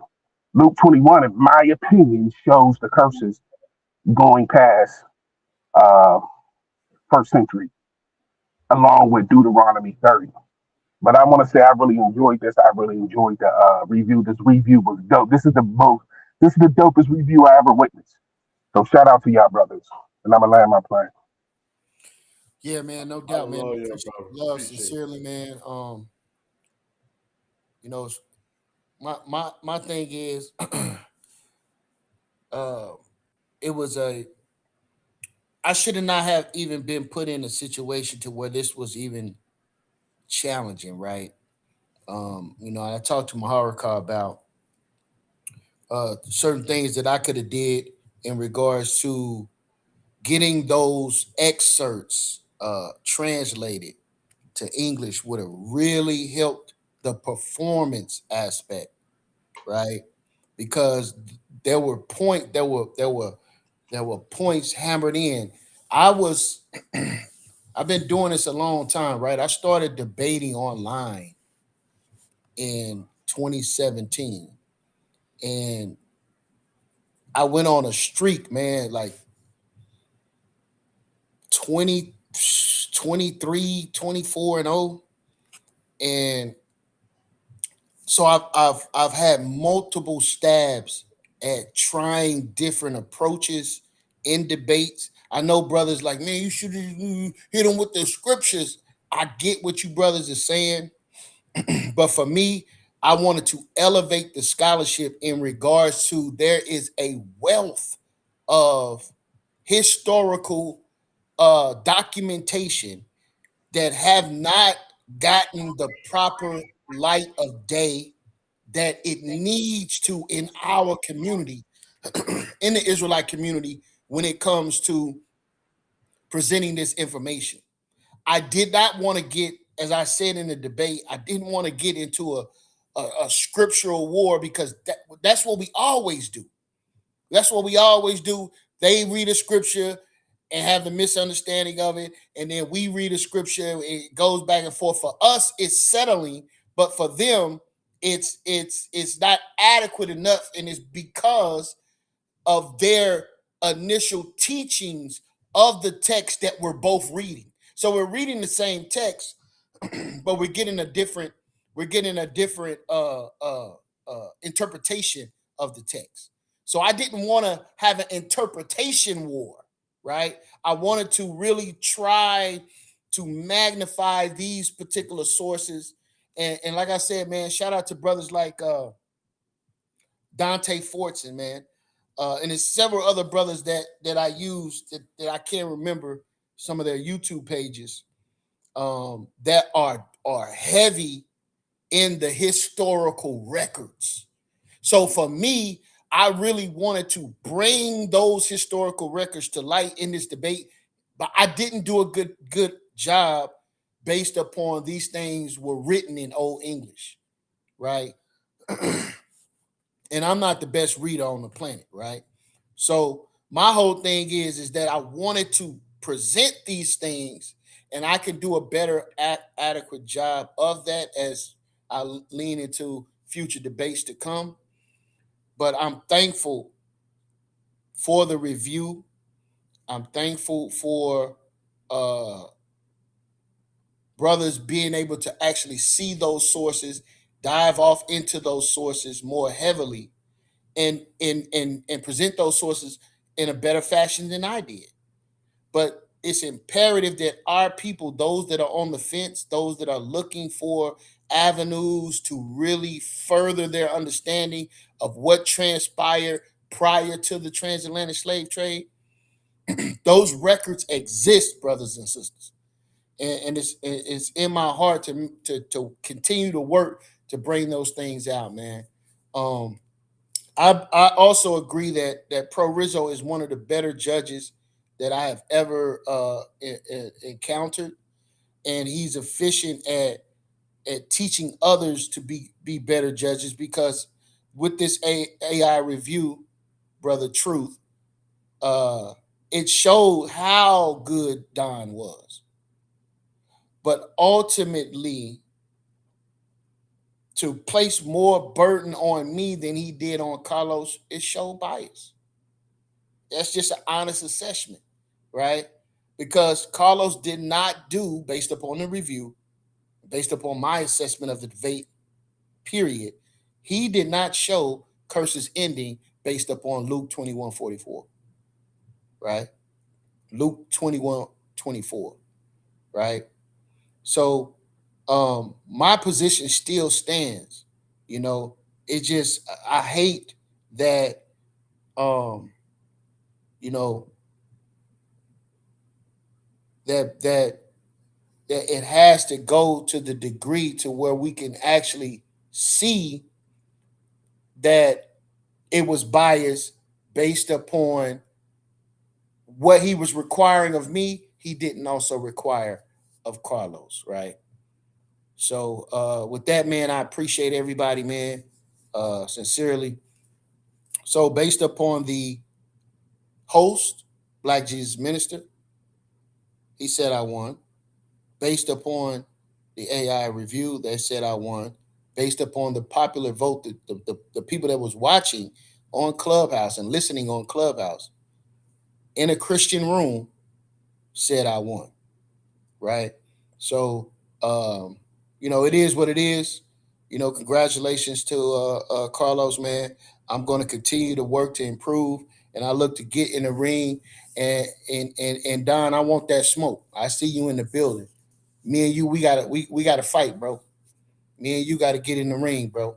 So with that, I yield.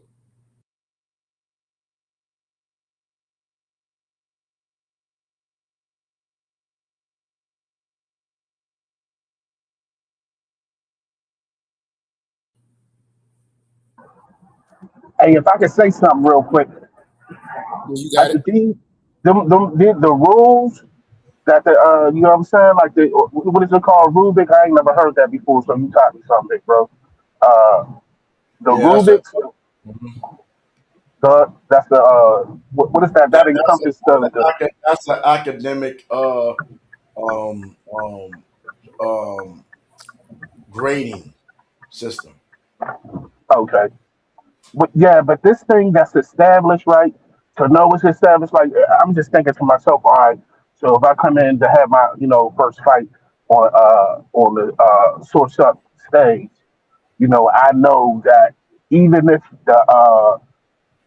the judge doesn't mind the little bit of trash talking, I know it's going to have some type of effect on the AI review, and maybe it's a good thing because I got a few friends here in Pittsburgh that we debate back and forth, and the hardest thing that we be trying to practice on is keeping your composure during the debate, and that's really hard. And and just having those rules, the ground rules, where everybody, because people who listen to debates, they don't really know what the debate is being scored on. And if I heard the AI system say, like big bro Yirmeyah, please say that y'all got like 40 out of 60. You know what I'm saying? And obviously Carlos got more than 40 out of 60. But those 60 points, man, if y'all can stick with that thing and give the point breakdown, you know what I'm saying? And things like that. Because I really believe that, a lawyer, a bad lawyer could get an innocent man found guilty. The same way a good lawyer could get a guilty man off, just based on how you prepared for the debate and what arguments you made and what you focused on and how you kept your composure. Everybody remembers the video of the dude who was defending himself, and he was up there like, "Yeah, I'm not playing around." And y'all heard what it, y'all. I'm sure y'all seen that little video of the black dude who was defending himself on a life, and he's yelling at the jury and everything. And what he had said might have been correct, but because of his composure, it was points counted against him. So that system that y'all got and everything, you know what I'm saying? If y'all could get those rules and the point system to the people who contend, bro, that would be dope. And I think that'll put y'all on a level that I don't see any other debate channel on. And we You know. definitely appreciate that, and that's definitely going to be implemented. You feel what I'm saying? And everything is a learning lesson. And so from this point, we have Paul Rizzo, the judge. This for you to know, if you heard Benai, he picked you up. You heard Jeremiah, and I was saying, that I retracted some of my statements concerning your judgment because I heard a lot of things that you actually seen in the debate during this review. Okay. Nobody is perfect, and I know Jeremiah and y'all are close friends, and you probably, based on what I heard earlier, expected him to do a little more, do better than what he that you felt he should have done. And I think maybe Jeremiah, that was maybe what I feel that was a reason why the prince made a judgment, could have swayed his judgment a little bit. But he can speak for himself. Paul Rizzo, the judge. It's on you, Judge.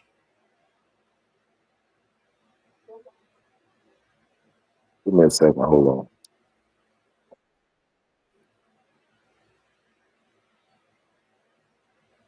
Well, one thing I do say is I see that AI pretty much, I give it a 98% accuracy on everything it said. Although I don't understand why it made some of the judgment calls on the biasness. As I said before, I didn't judge this debate on the rubric of what you find on the AI. AI is giving you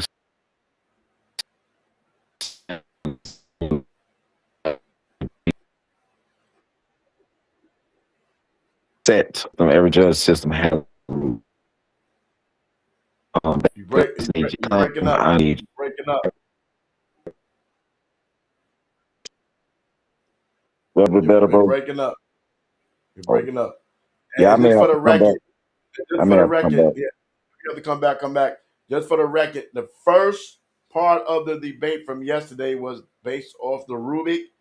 The last part that I read earlier was based off the title Yeah, and gotcha. all the information. Okay, all right. Yeah, that makes sense. Yeah, like I say, I give it a 98% accuracy. And just for the record, like I said, Jeremiah didn't lose because Carlos didn't prove his case, and vice versa. I didn't even use that. I just used, like I said in the debate, the preponderance of evidence. AI agrees with me.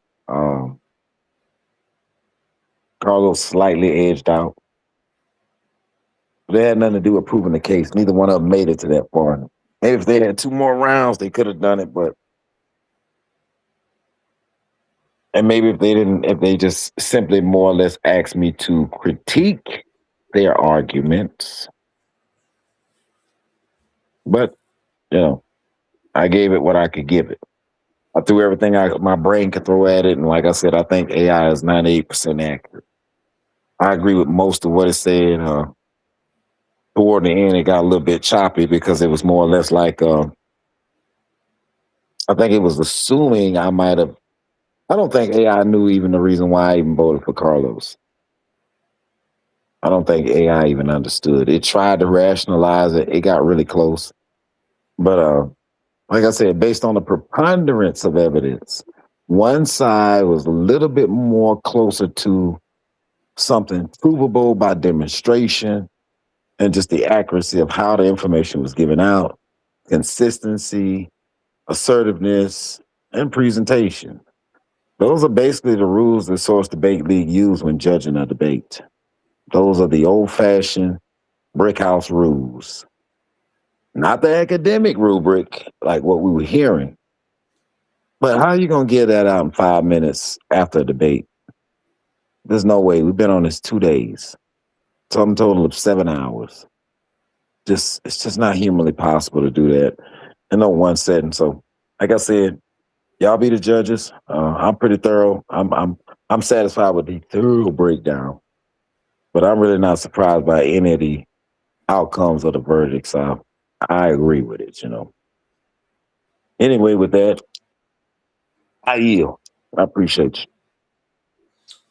All right. So for Rizzo, I don't know if you was able to see the conclusion of the matter, the conclusion of the final analysis of the debate itself based off the title, and then the review of your reevaluated statement concerning or judgment. But that's at the end of the video, so you can always watch it at the end. But I know we had conversations earlier, so definitely I need to look at that. Get back with us concerning your final judgment concerning the matter as being a judge. But we went and we did our due diligence concerning the matter, and it was not a one-sided affair. The conversation never changed, it never ended. Okay, just the position of the Rubik, right? And then the title. And based off the title of the debate, your Apostle Carlos did not prove beyond 70 AD. I mean, he did not prove the end of Deuteronomy 28 curses ended in 70 AD. He did not prove that. Okay, Yirmeyah proved the extension of the curses based off Luke 21, 24, 22, 24 going down. He proved that. And he showed that Israelites, black Israelite Jews, was included in the transatlantic slave trade, and that's all the title was needed to be presented. Here go right here. The Deuteronomy 28 end at 70 AD? No, it did not. Or does it include, or did it include, right? And where's the other one? At the original one right here. Nope, that was one of the original joints.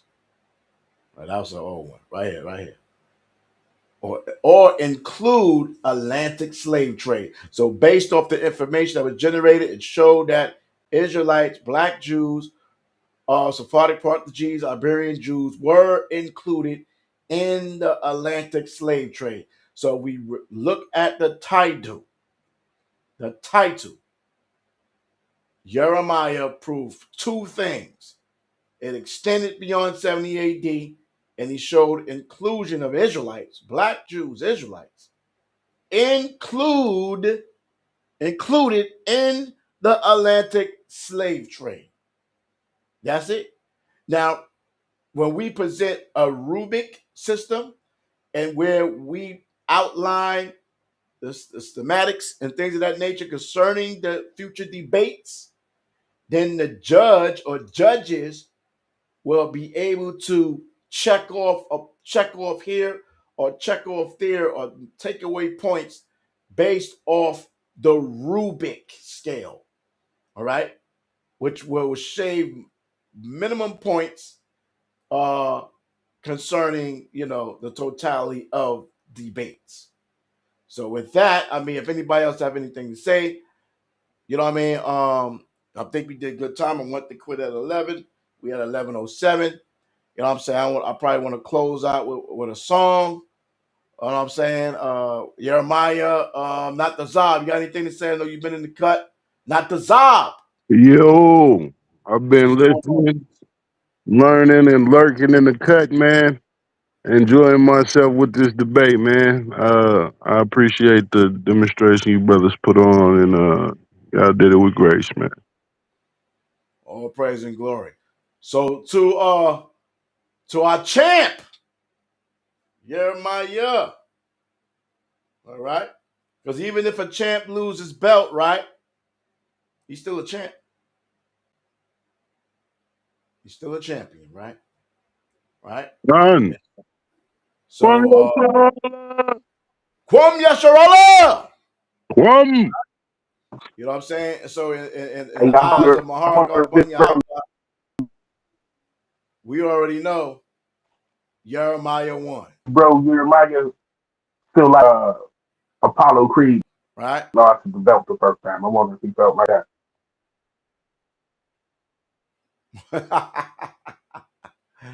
You know what I'm saying? So you know what I'm about to do right quick. Hey, wait a minute. Hold up. What I'm about to do right quick? I want to hear something real Hey, did quick. Pro Rizzo get to speak? Yeah, you ain't hear him speak the whole time? Nah, man, my computer went dead, man. Salakia. Oh yeah, he spoke, brother. You have to watch the replay.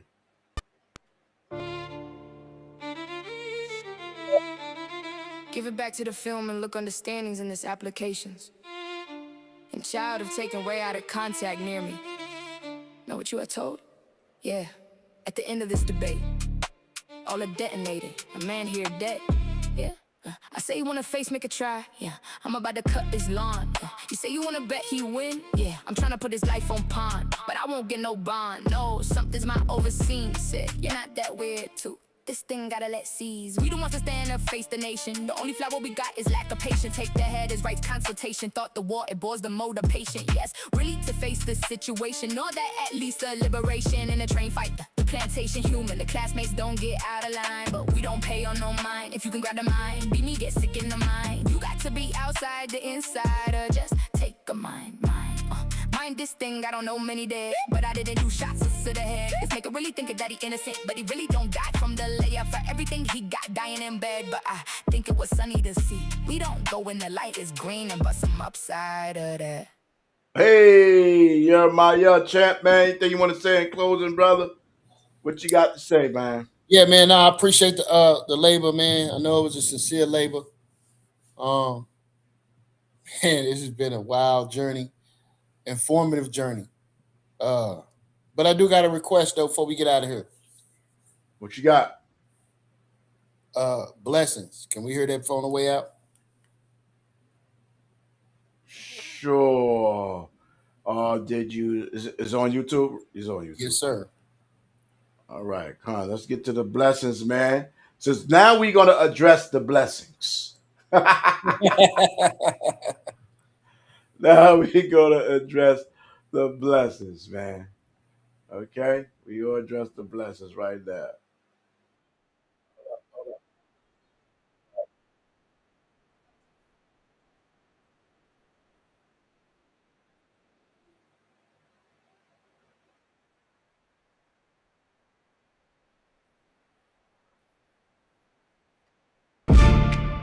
I've been sent here to do great things, amazing things, beautiful things, positive things, Hey, turn blessing this up, things, y'all. healing things, Turn this up. loving things, happy things, for the rebuilding of a new world, the blessing of the world, to build the kingdom here of the Most High God on earth. Blessings, sending love and positive vibrations around the world. Blessings to you.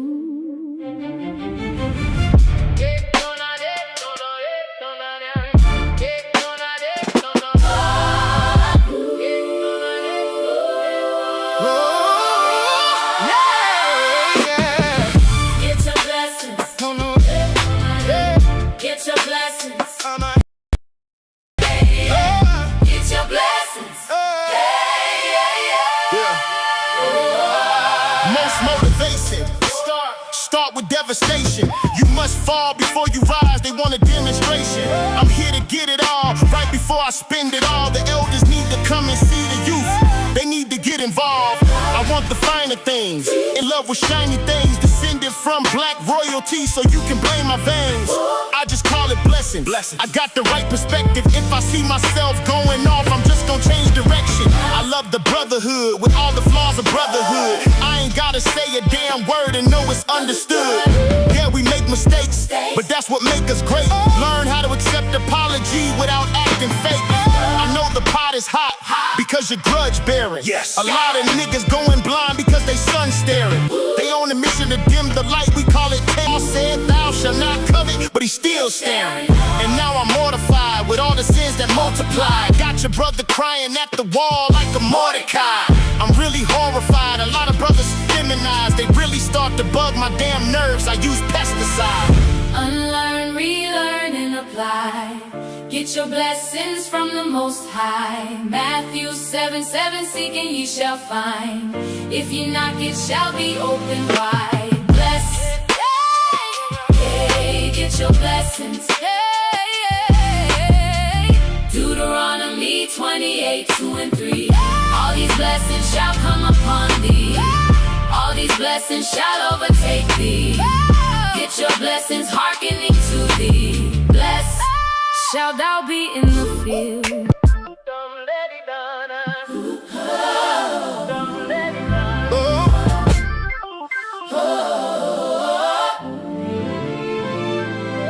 I push a Range Rover until the rain's over. Dying from an overdose of hate, man, he stays sober. But it's not the car, it's my spirit, man. Claiming that he show brotherly love, but he never does. There's no greater wealth than your family's health. Gather all the negativity and put it on the shelf. And it's nothing wrong when you have success. A father leave inheritance to his children, that man is blessed. Unlearn, relearn, and apply. Get your blessings from the Most High. Matthew 7:7, seek and ye shall find. If ye knock, it shall be open wide. Bless, hey, get your blessings. Hey, Deuteronomy 28:2-3. All these blessings shall come upon thee. All these blessings shall overtake thee. Get your blessings hearkening to thee. Blessed shall thou be in the field. Blessed shall thou be in the city.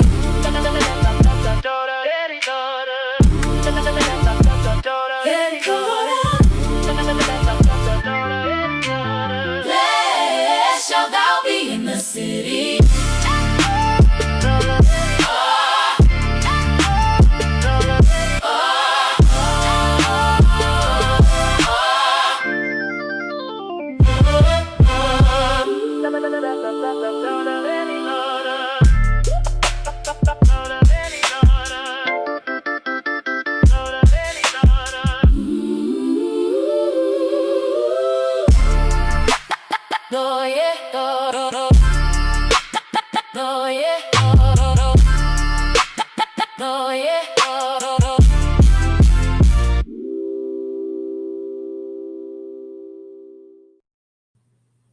Yes, sir.